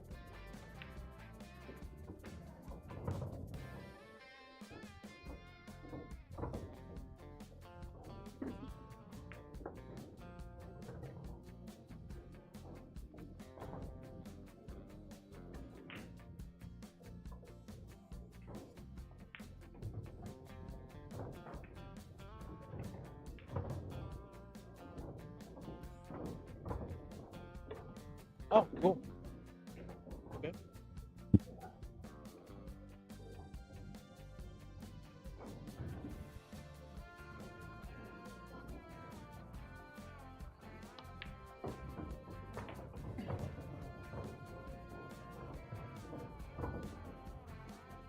We don't know what you're talking about there, Tippy.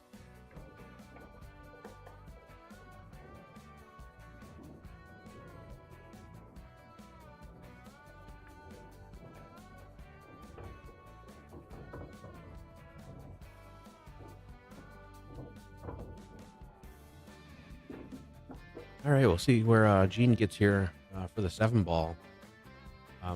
Ideally, he'd like to be as close to the top rails there to get on that 8. I don't like getting down to the foot end of the table there, but try to get ideally on that top rail towards the the right side of the side pocket. I think if Gene can kind of get that angle into the side hole where he can go straight forward and maybe up to that third diamond from the bottom side of the table, kind of get a little bit of a funny angle. We'll kind of see.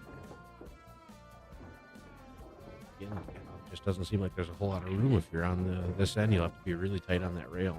Yeah. Well, he's gonna, like you said, third diamond. He's going to be up. I'd like to be on the third diamond, on the other side of the side pocket, though. Gotcha. Gene's got the perfect game, though. He'll be I think he's right going in to line. be just fine. Yeah.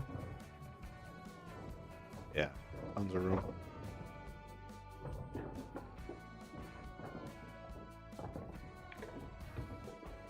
Yeah, looks like Gene's going to get out here to start the match.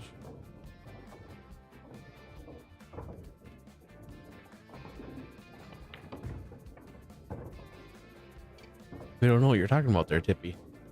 Yeah. Really don't know what you're talking about.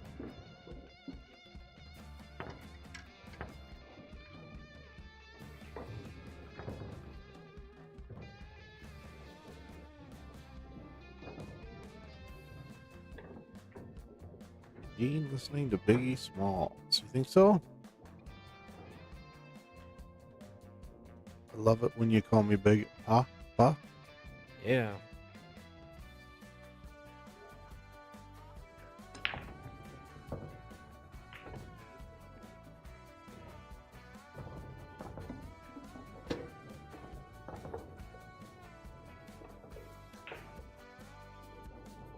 I don't know what a Calcutta is. They keep talking about it. One of those charcuterie boards or whatever. I don't. Yeah, never heard of it. I don't know.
A little bit on the wrong side of the 3-ball here. He's gonna have to punch across the table and come back kind of about to the same area where he's at now.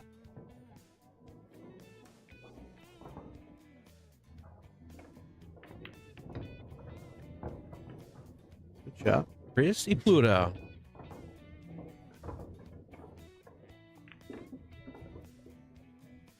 Jamie up 5-1, Chrissy.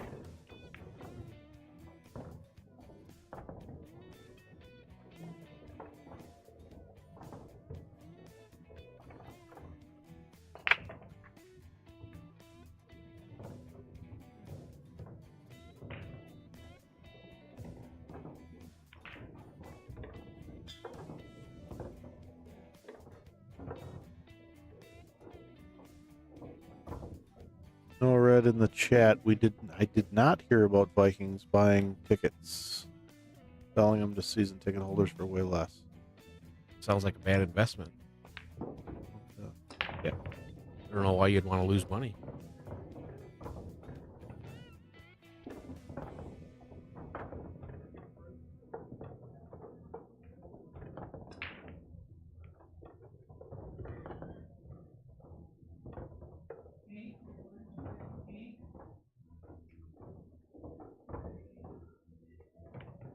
All right, Gene hitting them good here, up 2-zip.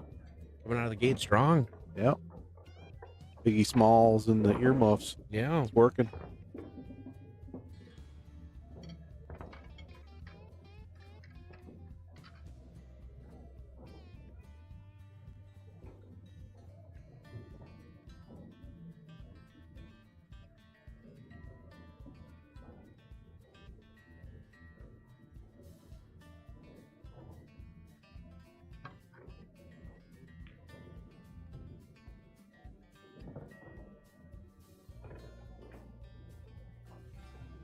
Robin, I believe it is just ear protection to block out noise.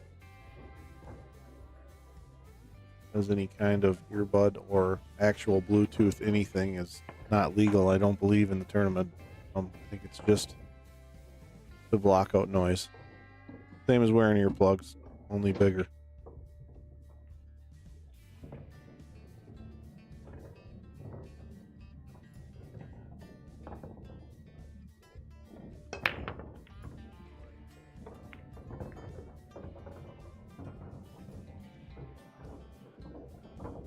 Or that, Chrissy in his ear telling him how to get out. You're doing a good job, Chrissy. I don't know if he's missed a ball yet in this set.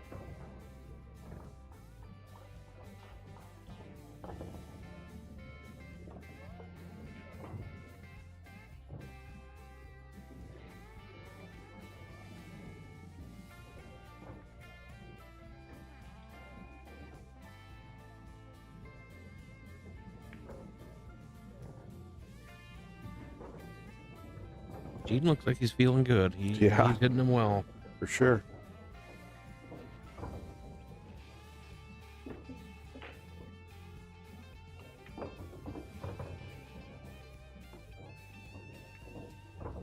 Okay, that comment from Dusty makes a lot more sense.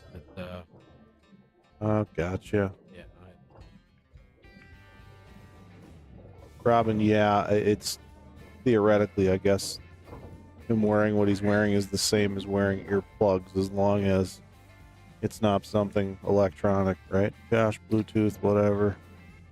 Yeah, I'm not gonna jump into that a whole lot. I know at least at one point there was nothing allowed, and then we went back and forth one year, and I don't know if Gene and Rich have talked about it and come to an agreement or something, but let's say this, I know to begin with it wasn't the smoothest thing. Yeah. Right. Yeah, there was there was a doctor's note of some sort at one point, and water under the bridge. Yeah. Here we are.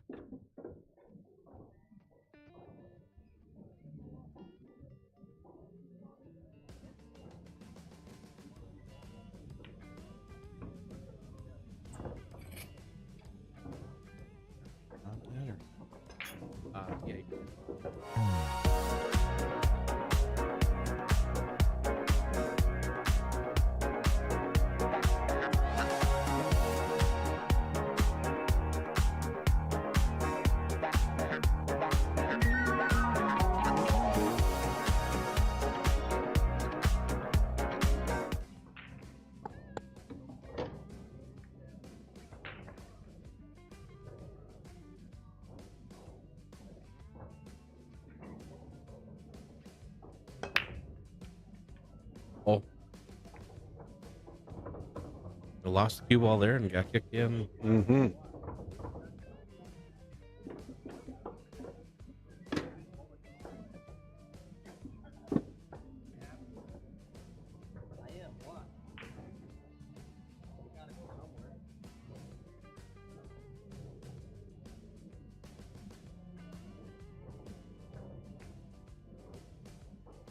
Rick Pagel in the house. I think there's a lot of people that share your feelings, my friend. What's the Rickster up to for the game?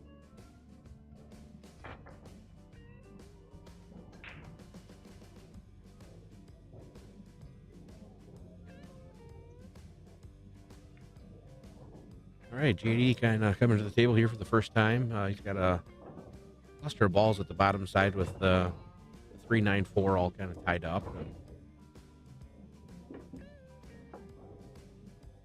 What do you do from here, Josh? I don't know that he can get enough action out of this 2-ball to really break anything out. But yeah, I think he's going to have to. He may just kind of look to get down table and,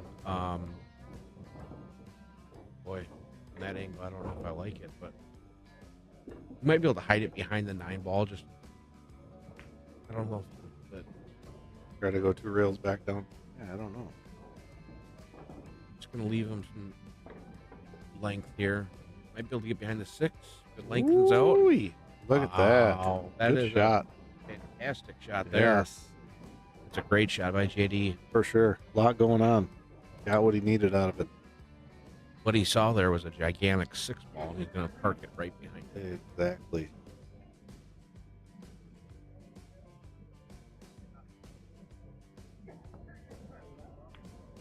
Gene had gotten a hit, but thinned off of it and got in a scratch. There it is. Paid off.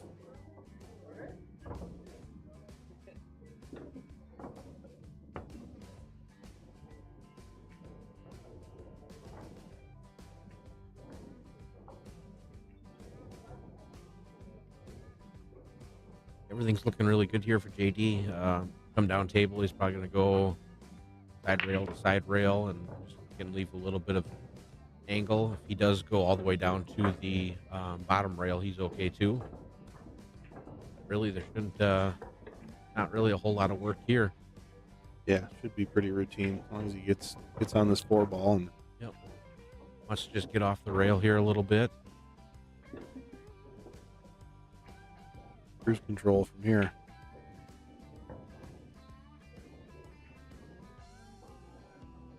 I never thought you slowed down, Rick.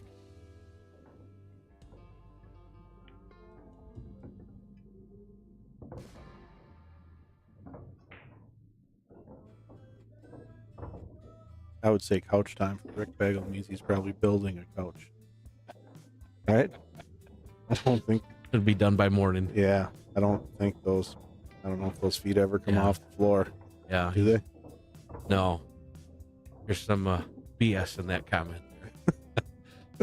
Some secrets. Uh-oh, JD, what are you doing? Oh, he's fine. Wow. Nothing to see here. He's fine. Yeah.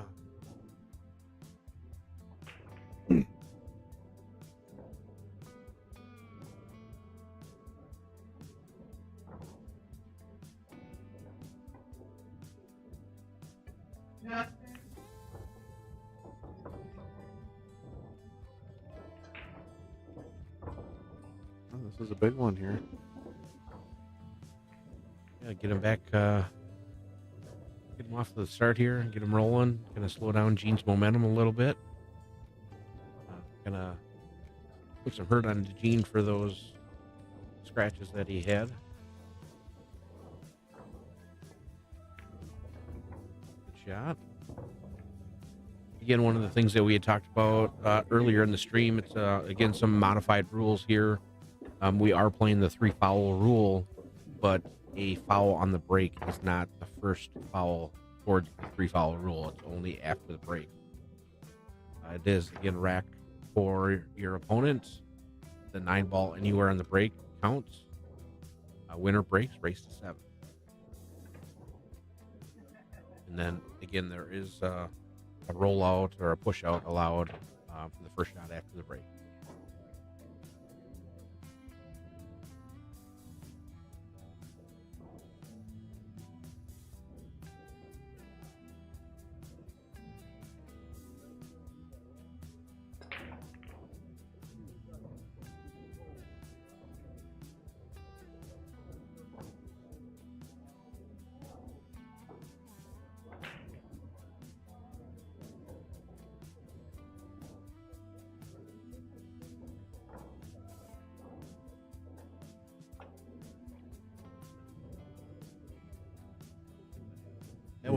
That was the table that Jamie was. Yeah, playing Jamie was on the near table, and the one next to it, that's Gunner's match, Chris Brenke. Yeah, we could always go back and go zoom back in to Rory. Yeah, to the Okay. Rory table Can over do there. that. Keep an eye on when Gene's gonna.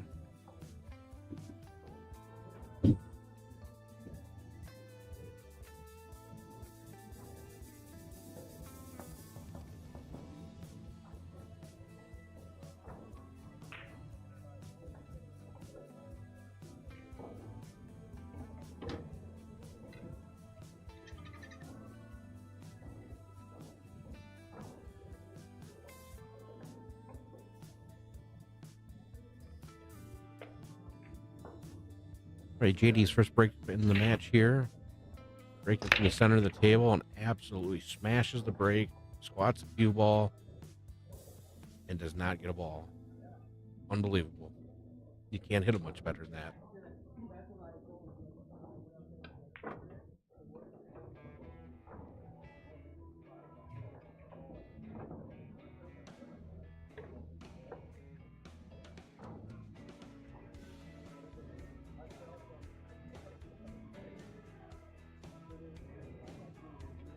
All right, what do we got here? JD absolutely crushed the break, and he wall sat right in the middle of the table. And nothing went in. Rough. Gene hit the wrong side of the ball there, so it one ball ended up falling on the wrong side of the 7. We'll look at kicking in off the end rail and potentially playing the 1 off the 7 in the side pocket. Hey, don't touch that.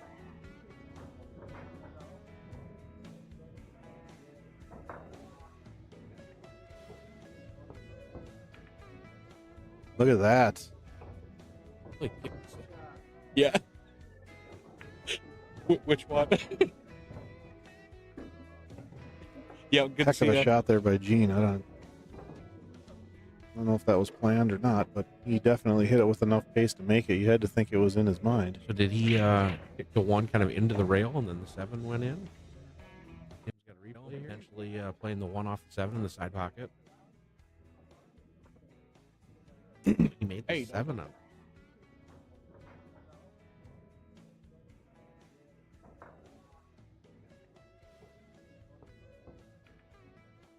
Look at that. Yeah.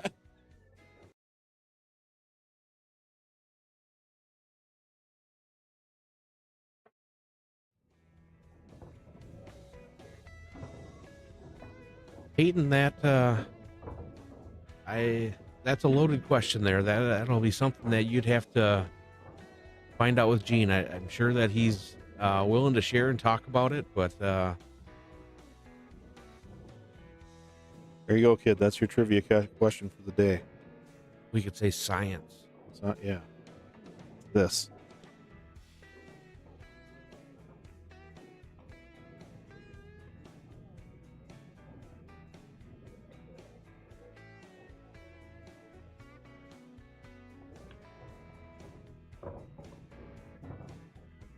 Pretty good shape here. I don't really see any issues.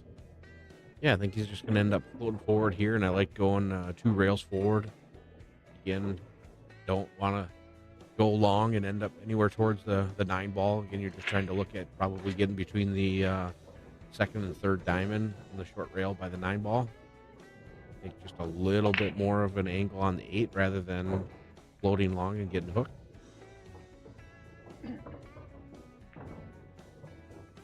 Yep, I like right where he's like in between those 2 diamonds there.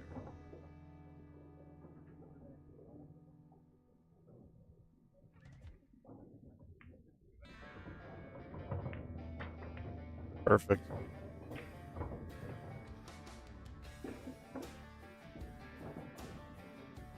Gene really hitting them good here. Yeah. When Gene starts feeling good, I mean, he still plays at a strong level.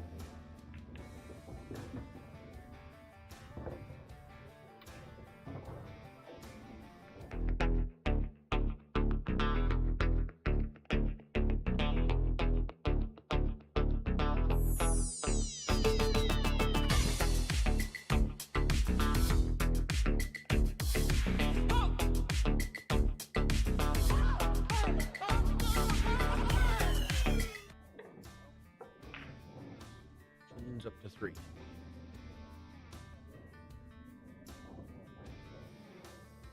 Missed one.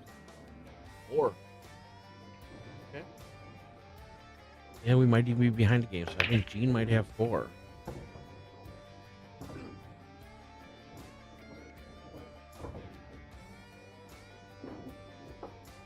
You know, they're not keeping score on copy, so Might be a thing.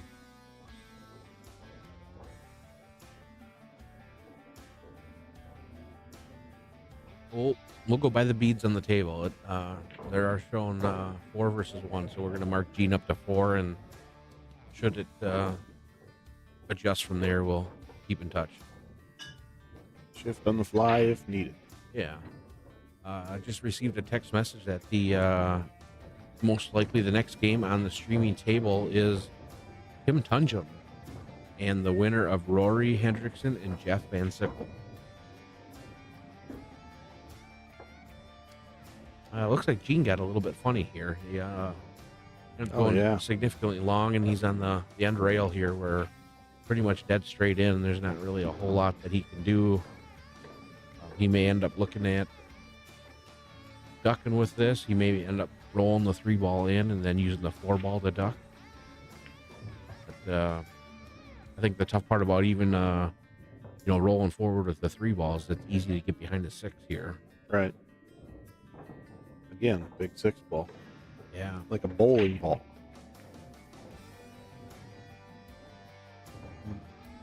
Update across the room there. Looks like Rory is on the hill. 6-1, 6-2. 6-2 over there. Yep, 6-2. Actually, he just put his hat on. Is the match over? I don't know, but I saw him just go to the hill. It said 5 on CompuSport, and then he won a game. So I don't know if Van Sickle gave it to him.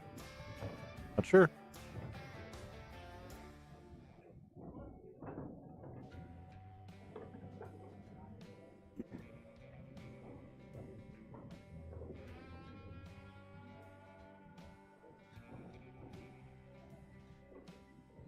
Johnny Meyer going to take a few practice swings here.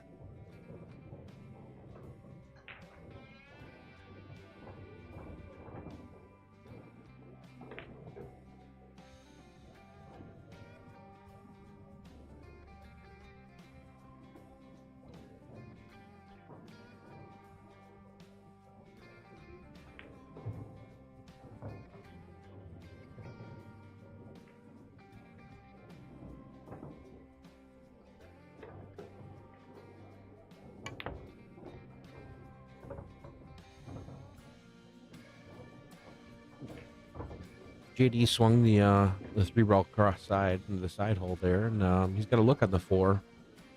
Again, kind of a dangerous shot to shoot that straight down table. Again, the side points tough to get by, but they definitely still do go in.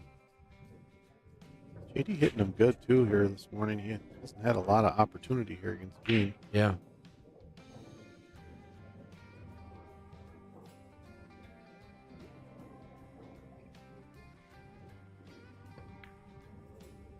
Yeah, it's just a tough shot there. Looks like he's going to end up selling out. The 6-7 looks like it's pretty tight, but I think the 6-ball goes by there. Gene will just basically maybe draw the cue ball back a little bit here and shoot the 5 in the lower left-hand corner, and from there it's just stop, stop, stop, stop.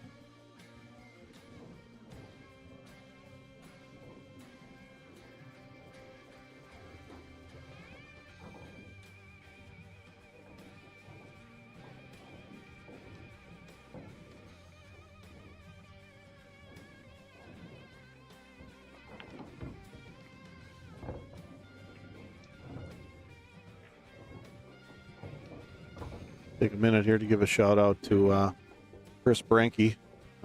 He is the mastermind behind Midwest Q Sports and this live stream.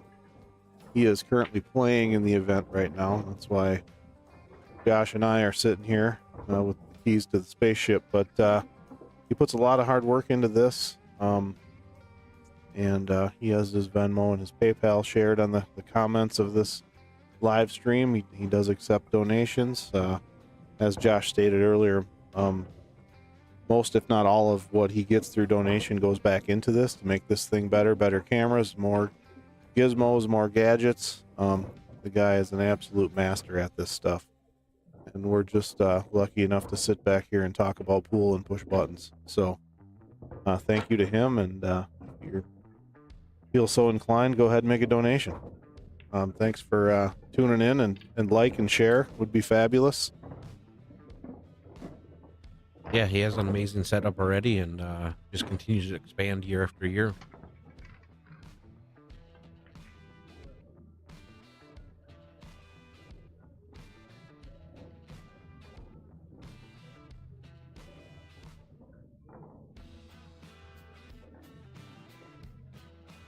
We've been requesting a drone cam for a couple years. I'm not sure it's going to happen. I don't know that it's practical, but we'd really love to fly a drone around the room so we can hover down on shots and see if balls go and that kind of stuff. But I just don't know if the FAA is going to let it happen. We're in a I think the proper timing for that is like late on Saturday night. yeah. We're kind of in restricted airspace too. There's rules against that kind of stuff. But we'll see.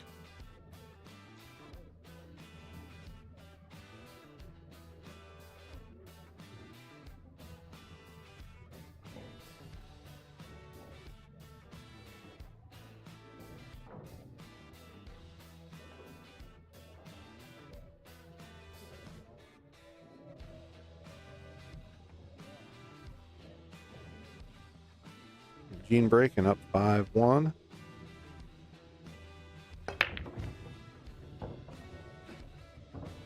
Gene just keeps getting that wing ball go in, a couple of balls going here. 3 balls pocketed on the break. And we'll see if Gene will be able to play a carom shot here on the 5 into the corner.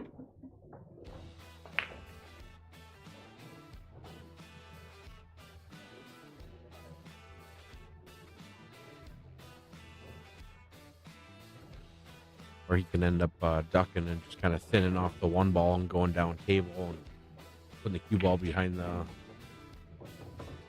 7, 8, 9. But Gene decided to play the carom here, and now I have a feeling that he'll try to be putting the cue ball behind the World's Fair down table here. Try to hit that window between the 3, 8 and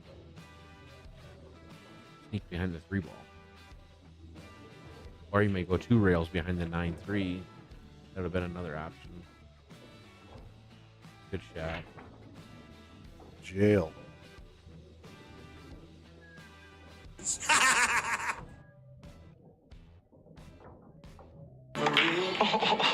The impossible dream.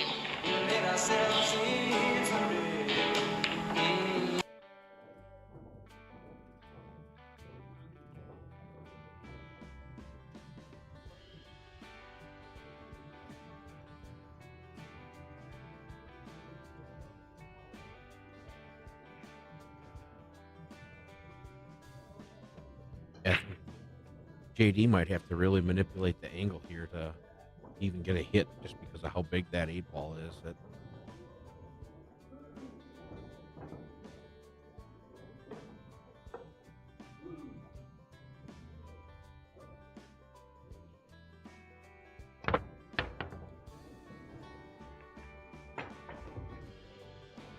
Yeah, Gene hit him in a really tight spot there.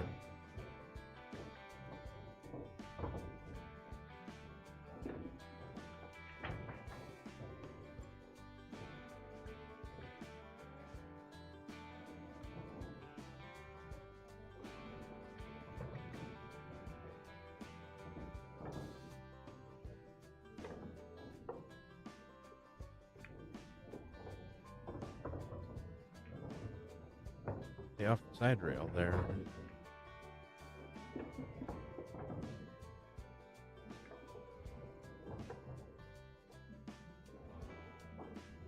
Obviously, you got to pocket the balls, but table control and defense, it's just such huge aspects to 9 ball. Yeah, when you're coming to the table and either kick in or just not left with anything, that race to 7 goes by in a hurry. That's right.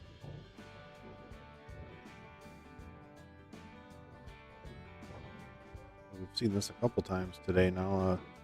Marsolek's match was very similar. He was down 3 or 4-0 before he actually had a shot that he could make, you know? Yep. Crazy. Yeah, he had been to the table a few times. He had opportunities, but those opportunities were jump shots. Yeah. He was.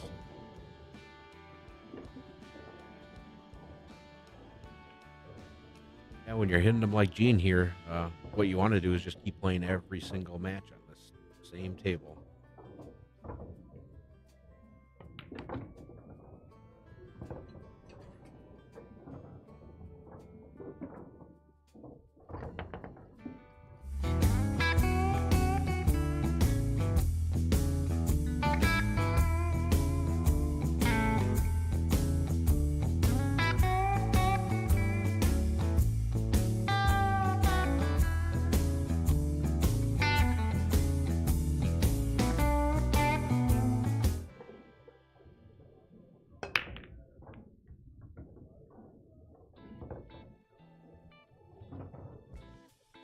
Gene made another ball on the break here and has a look at the one ball.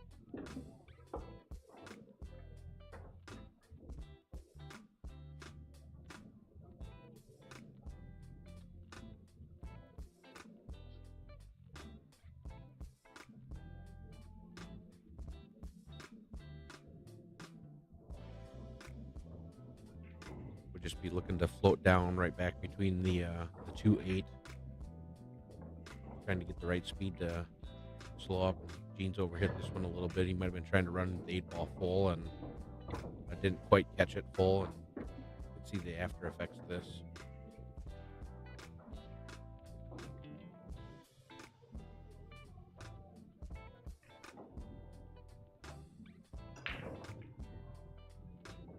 Gene's looking to kick one rail.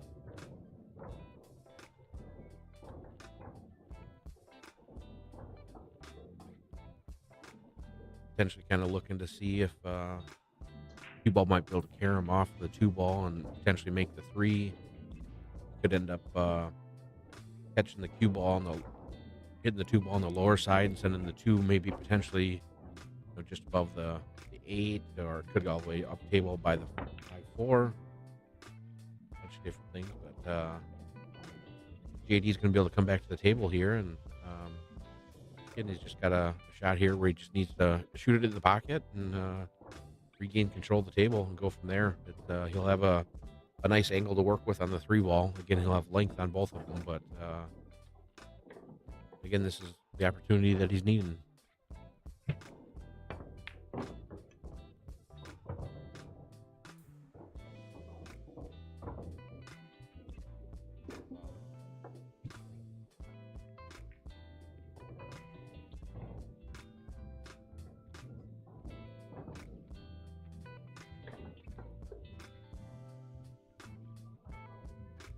Yeah, and JD's kind of looking here where is the best option. Do you want to try to look for that window for the 7-9, or do you just kind of leave the longer shot and leave it out in the middle of the table and just kind of take the tougher shot? Slow down here. You don't want to run too far.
Right, back in the saddle. What'd they miss?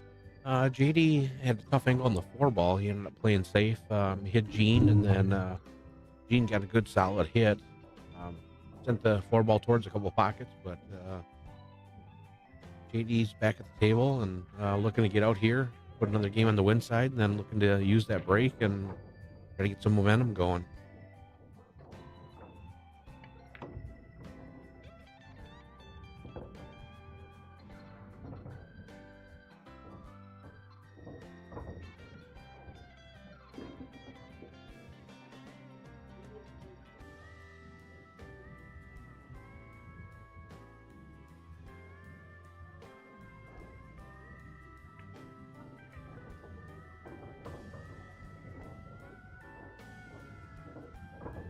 A little bit on the wrong side of that. Yeah, I think he's just going to come straight across and shoot the upper right corner. Oh, just going to float it down. He's okay here too.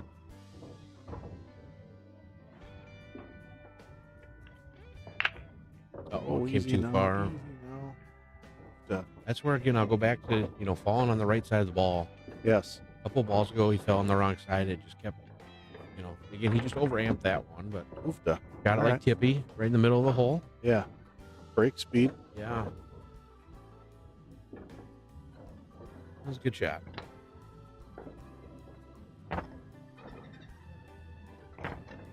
Rory and Jeff Van Sickle were on just a break a little while ago, and looks like Jeff's at the table. I believe Rory is up. Rory on the hill, maybe?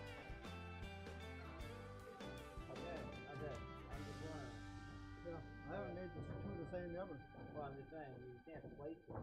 I'm looking at, I'm trying to just get the 9 ball in the center. Okay, Yeah. I was just asking. It wasn't what you were doing, I was just asking. Yeah. If I'm back on the top down, put the 4 or 5 up here. When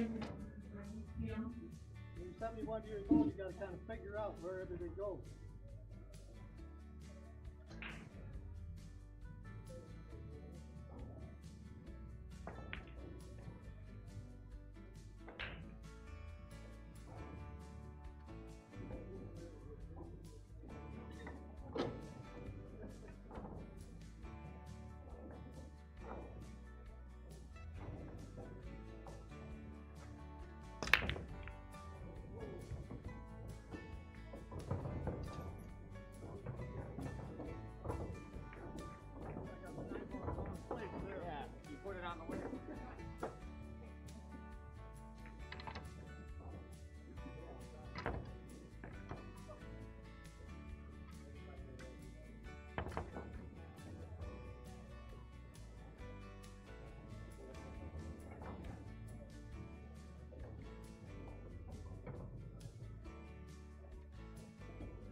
It's a good stroke that he put on there. He was right up on the rail, and not really a whole lot that he could do to try to get back to the 5. He hit a great shot, just didn't get any kind of roll there. I'm not sure if he can kind of thin off of that 9 and spin potentially 3 rails, leaving the or spin off the 5, hiding the 5 ball behind the 9, spin 3 rails, and potentially leave him down table. And the tough part about that is you can come up with hitting a flyer, and you just never know where the 9 is. You just don't want to leave it wired. JD might actually be looking to cross corner bank this too. Or he's looking to kick 5-9 combo here. Be some movement.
Looks like Gino getting it.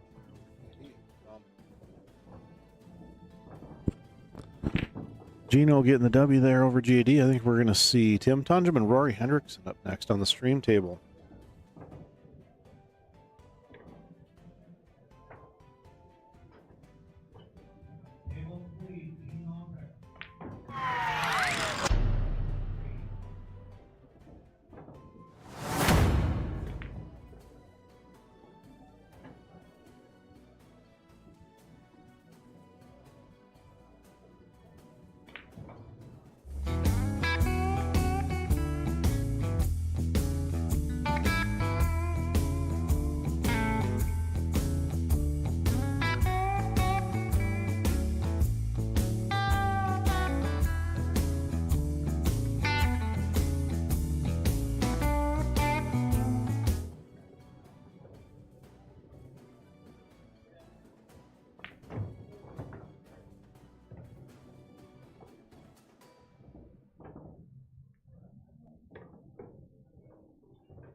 All right, we're back. We got a winner side match, I believe it is, with 10. How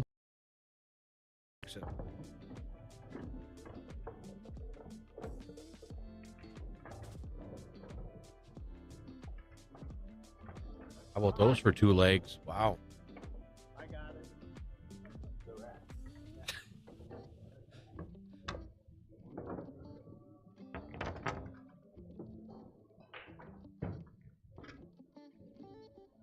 there's some big matchups going on right now. We've got Rory and Tim playing on the first table here, and then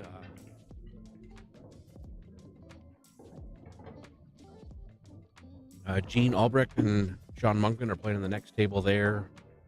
We've got TJ and Jesse Engel playing right now. Mario Moreno is playing Dustin Gunia. Jamie Pluta is about to start with Jeff Van Sickle. And then Chris Brenke and Trent Miller are tied up Hill right now.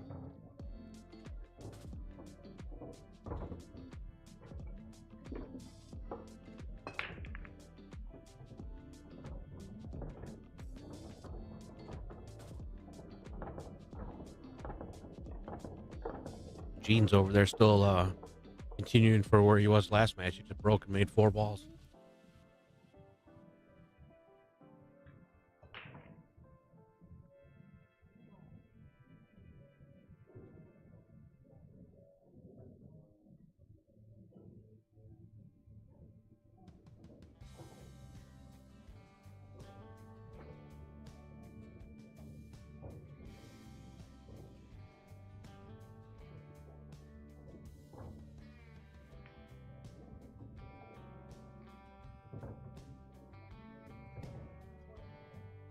That's the Chris Brenke, Trent Miller, Hill match.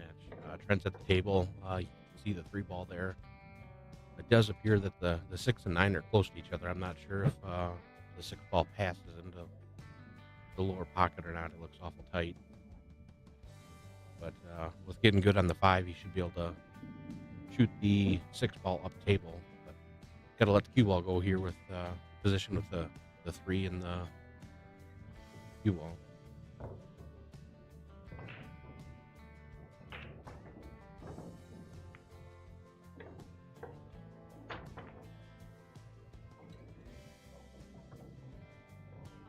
Gonna jump back and forth here just to kind of see what Rory's gonna do. If I see him lining up to shoot, I'll switch back to the feature table, but otherwise kind of see what is going on in that secondary table.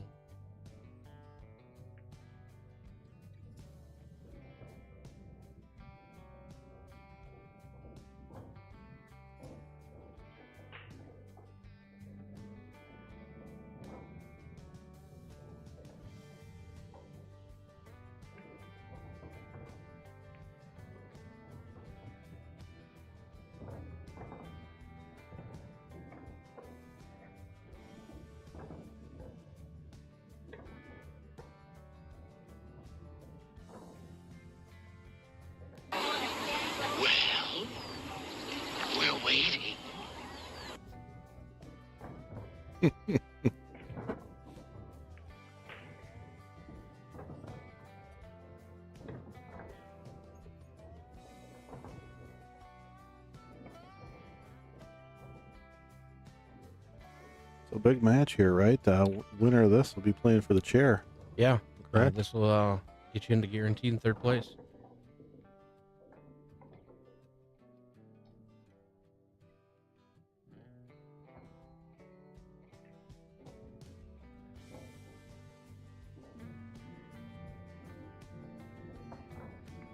A lot of old school names still in this thing this time. It's kind of fun. Yeah, all those horses are out there running right now. That was a great shot by Tim. Yes. And the 4 ball got in the game as well. Rory's right. He's right back to the shed to pull out some additional tools. Yep.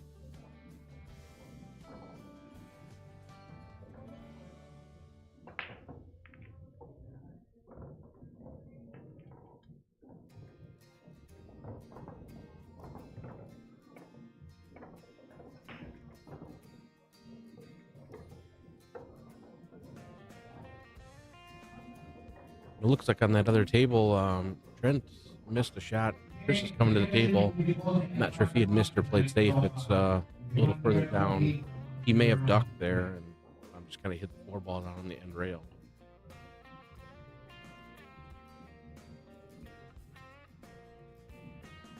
Yeah, let's have a look at it. Yeah. Well, Rory's about ready to fire here.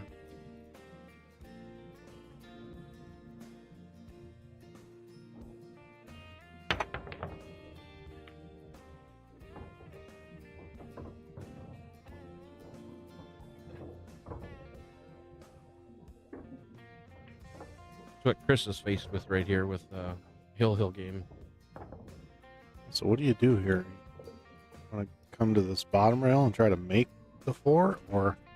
I kind of like picking into the near short rail. Yeah.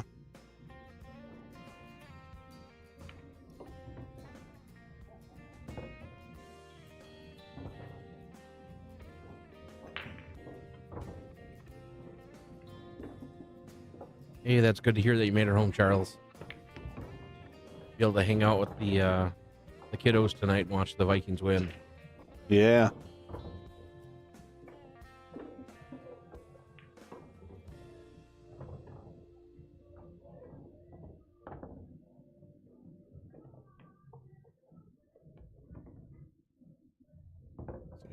Tim's got a nice table here on the right side of the 5 ball. The balls are sitting good. Yep, I don't see any issues here. Gonna pick them away and jump out to a 1-0 lead and get the break.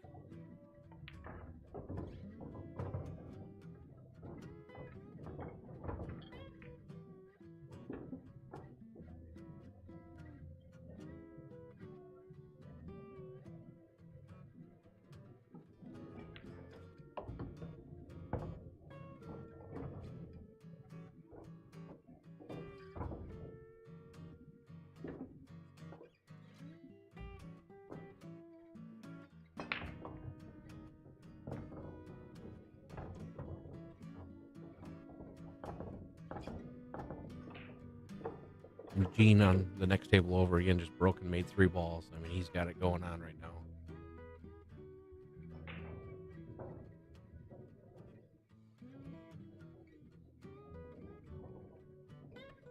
Things are working over there. And on that table, the 9 ball's kind of hanging in the pocket too.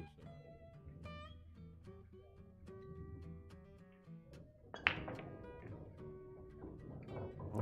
Oh, Tim. Well, he could make it. Might have to let the white ball run here a little bit, but it's okay. Sometimes you got to do that.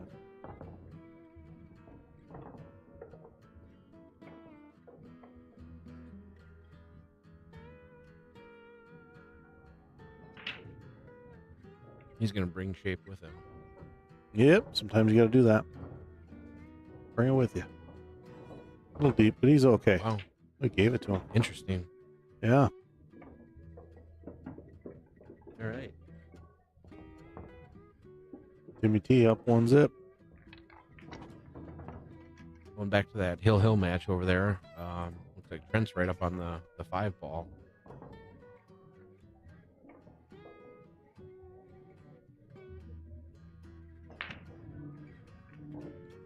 I just thin off of it and go up table.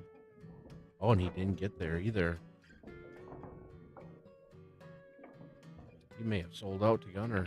Yeah, and I think that 6 ball goes up in the top left corner. It might even go in the bottom left corner. We can't tell, but a nice, easy. Yep, looking at in the top left. Just be able to roll forward on that. And yeah. Again, he's got a lot of distance, got to focus on the shot and still hit it with a good speed, but. Mm-hmm. Great opportunity.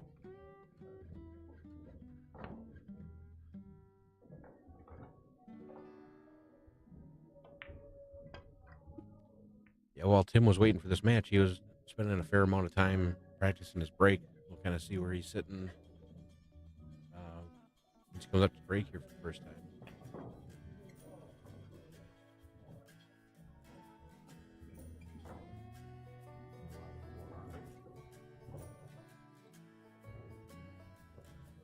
Hard to tell from here exactly what angle Gunner's got here, but he hit that good. He's on the 6, and he should be able to slide past the 9 ball one way or the other. He might have to get into it a touch, but yeah, I think either he way, should be at least fine. He's got a shot at it.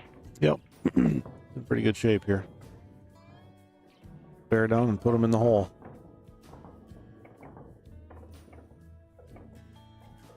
Yeah, Rory's still racking here, so we haven't missed anything on the feature tape. Oh, Gunner missed it. Shot it wide.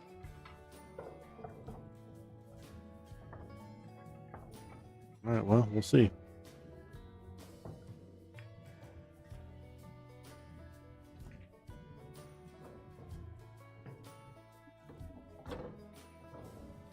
All right, here we go. Tim's going to check the rack and then have re-rack. Mm-hmm. Could happen. All right, Tim to break here.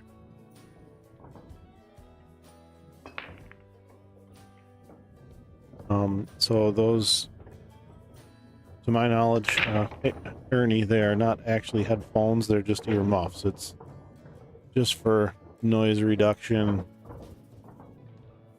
Not actually anything electronic, as in electronic ear devices, earbuds, anything Bluetooth like that would be not legal in this tournament. So the way we understand it, it's just ear protection.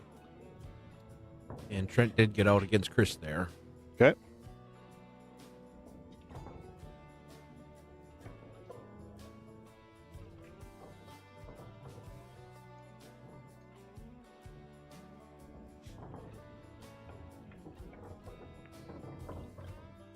That is a great shot. Yeah, and the nice thing with that, he can still shoot the 7 in the side pocket. Right. I mean, he could always end up playing the 7-8 combo if he needed to, but he does have an open pocket just to shoot 7 straight in.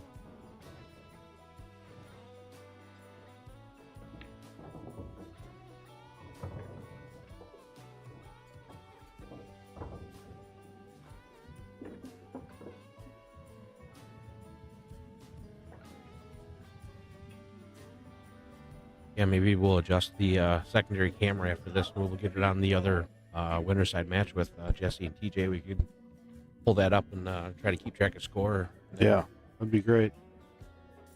Right after this rack, I'll jump up and relocate things.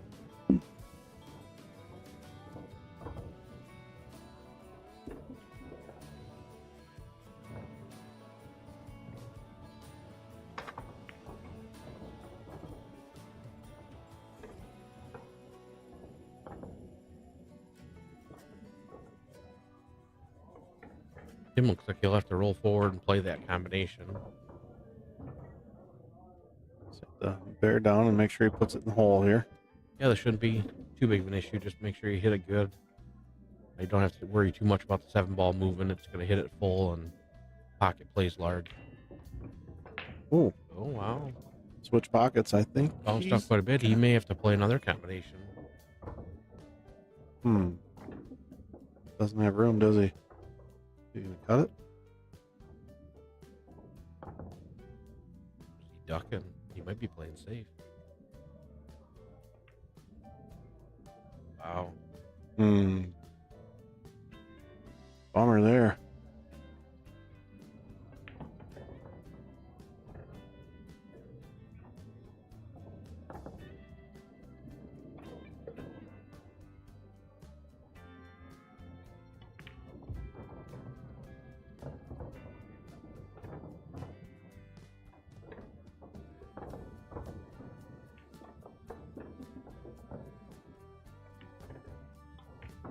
All right, we got Rory tying it up 1-1, and now we'll try to get that other camera view here on the other winner side match.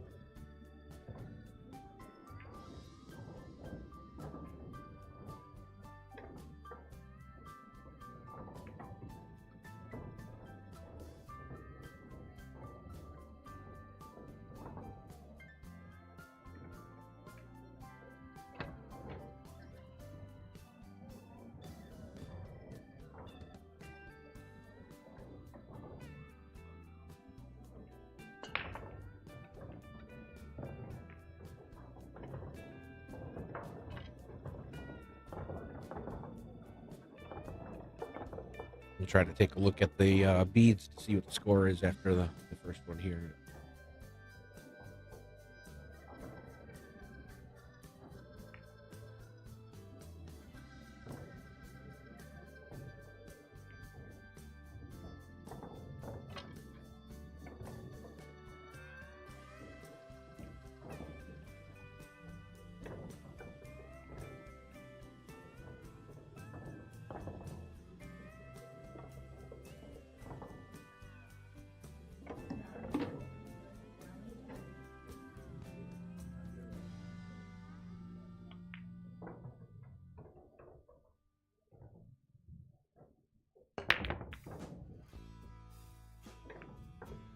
Rory broke in the kind of the center of the rack. Just didn't have that huge action, but dry broke and didn't leave a look at all on the one ball.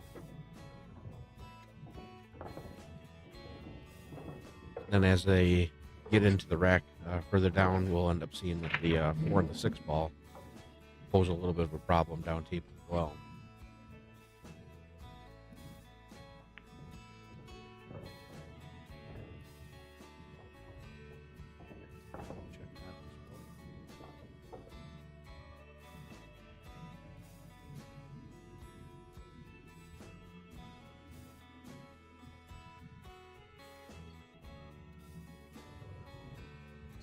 Tim Tonjum contemplating his next move here.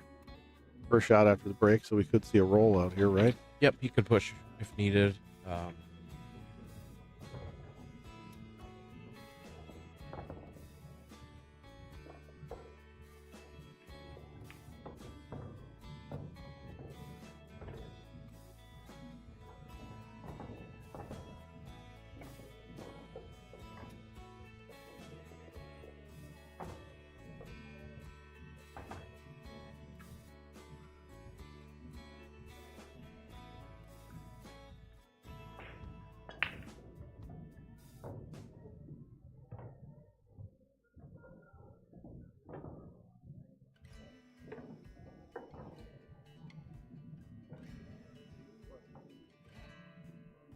He's going to push here. Looks like he might be able to just leave him the edge. Yeah. Let's see what Rory comes up with here. If he'll end up trying to cross it over and leave the 3-5 as blockers, leaving the one up near the towards the upper left hand corner pocket.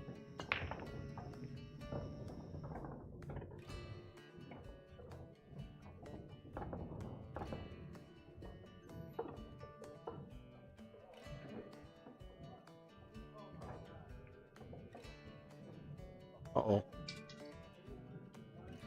It's all right. Corner pocket was looking kind of big, but it shrunk up there quick. So, can have an edge of this one. Tough to say. He might. Yeah, I sure.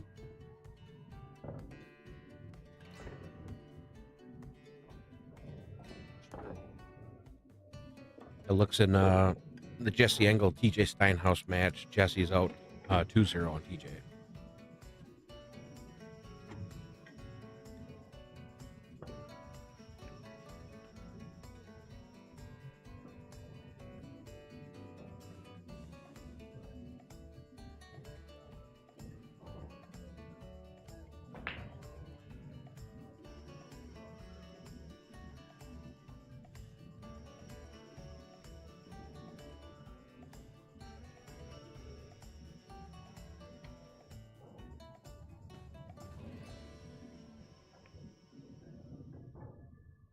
Well, Kris, unfortunately, welcome back to the booth, but now we wanted to hear.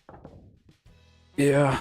We had you zoomed in on the match over there for your Hill match. And you did? Oh, yeah, Jesus Christ. I was hoping I wasn't on the stream. No, we didn't. That one. We didn't. we deleted that footage.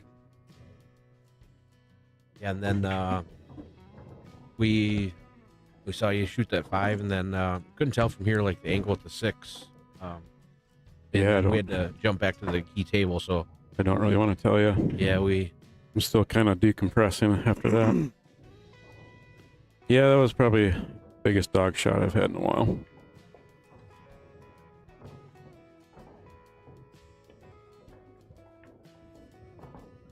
It's good speed there.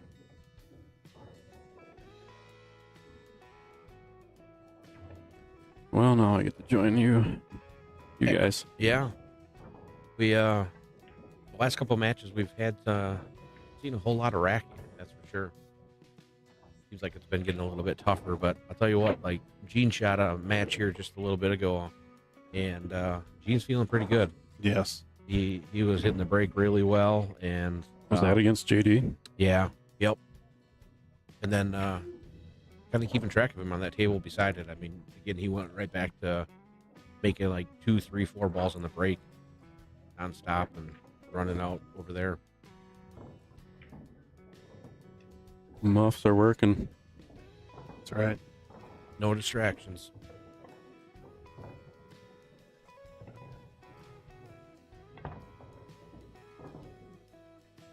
Yeah, so that 6-ball was dead straight. I was absolutely perfect on it. How far were you off the rail?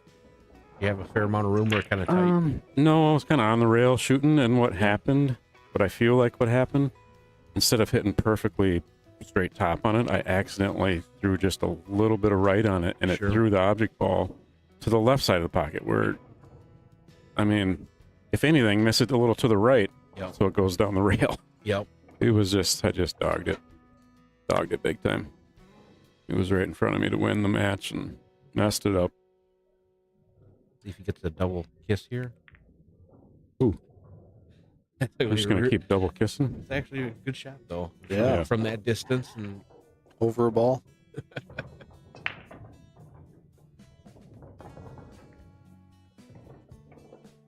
It's weird. I was shooting pretty good up until that shot.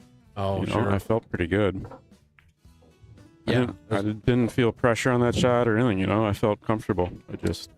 We'd kind of tuned in a little bit when he had the 3-ball, when Trent hit the 3-ball up on the end rail, but was going to have to send the cue ball free with it. And then saw when he ended up trying to play safe at 5 and left the 5-ball way short, which allowed you to have your shot.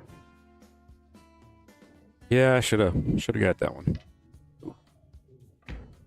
That was fun to, slam the table.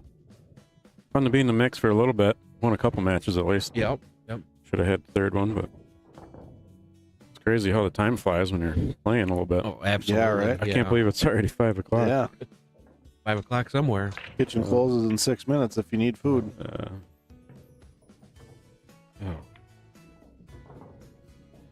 I probably should get something.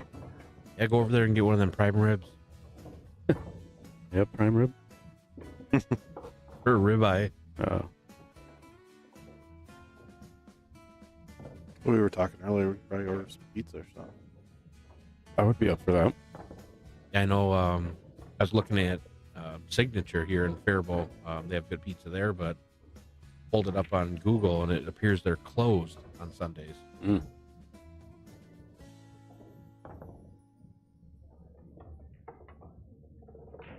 Yeah, if you guys are going to do that, if you guys are good with that, I'll wait to eat. Yeah, I'm down for whatever. I don't care. Are we moving along pretty good in the brackets? Yeah, we got the 2 Final Four on the winter side matches going on right now. And then I'm not sure if it'd be down to... Was yours a 9th place match or 13th through 16th? 13th through 16th, okay. Yeah, so there's 2 9th through 12th place matches going on right now.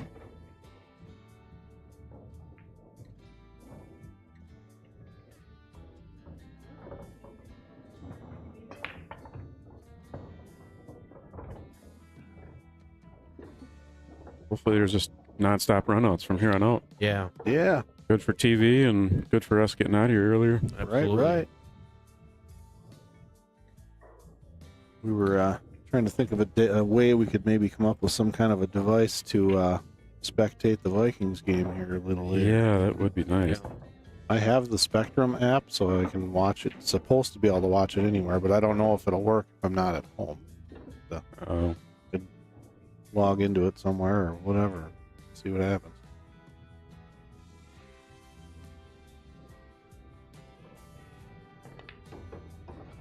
Look at how he shortened that up. Wow, that one actually bit. It seems like yesterday that was going to slide wide and it'd be in trouble. I noticed a couple shots I did today actually grabbed a little better. Yeah. Okay. So part of it too could have been yesterday with the balls maybe being more shiny and clean. I'm not sure if I didn't go look to see if they cleaned the balls overnight, but with the balls getting a little more dirty, they wouldn't slide off the rails as much potentially today. Oh, zing. Oh, put the juice on that baby. Yeah, he did. Loosening up. Do it again. The juice is loose.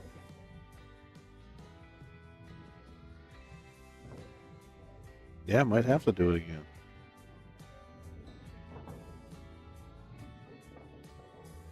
You a hustler, Amos? What? You want to quit? I don't want no hard feelings. You think I need to lose some weight?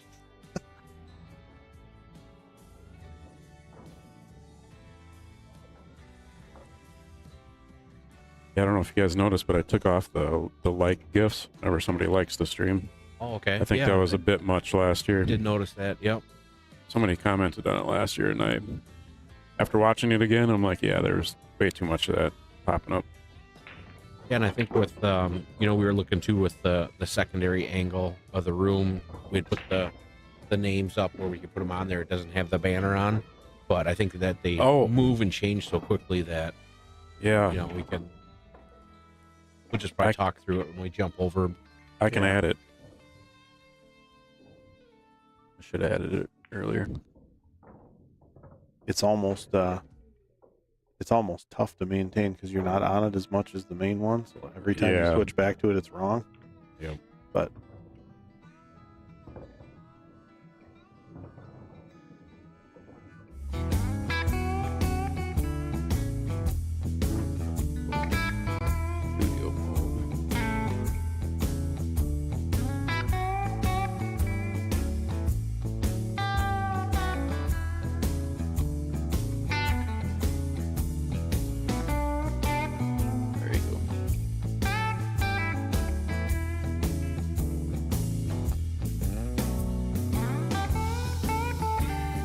run out. Should stop.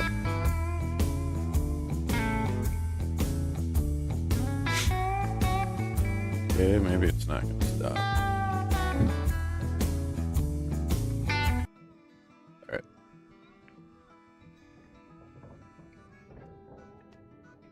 Where did Rory go? Taking a break or what? Do the room shot. Oh, you were able to get up there on the ladder and change the camera. Huh? Oh, yeah. Yeah, we waited for a while until we can just during some of the early matches, it kept changing so often that we weren't going to move the camera around until we got some of the later matches.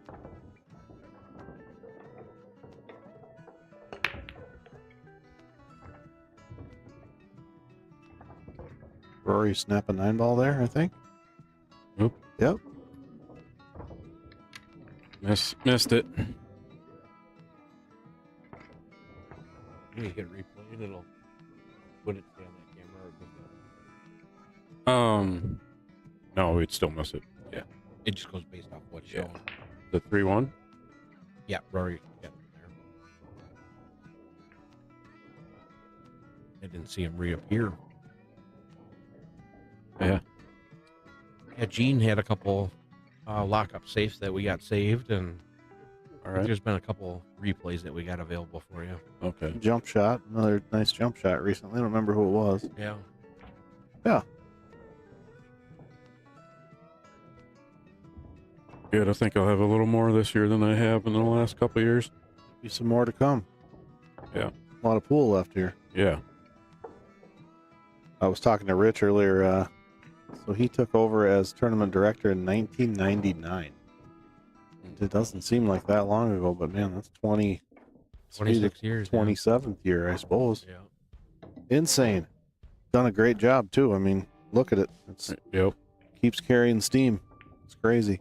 Yeah, and we did talk to Rich too about there was that question as to how many of the guys had won both tournaments in 1 year, and again we know that Jimmy Wetch did it twice, Bull Runnigan did it once, and Rich has confirmed that the 1 year Mike Lowe won the 8-ball, and then Mike and Jamie split the 9-ball. Okay.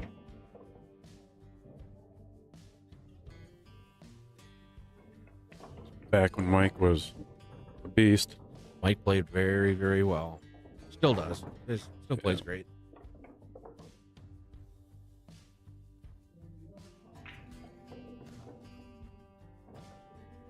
Yeah, he's still having lessons and stuff. He's a wealth of knowledge, that's for sure.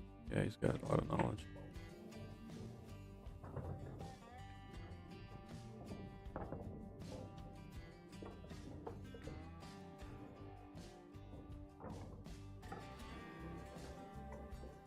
He's pretty good at commentating too.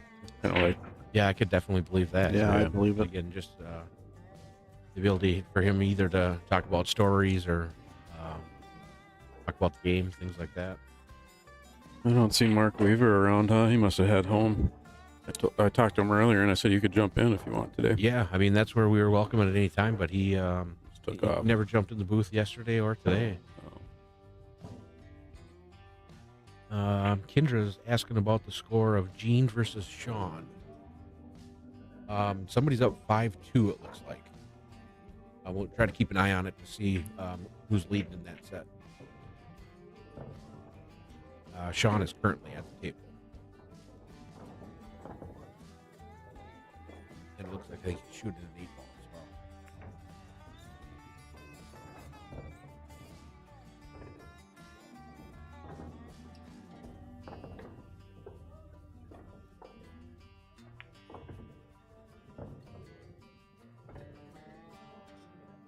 Sean just won that game to make it 5-3. Sean's down right now.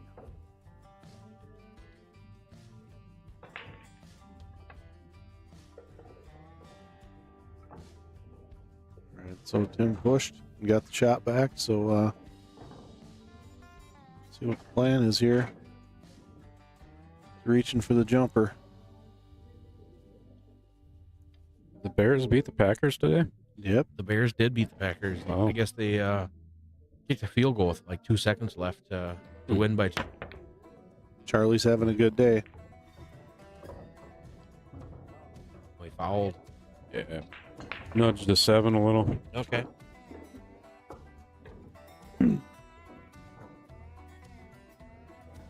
Talked about that yesterday a little bit. Sportsmanship. Yep. Guys calling fouls on themselves. Yeah. Oh, yeah. And actually acknowledging it and, handing the cue ball or visually showing the other individuals that they fouled. Yep.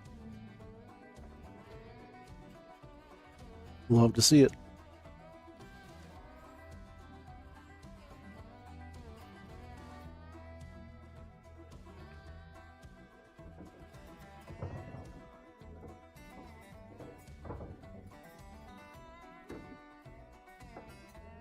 I think this is another shot here too where I'm not sure if he's going to come down table kind of by the chalk, that direction to get shape on the floor, but otherwise if he's just going to shoot it in the lower right pocket, just don't have to try to get too cute here. Just again, take a little bit tougher of a shot, a little more angle, a little more length. Again, wall's not too hard to cut in, and just try not to get in trouble with the 6 ball. Whoa.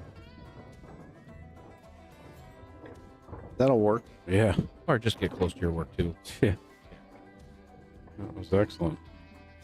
So Gunner, what's next? Get ready for Vegas. Next would probably be MoMA at Canterbury in end of this month. Going up there to play some cards? Yeah. Should start trying something else. Yeah, just doing the team tournament for that. Who's on your team? We got Todd Katzenberger, Jay Zender, Jesse Bastier's playing with us right now. Who else? I'm missing somebody. Matt Benton. Oh, all right, cool. Yeah.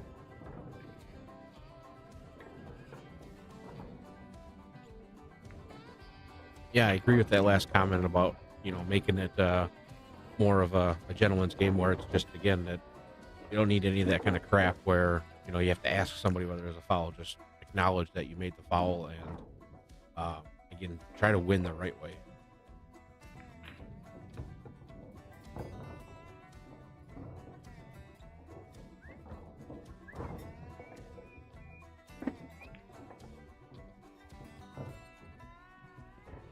Yeah, and when he hit that jump shot, it was pretty obvious the 7 moved quite a bit. So Okay. I'm sure Gene saw it. No, I wasn't watching it. Well, Gene's Yeah. on the table beside him, but Right. Tim's playing Rory here. Or yeah, what am I talking about? I don't know. That one guy. Yeah. You guys were talking about Gene. I got him in my head. That's why I shouldn't be doing commentary. Let's get somebody else up here. Take my spot. You're doing fantastic. Josh shouldn't be throwing you curveballs like that. No, just watching you swing and miss. Exactly. Still decompressing after my dog You shot. should be getting underhand softballs thrown to you right now. Get some bat on the ball a little bit.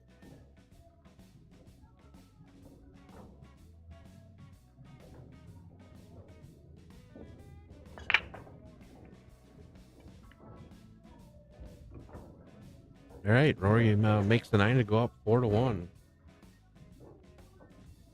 What we got going on over here?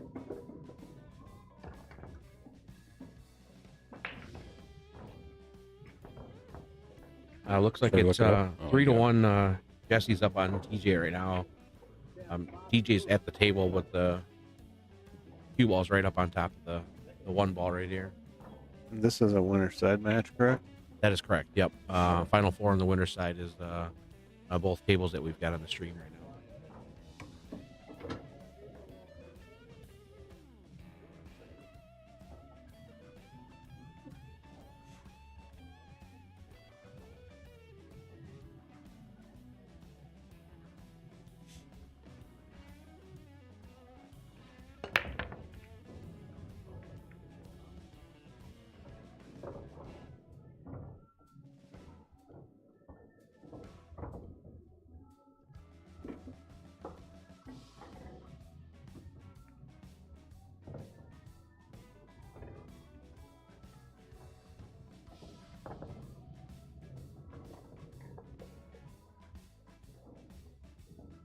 Looks like Dustin Gunia is up 6-3 over Mario right now. Mario is at the table though. Watch the shot here from Rory. He's gonna look to cut the one ball in the lower right corner and go forward past the 3-9 and get on the 2 ball on the bottom rail.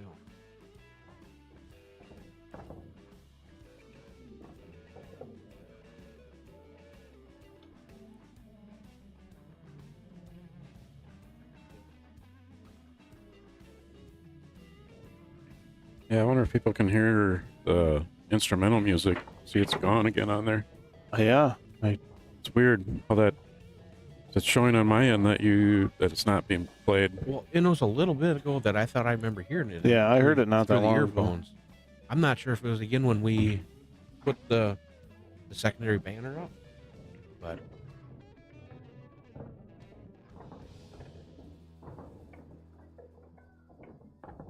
Yeah, if anyone wants to comment and say if they hear like some instrumental music over the stream, like it should be kind of faint, but if you turn your volume up, you should be able to hear it. And it's not the radio playing in the background. That wasn't me this time. That was me. Apologize. Good. Nice kick and stick safe there though. He had the one ball went in. It looks like he had shape.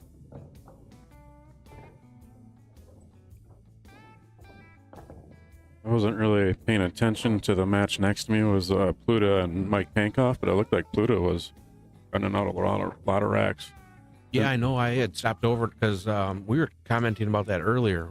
Jamie and Rob were playing, and our streaming match, I think, had started a fair amount of time before the Rob and Jamie match, and all of a sudden we looked over there and it was 6-1 somebody, and Jamie had won just after that, and I went up and asked him what was going on. I'm like, was the table racking and breaking pretty good? And he said, yeah, I didn't see Mike on the table much at all. Well, their match was posted. It was at 12:55, and at 1:22 it was 6-1. Yeah, and that's where again from when it was called and getting to the table. And thanks for the feedback, guys, on the music.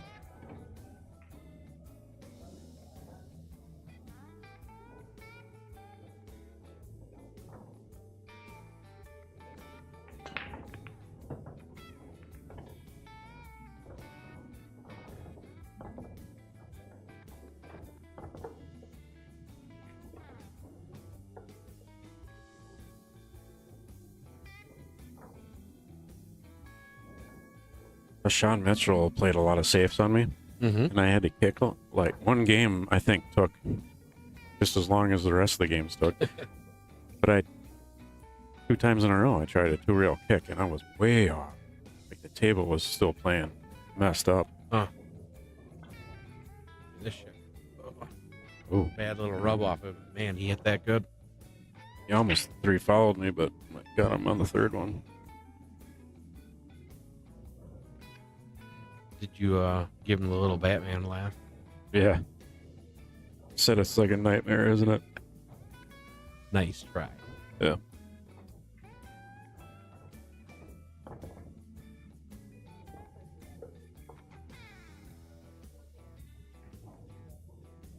Tim should be able to shoot this and just kind of roll forward and have the 2-ball on the bottom rail there.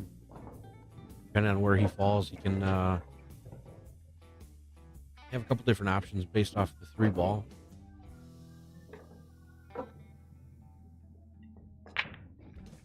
Nice shot. Hit that real good. Little angle will be okay. Yeah, and it looks like he'll just probably roll forward just a little bit. That way he'll kind of have just maybe a slight back cut towards the corner pocket. He's going to roll forward and shoot the 4 in the lower right corner.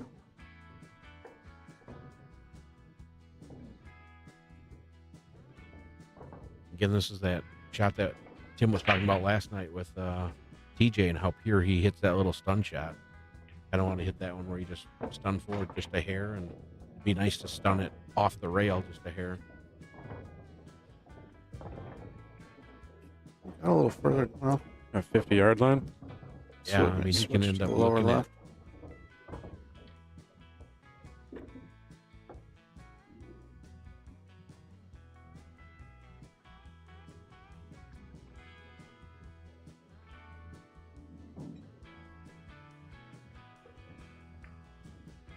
Oh, one of the things that I didn't notice, somebody must have taken the spot off the table. We talked about that earlier. Yeah. I just noticed that it just happened. It's vanished. I'm not in the sure. last rack or two? I'm not sure if it was in this match or if it was, within the last couple matches. It was during this match because I saw Rory rub on it once, mess with it. He didn't peel it off when I was watching. But Sure. The table is naked. Yes. It's gone streaking through the quads into the gymnasium. Bring your green hat. KFC still open, honey?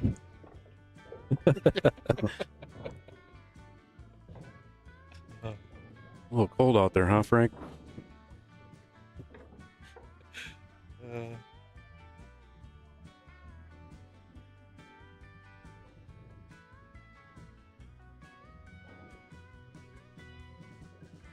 Was it yesterday? Were we talking about Happy Gilmore 2 yesterday? And I can't remember if it had been released on New Year's Day or if it's still yet to come out. But oh, the second one? Yeah.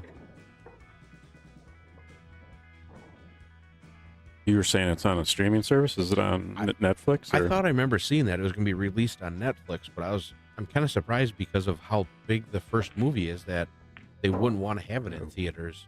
Right. Oh, is the whole theater thing becoming less and less of a thing? I know. I mean, we take the kids to movies once in a while. Not a whole lot, but every time we do, there's 9 people in there, and we're 5 of them. Yeah. Some of my family at Christmas in the afternoon, they went to that Bob Dylan movie. Okay, Sure. Yeah. What's his name? My dad really liked it. Said it was excellent. I didn't go with, but might wait for it to come out on rental or streaming service or something. Yeah. Speaking of movies, have either of you guys seen The Tale of Texas Pool? Yeah, I watched that actually in the last week or so. How is it? I hate to be harsh about it, but there was parts of it I really liked, and there were some interviews they did with people that were just not very good. Yeah. Production quality is not great, but I give them props for trying. Somebody did it pretty cheaply, which that's fine. I don't like to say anything negative about cool stuff, But yeah, just watch it for yourself. Mhm. There's some good stories though. Okay. It's mainly about that Texas Open event and the past players and stuff like that. Okay. Yeah. I see It's interesting. Taylor chimed in and said it's because he has a contract with Netflix. So Shooter McGavin must have a conflict with Netflix. Yeah.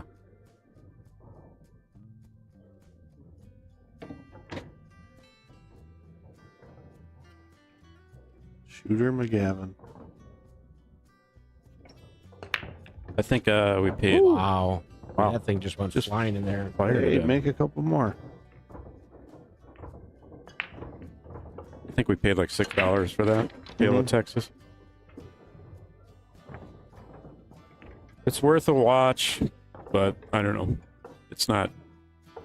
Doesn't keep you interested the whole time, but.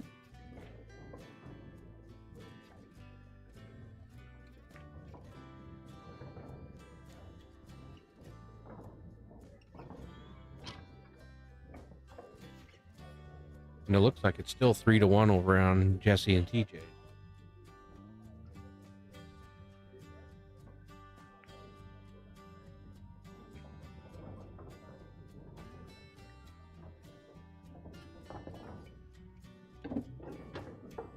You have to work tomorrow, Gunner? No, I took the day off. I always take the Monday off after this. I was gonna say it's not a bad idea. Yeah.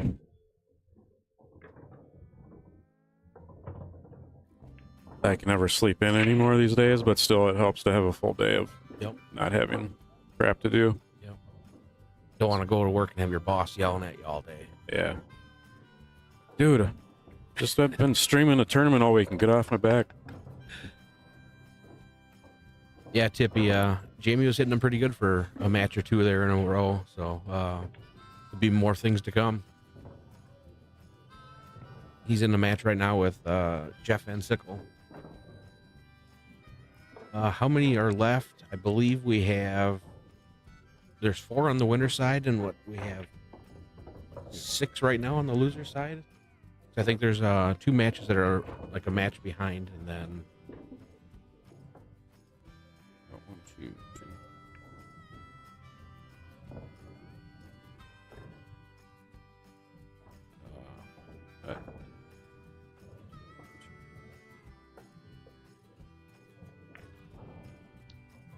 7 on the loser side right now. yeah, 7 left on the loser side. There's 3 matches being played, and then there's one. Yeah, Dustin has won his.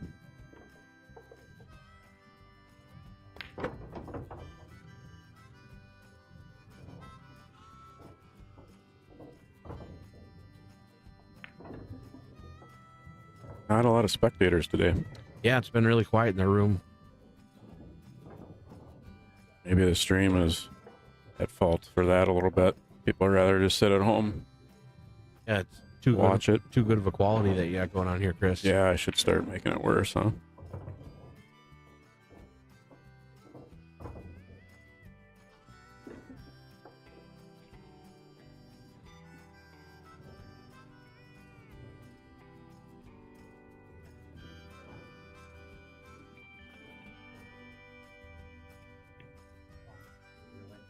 Wow.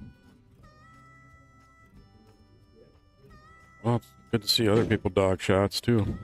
Rory had kind of said that the ball skidded. Oh, okay. I didn't see it either, but thought I heard him say it when he was walking away there.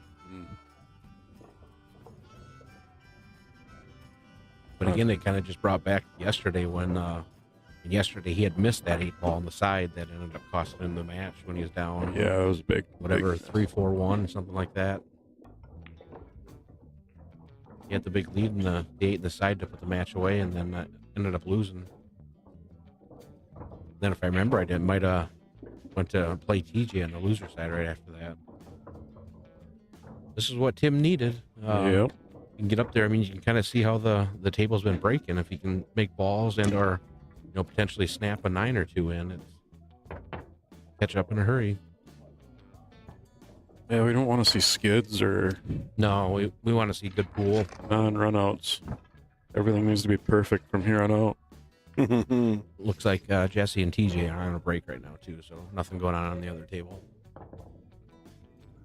Going back to the Gene and Sean Monkman match, it is 5-5, and Gene's at the table.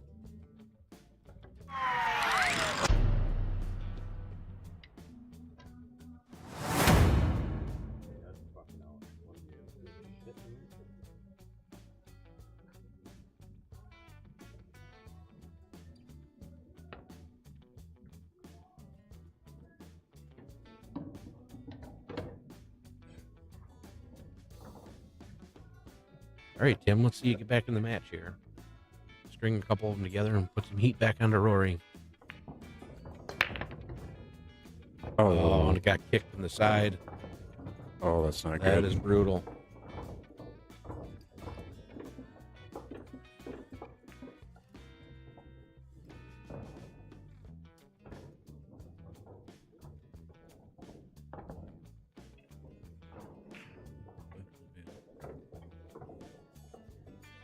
How's it going, Mickey Roland? Bet you got your feet kicked right up and everything.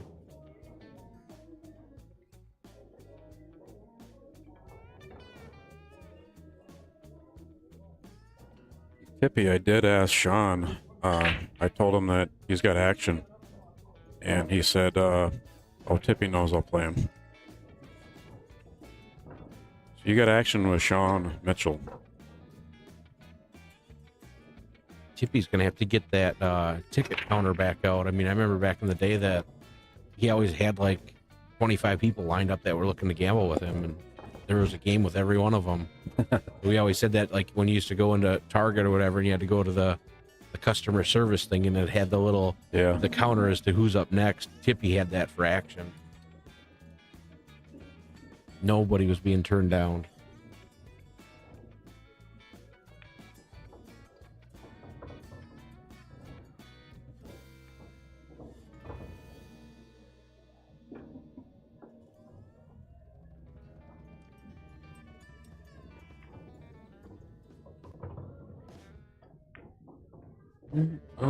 Decent. I didn't see who won the last game, but it is 6-5 now with Sean and Gene, and Sean is at the table, but I had just seen Gene up there as well. Someone's up 5-1 in the Engel TJ match. Is that TJ? Yeah. It was just 3-1 when I had looked on CompuSport. Somebody's on 5 now. Jesse's at the table.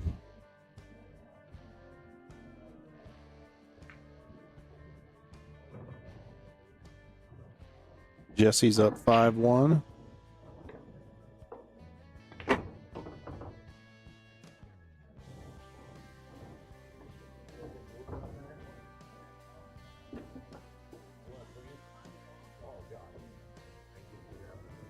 think Rory was saying that there's a mark or something on the ball. Oh.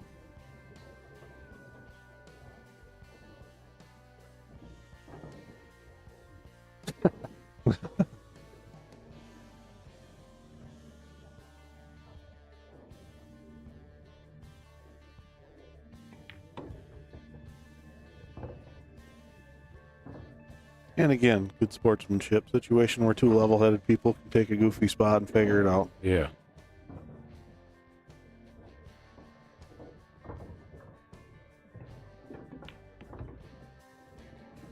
Bingo.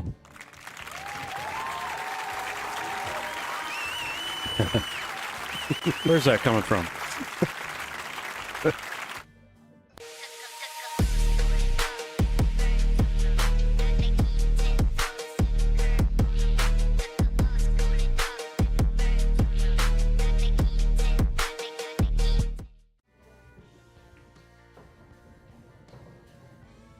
Chris, can you go up to the main camera and zoom out? That way we can watch the second table. Both of too. them? Yeah, I can do that. You want to change the score here? Jump up there on the ladder. I can do it. All right, I'll do it. No, I was joking. I was saying the one up here. Oh.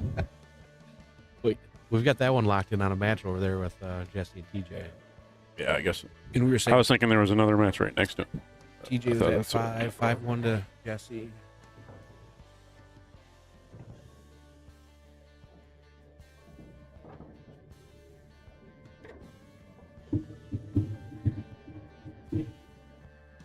Well, what do we have for prospects for the next match? Let's have a look.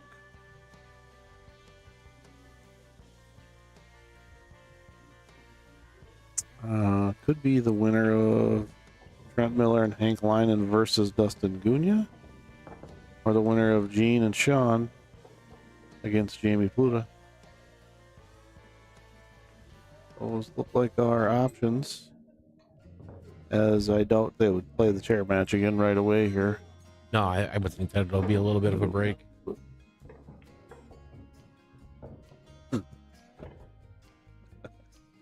Hang loose. Yeah, it's tough with 2 nights that got snapped in, too. Yeah.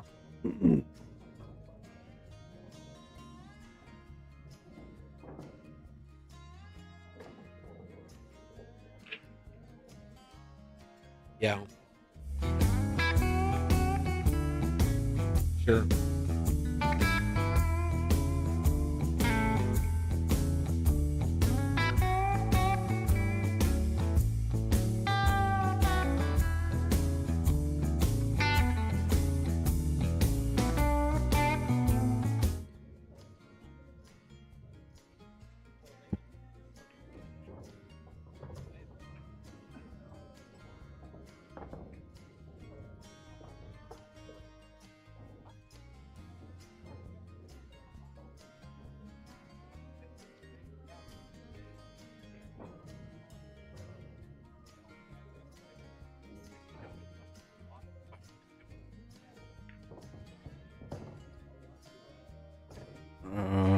Like Pluta 173 versus Jeff Van Sickle.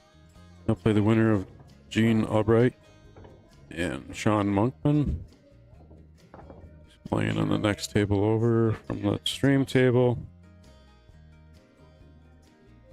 Should we go request Rich to put Pluta on the stream next? Yeah, that's 6-5. Gino is up on Sean Monkman.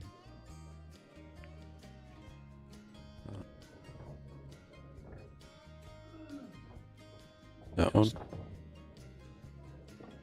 Oh, okay.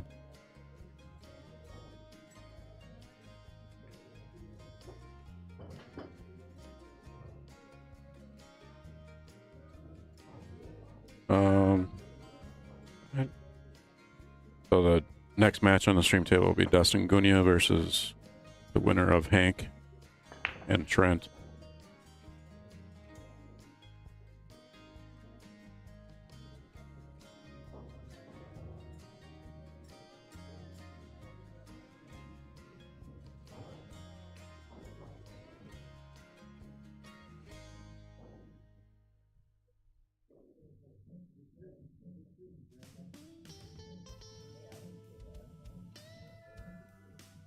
Really?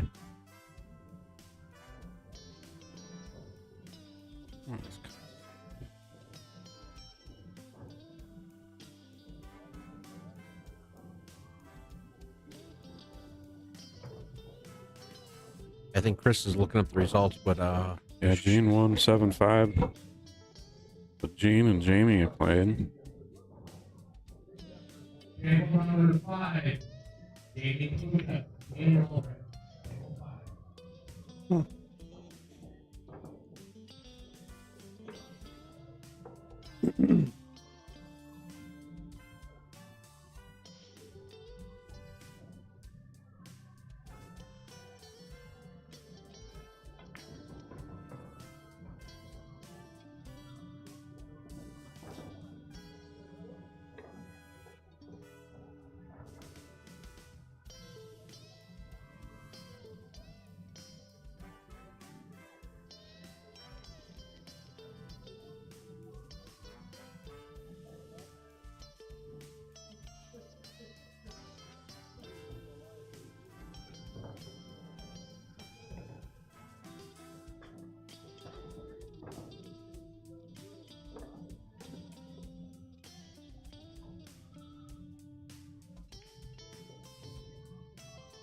Uh-oh. Yeah, come up.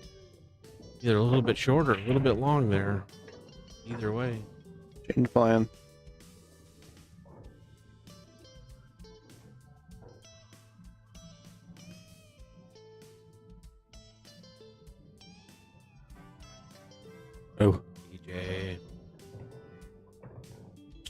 Brutal. All game. Brutal. So the hill match will be Rory versus Jesse Engel. Yeah, we can probably end up moving the camera now too to check out one of the other matches. I'll jump on it.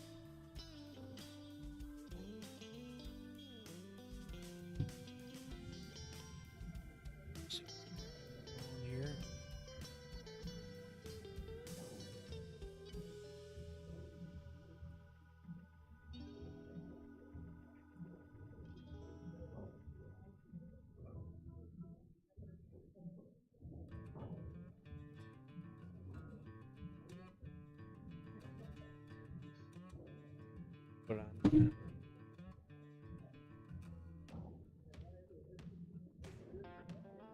Maybe we want to put we can put it on there for now, and then when Jamie's here, we can move to that because I know some people on here are saying Jamie hasn't been on screen yet. So look at that. Yeah, I think we're okay there for now. Yeah, looks good there for now.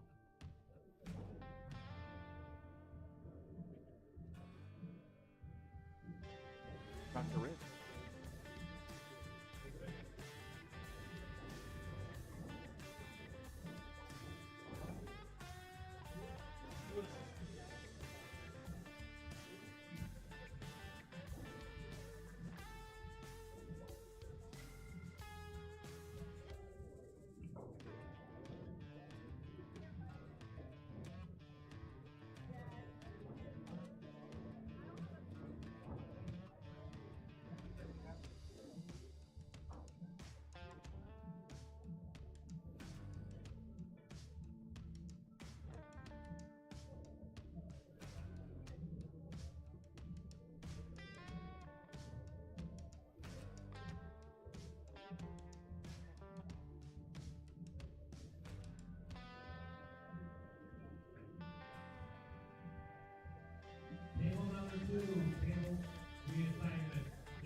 Dustin and Trent. I'll change Rory here. Trent Miller. I'll change the scores.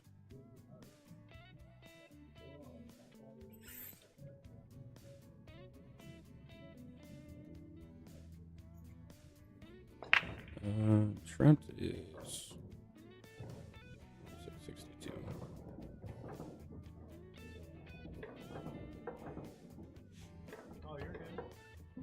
Well, and you haven't been in the chair much today, Gunner, but we got to tell you, we're getting a lot of compliments on the stream. Oh, that's good. Quality and setup and function and everything. It's and I keep saying it, but I haven't seen a better one from the other side of it. It's crazy. Oh, much appreciated. Put a lot of time in it to get it to where it's at today.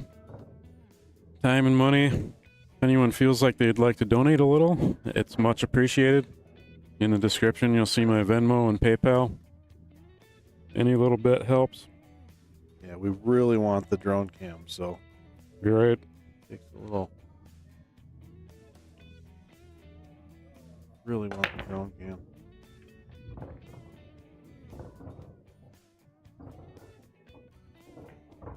If I get enough donations, maybe I'll upgrade with a different camera next year. I'll add a camera, not another, maybe not a fifth camera, but a point and zoom camera where I don't have to walk up there and manually move that. We could zoom around the room and make it a lot easier.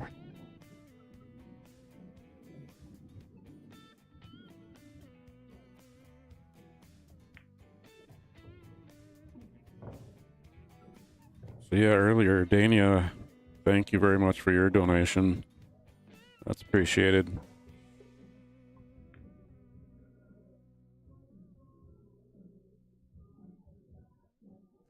Dania is a good person. She's always there to support.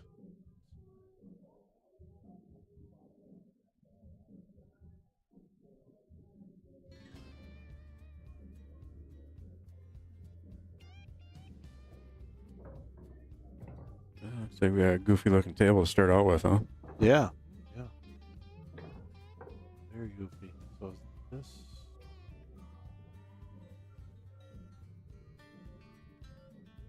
Is this Trent's? I was chatting. I wasn't paying attention. Is this Trent's break? No. Is it?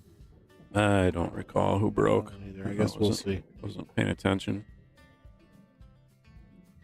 Well, okay. He must not have an option to roll out because he's getting the jump queue. So, looks like Gino was getting out on the first table. We jump. Oh, look at that double kiss. Left him safe. There it is. Q-Tech shot of the match. Half table with a Mucci. Mm-hmm. How strong is that? I don't want any of it.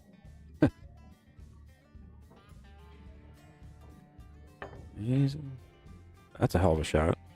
Tried the combo. Oh, yeah. Tried the combo and missed. Tensions were good. Dustin Gunia.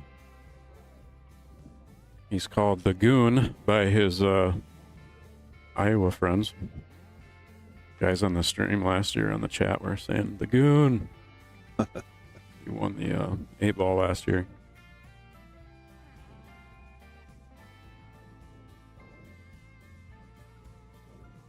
I don't know if I shared the stream today.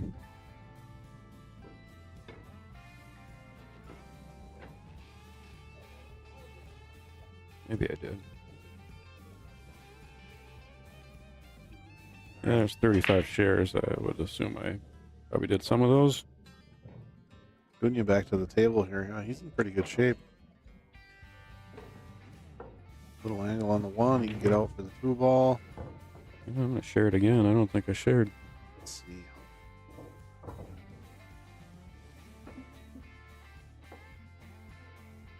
Well, a couple rails here for shape on the 3-ball, but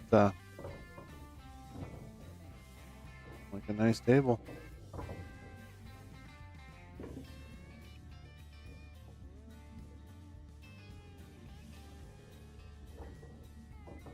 guess he'll shoot the 7-9 combo, or is he gonna come down below it here with his 4-ball? He wants a second crack at that combo that he tried earlier. That's true. You are correct. Second swing.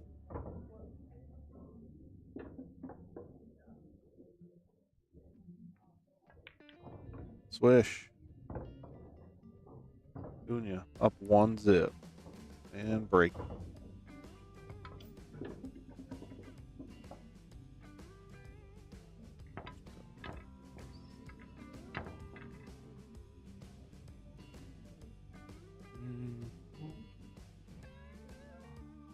Lat Martins, are earplugs allowed while playing in this tournament? I don't know the official rule on earplugs.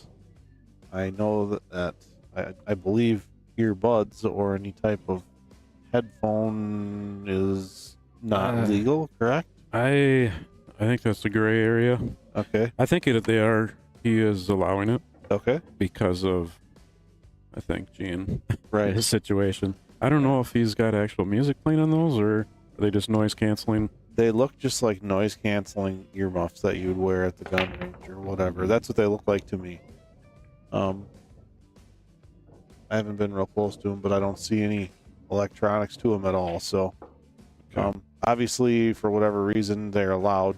Or I missed the break. Sorry, he folks. wouldn't have them on. So we'll go with that. I haven't seen anybody else with anything in their ears. So. I haven't either. Gene's the only one.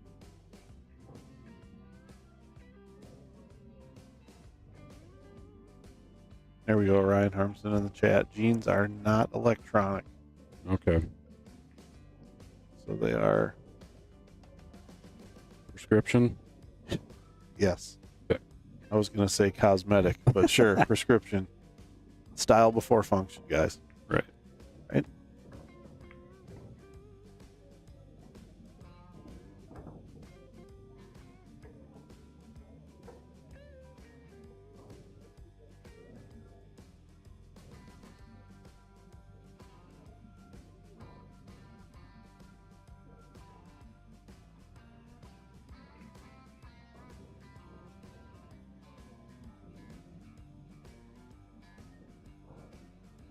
Mickey, thanks a lot for the donation, sir. Mickey rolling.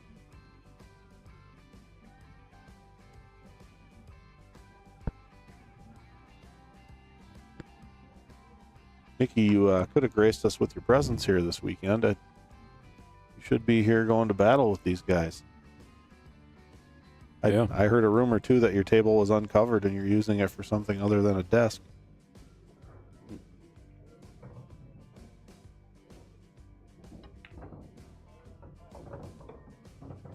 Are you playing MoMA? Yes. Okay. With Mickey? Yep. Okay. Yep, normal team. Not playing singles or anything, though. You playing singles or just team? No, just team. Okay. I don't think I haven't played MoMA singles for years. Just don't care to take off work. Yeah, for sure. And it's getting to the point where it's so expensive to play between entries and hotels. You got to win something to break even, you know? Not that it has to be about money, but it makes it a lot tougher to do those things, you know? I'm thinking about playing a CNN singles this year just because it's, you know, in my hometown, so makes it easier. I haven't played that before either. Right. Are you going to stream that other tournament that was in Cato at the Cato Ballroom? Billy Bohr tournament, yep. Yeah, okay. I'm streaming it again this year. Cool. I'm guessing I'll be there for the youth tournament again. Okay. So maybe I'll jump in the booth with you. Yeah, so basically I just have like 2 streams I have set up now. 2 tournaments. And I didn't set this up to travel around and do a bunch of tournaments. That's not why I did this. It was mainly just to stream this tournament. Yep. But since CNN has asked me to do that and it's local, it's easy for me to do. Right. So I know Rich has kind of mentioned if I would ever want to stream like MoMA or say DNR or something like that, but I don't think the setup there would be very good. I don't know if I could trust my equipment there, you know? Ooh, he gets hooked. Right. This is just a nice setup, nice room to be set up in. And It is, yeah. Trust the location. Even if CNN asks to do the year-end tournament, I don't know if I would. Right. I might just show them how to set up a tripod with a camera and set it up themselves. Right. Right. And it depends on the amount of compensation. I mean, this stuff is not cheap, and depending on what you get paid to do it, the first time somebody bumps into a camera and breaks something, you're behind. You know what I mean? Yeah. It's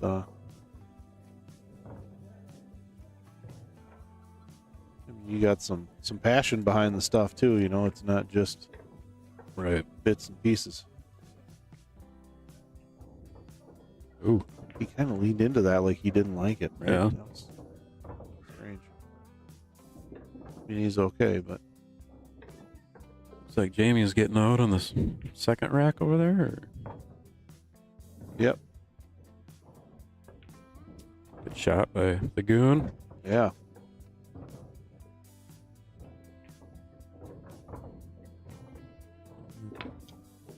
Yeah, so that's 1-1.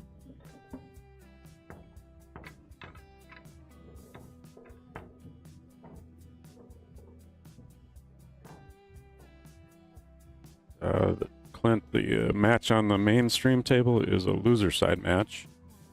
This is also a loser side, right? Yeah, I they believe both it is. are. Yeah, both matches are loser side. The hill match, I think they're just holding off on for a little bit. That's Jesse, Engel, and Rory. That'll definitely be on the stream table once we get to that point.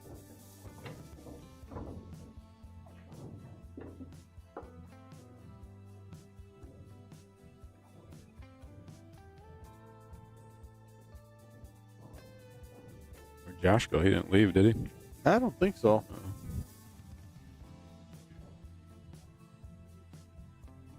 You made a pizza run. Yeah. I don't know. I don't keep without asking us.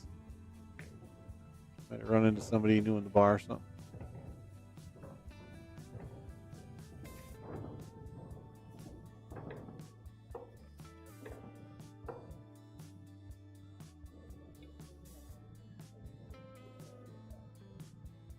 Good save.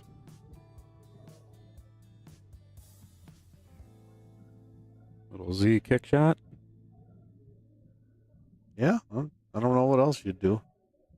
Yeah, don't have much else. I don't know. You probably can't jump because that 8's kind of frozen to it. Look at that. That's a good hit. I mean, left him a good shot, but that's can't ask for much more than that. Yeah, we'll give him a kick.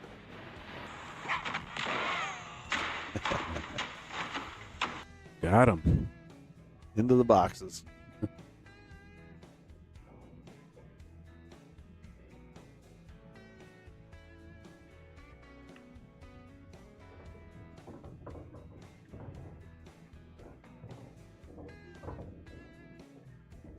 So, down on Racine at the old 7, he's got some cameras.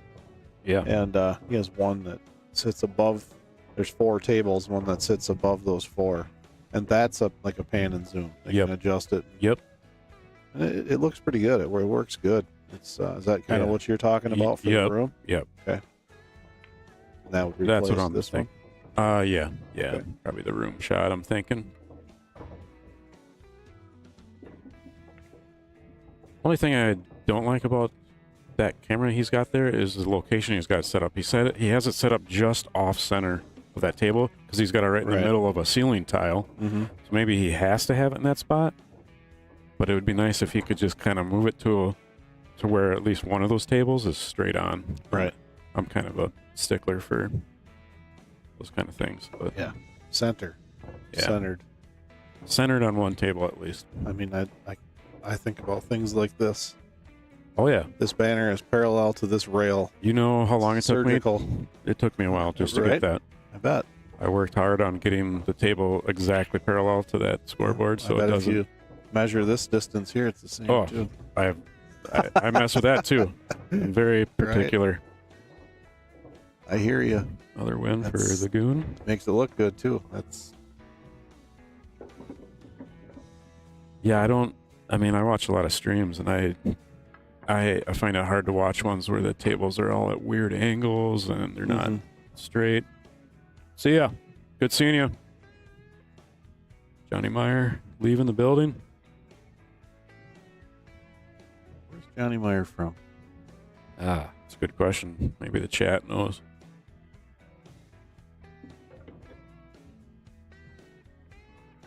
I'll just assume in the metro area somewhere, but I don't know exactly where. All right. The Goon breaking up 3-zip. Side rail. Let's see what happens.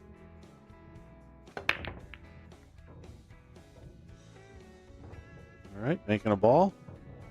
He has a shot. Ooh, 2-3's a little goofy. The 3-ball rocked back a little bit. See that?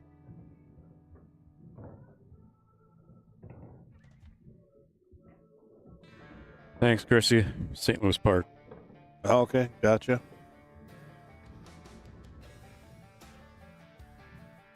I lived in St. Louis Park for 3 years. Fun fact. Fun fact of the day. Was it so you're originally from Mankato? Yeah, I grew up in Good Thunder, just south of Mankato, but okay. Our family moved to Mankato when I was in sixth grade, 7th grade. Okay. So I just say I'm from Mankato. But really, Good Thunder. Ooh, tried the carom.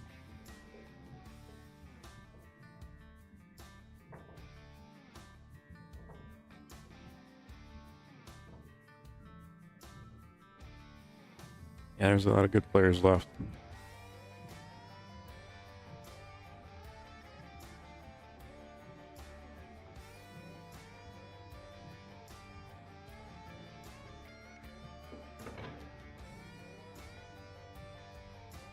Another tough kick shot, huh? Yes. There isn't a whole lot of ball to get a hold of there unless you maybe try to derail it.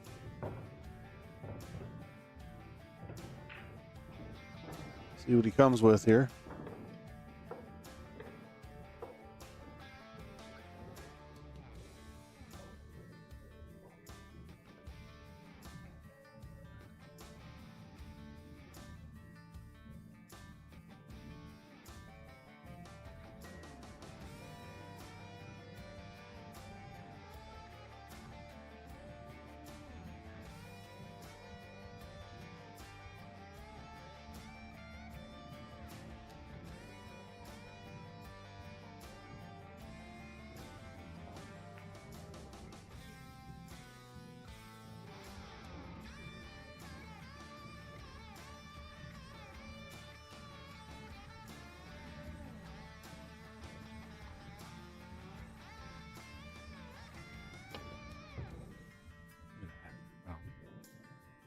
Didn't quite get there.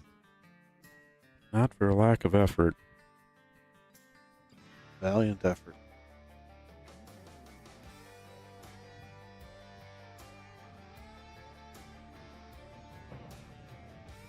Goon in good shape here. This is simple here.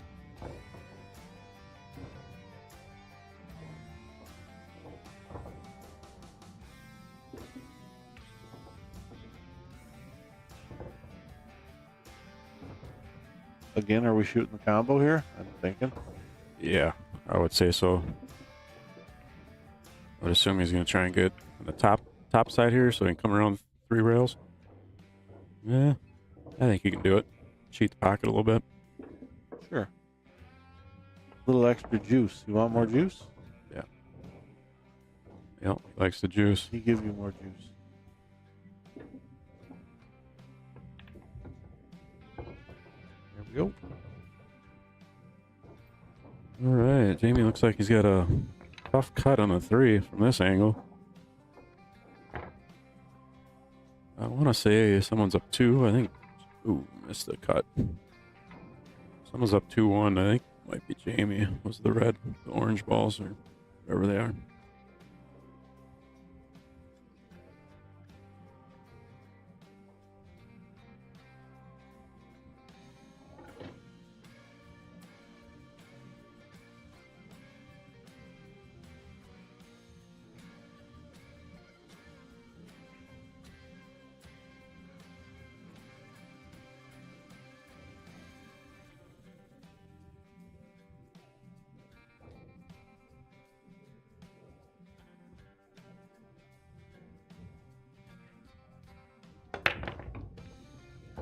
Dustin's up.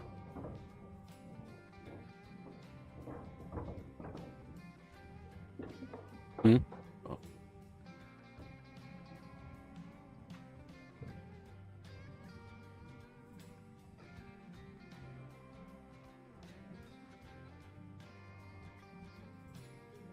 Come around for that window for the two in the same pocket, or what do you think? Yeah, I think so.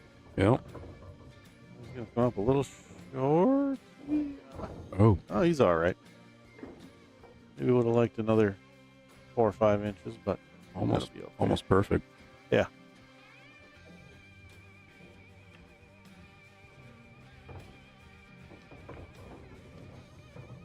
That's a nice little touch. Put the 5 ball where it will go, maybe.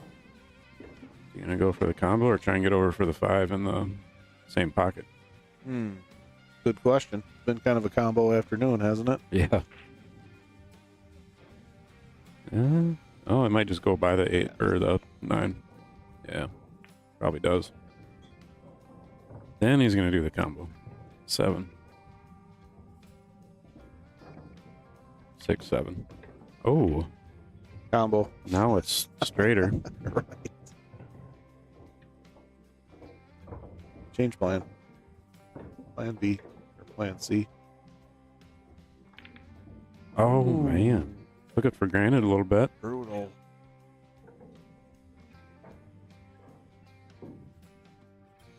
Looks like Gino got out there, so that's 2 to 2, I believe. I think I might be wrong. Maybe it's 3 to 2.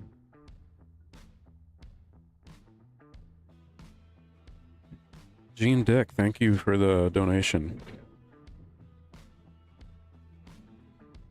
And Jared Frieders, thank you, sir. That's awesome. Much appreciated, buddy.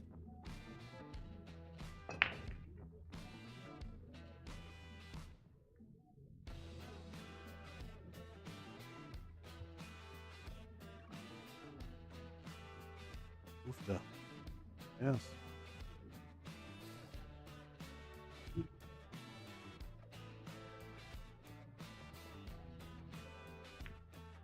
We had the double kiss. Lucky to not scratch there. Yeah. Throw it right towards the corner pocket.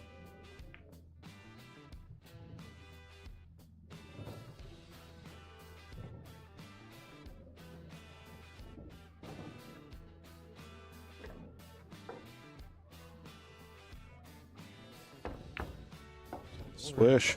Shot. Bit off from the speed, but good shot there to cross on the side. Do it again. And I think you might hide him behind the 7 ball here.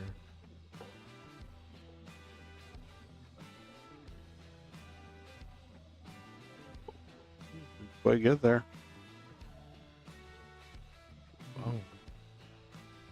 He gave ball in hand there. I'm not sure what happened. I don't think the 7 got the rail. Oh, It didn't get there? Never got a rail. I don't think so.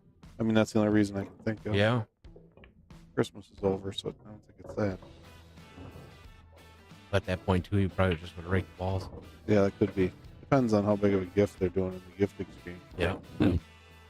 This just might have been a white elephant one. Right. For sure. I think Copy Sport's wrong on the score over there for Jamie and Gene. I think they missed. It looks like there's a couple balls up for. Shows 1-1 on Copy Sport. I think that's incorrect. There's more balls moved on the orange side. Yeah.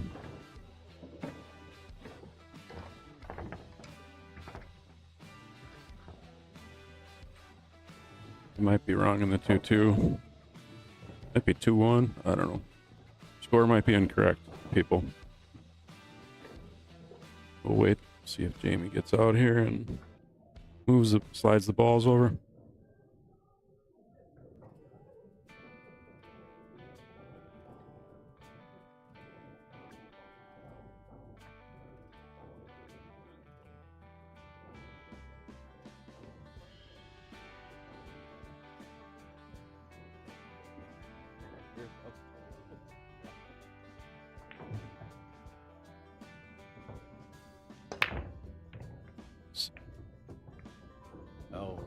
Scratch.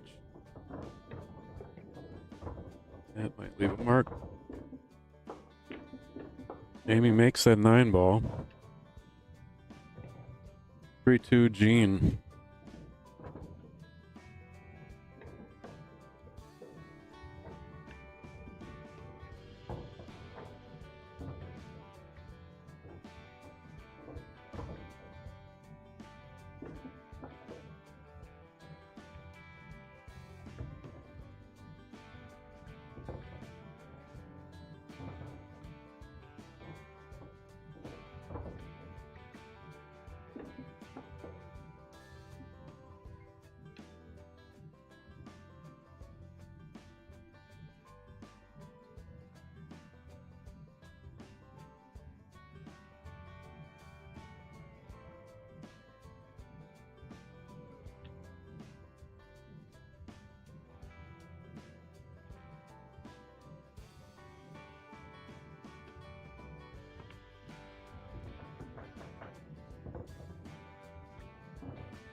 Cool.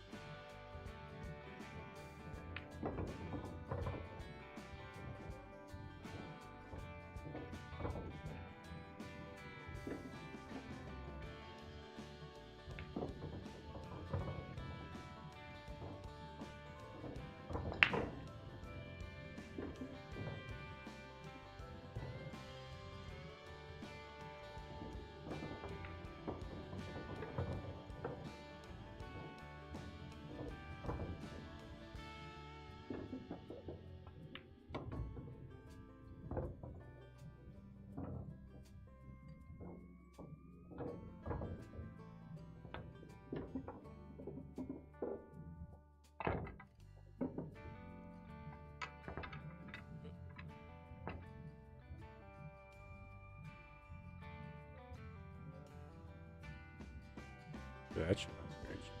Yeah. You see Jamie walking away there. The shot of his doppelganger.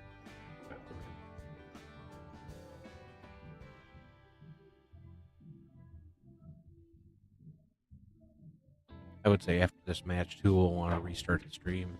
We're a little over 7 hours. Yeah. Ooh, scratched.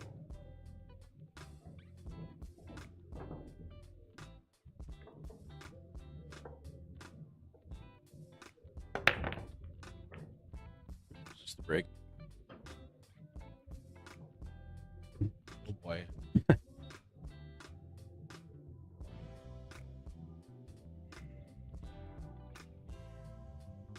You guys thinking for pizza?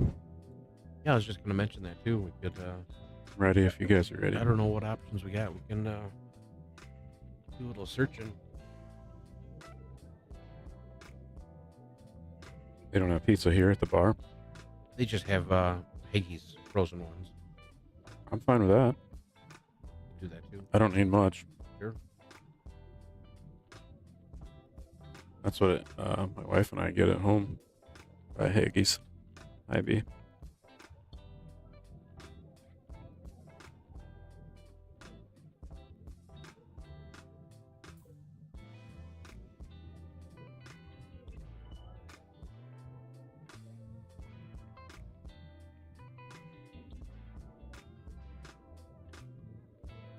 Ryan Zenson says Basilio's.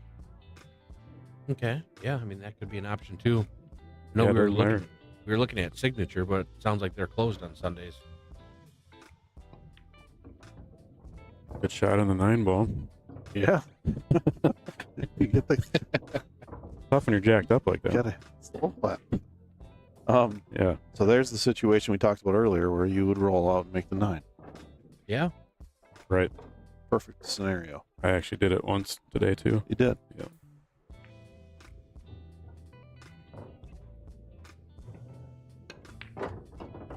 Zip. Bazinga. Look at that. Trying to get that 9 so you can set up another combo on it. Right.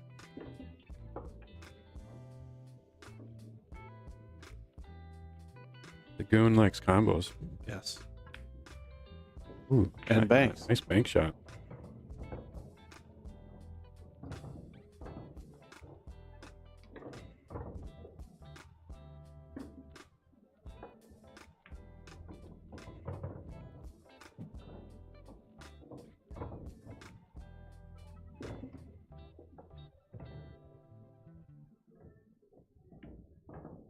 not picky. I'm with whatever you guys get. I don't care. You make a suggestion. I'm not a big green pepper fan, but other than that, Either am I. Or olives. Pepperoni mushroom are probably my favorite. But go with whatever. other than green onion, I like pizza. I might hold off on the anchovies or pineapple too, but otherwise, pretty easy to get along with.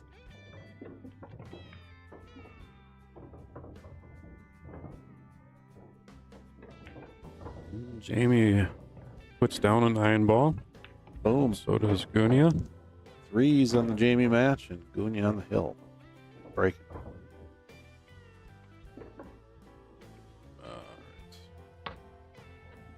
Jamie's on the hill. No, Gunia's on the hill. Oh, Gunia's on the hill. Yeah, sorry. Kind of feel a 9-ball out of Gunia here. Is it 3-3 over there? Yes.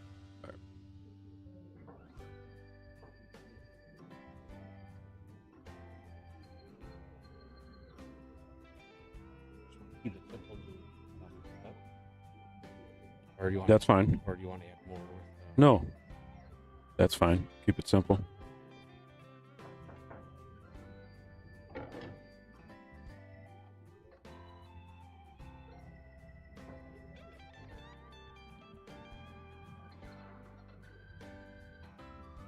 Charlie Arns, thanks for the donation, buddy. Good to see you again.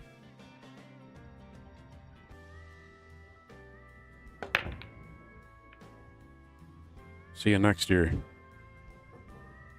for the 44th annual.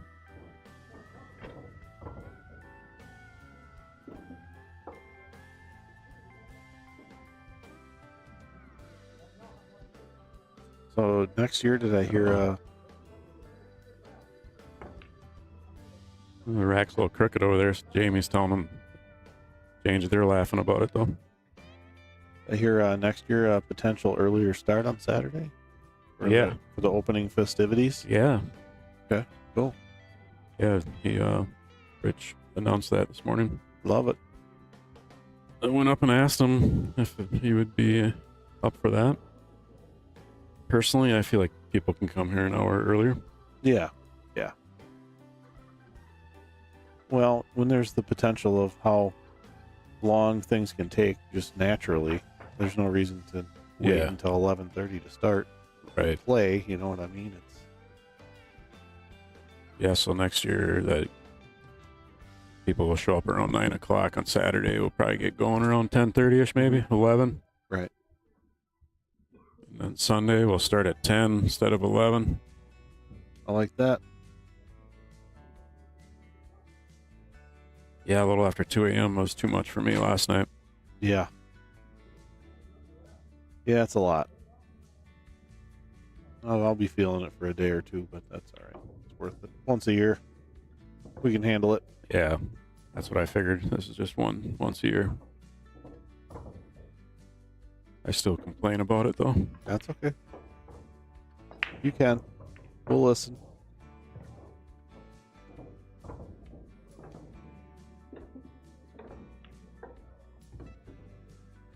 Gunia's just making short work of all this stuff. He's just buzzing through it.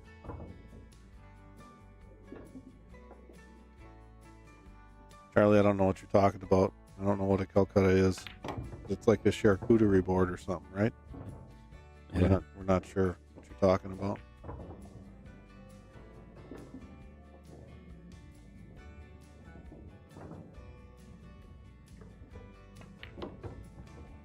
Once we get down, should be able to cheat this. Come up to the top rail. Cheater. By the chalk or the second diamond. He's choosing the chalk. I think he can hold this and take a cut on the 9, or he'll go up and down table. Yep. Good stroke on that one. Yeah, absolutely. That's a wrap, I believe.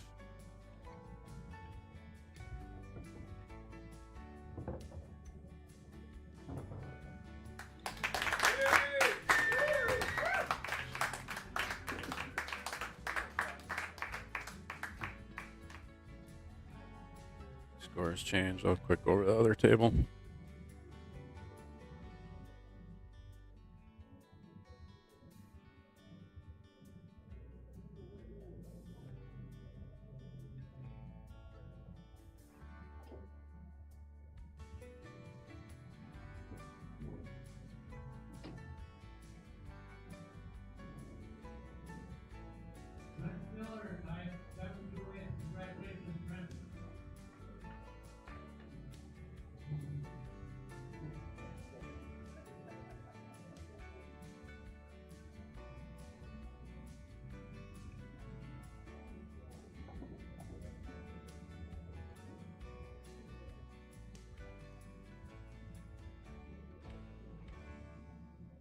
Gunnar, one thing I can compliment you on too, that's a small detail, but for me it was frustrating when I watch other streams, is when a match ends like it just did and you change the score to the final score. I don't know how many times I watch a stream, you go grab a pop or something to eat, you come back, it was 5-5 or 4-4 in a race to 5, the match gets over, they leave it at 4-4 and everybody's away from the table. There's no and you're bracket to look at. what's going on? I just watched this whole match and I don't know who won it. Yeah. So that's you're going to 7. That number should hit 7 on one side or the other at some point. So never really thought of it. I just do it. Yeah, I don't know. Never thought that it would be bothersome to anybody. Maybe that's a sign that I watch too much pool stream. Yeah. Too much pool. Oh no, live we stream. missed it. Wow. That's a big miss there. Yeah, I watch a lot of pool streams too. Even when, my wife and I are sitting at home watching TV and movies and stuff, I'm watching some streams on my phone. Yeah. My wife is a huge football fan, so we actually have 2 TVs in the living room. Well, we have 2 TVs in a few rooms. So we always have just have it up on one TV, or if we're doing something, whatever. It's always nice to have it up. Don't really always watch it a ton, but unless the fireworks start to happen.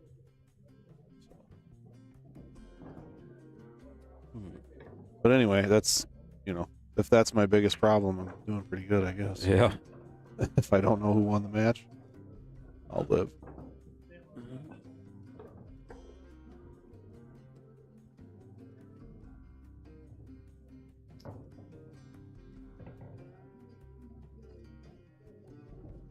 Well, I wonder who they're going to put up next here.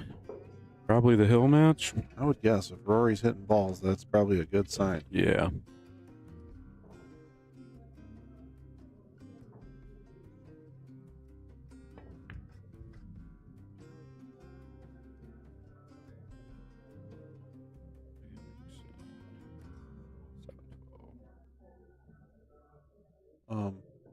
Let's see. We got Gunia and Tim Tonjum over there. Maybe we could zoom. I could zoom out and so we get both those tables. Yeah. Yeah. One more round and we're going to be all on one table.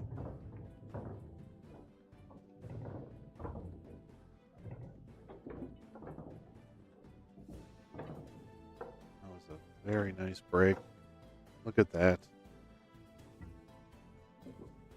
Nice break, made a ball, shot on the 1. Really shouldn't be any trouble here.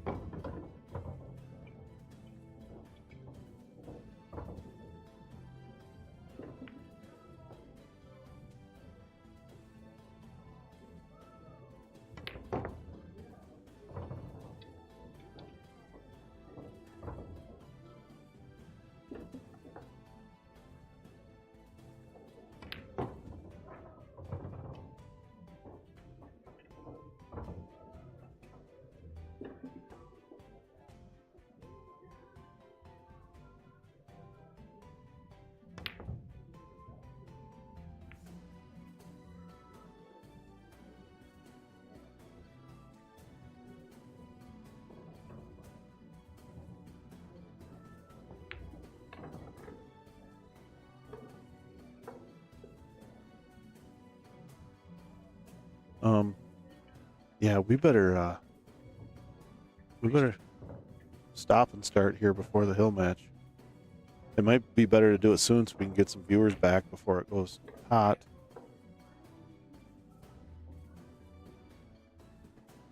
So we have some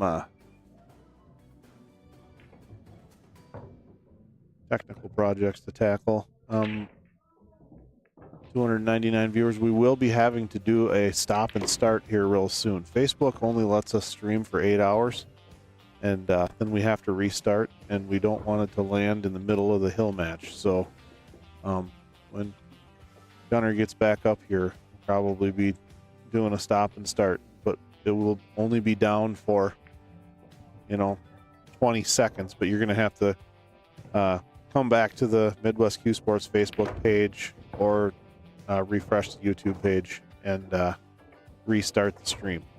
So you see it go out. There's no technical difficulty. It's just part of the game. We have to restart it. So we'll let you know here when Kris gets back.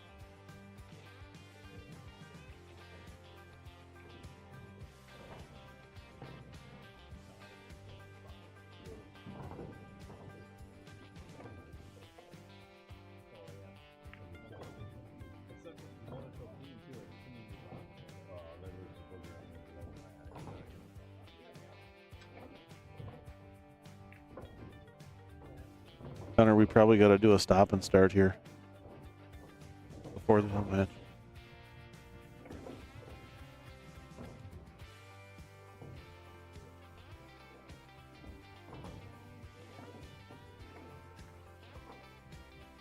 All right. You guys have already talked about it restarting. I'm going to do it right now, guys. So you're going to have to tune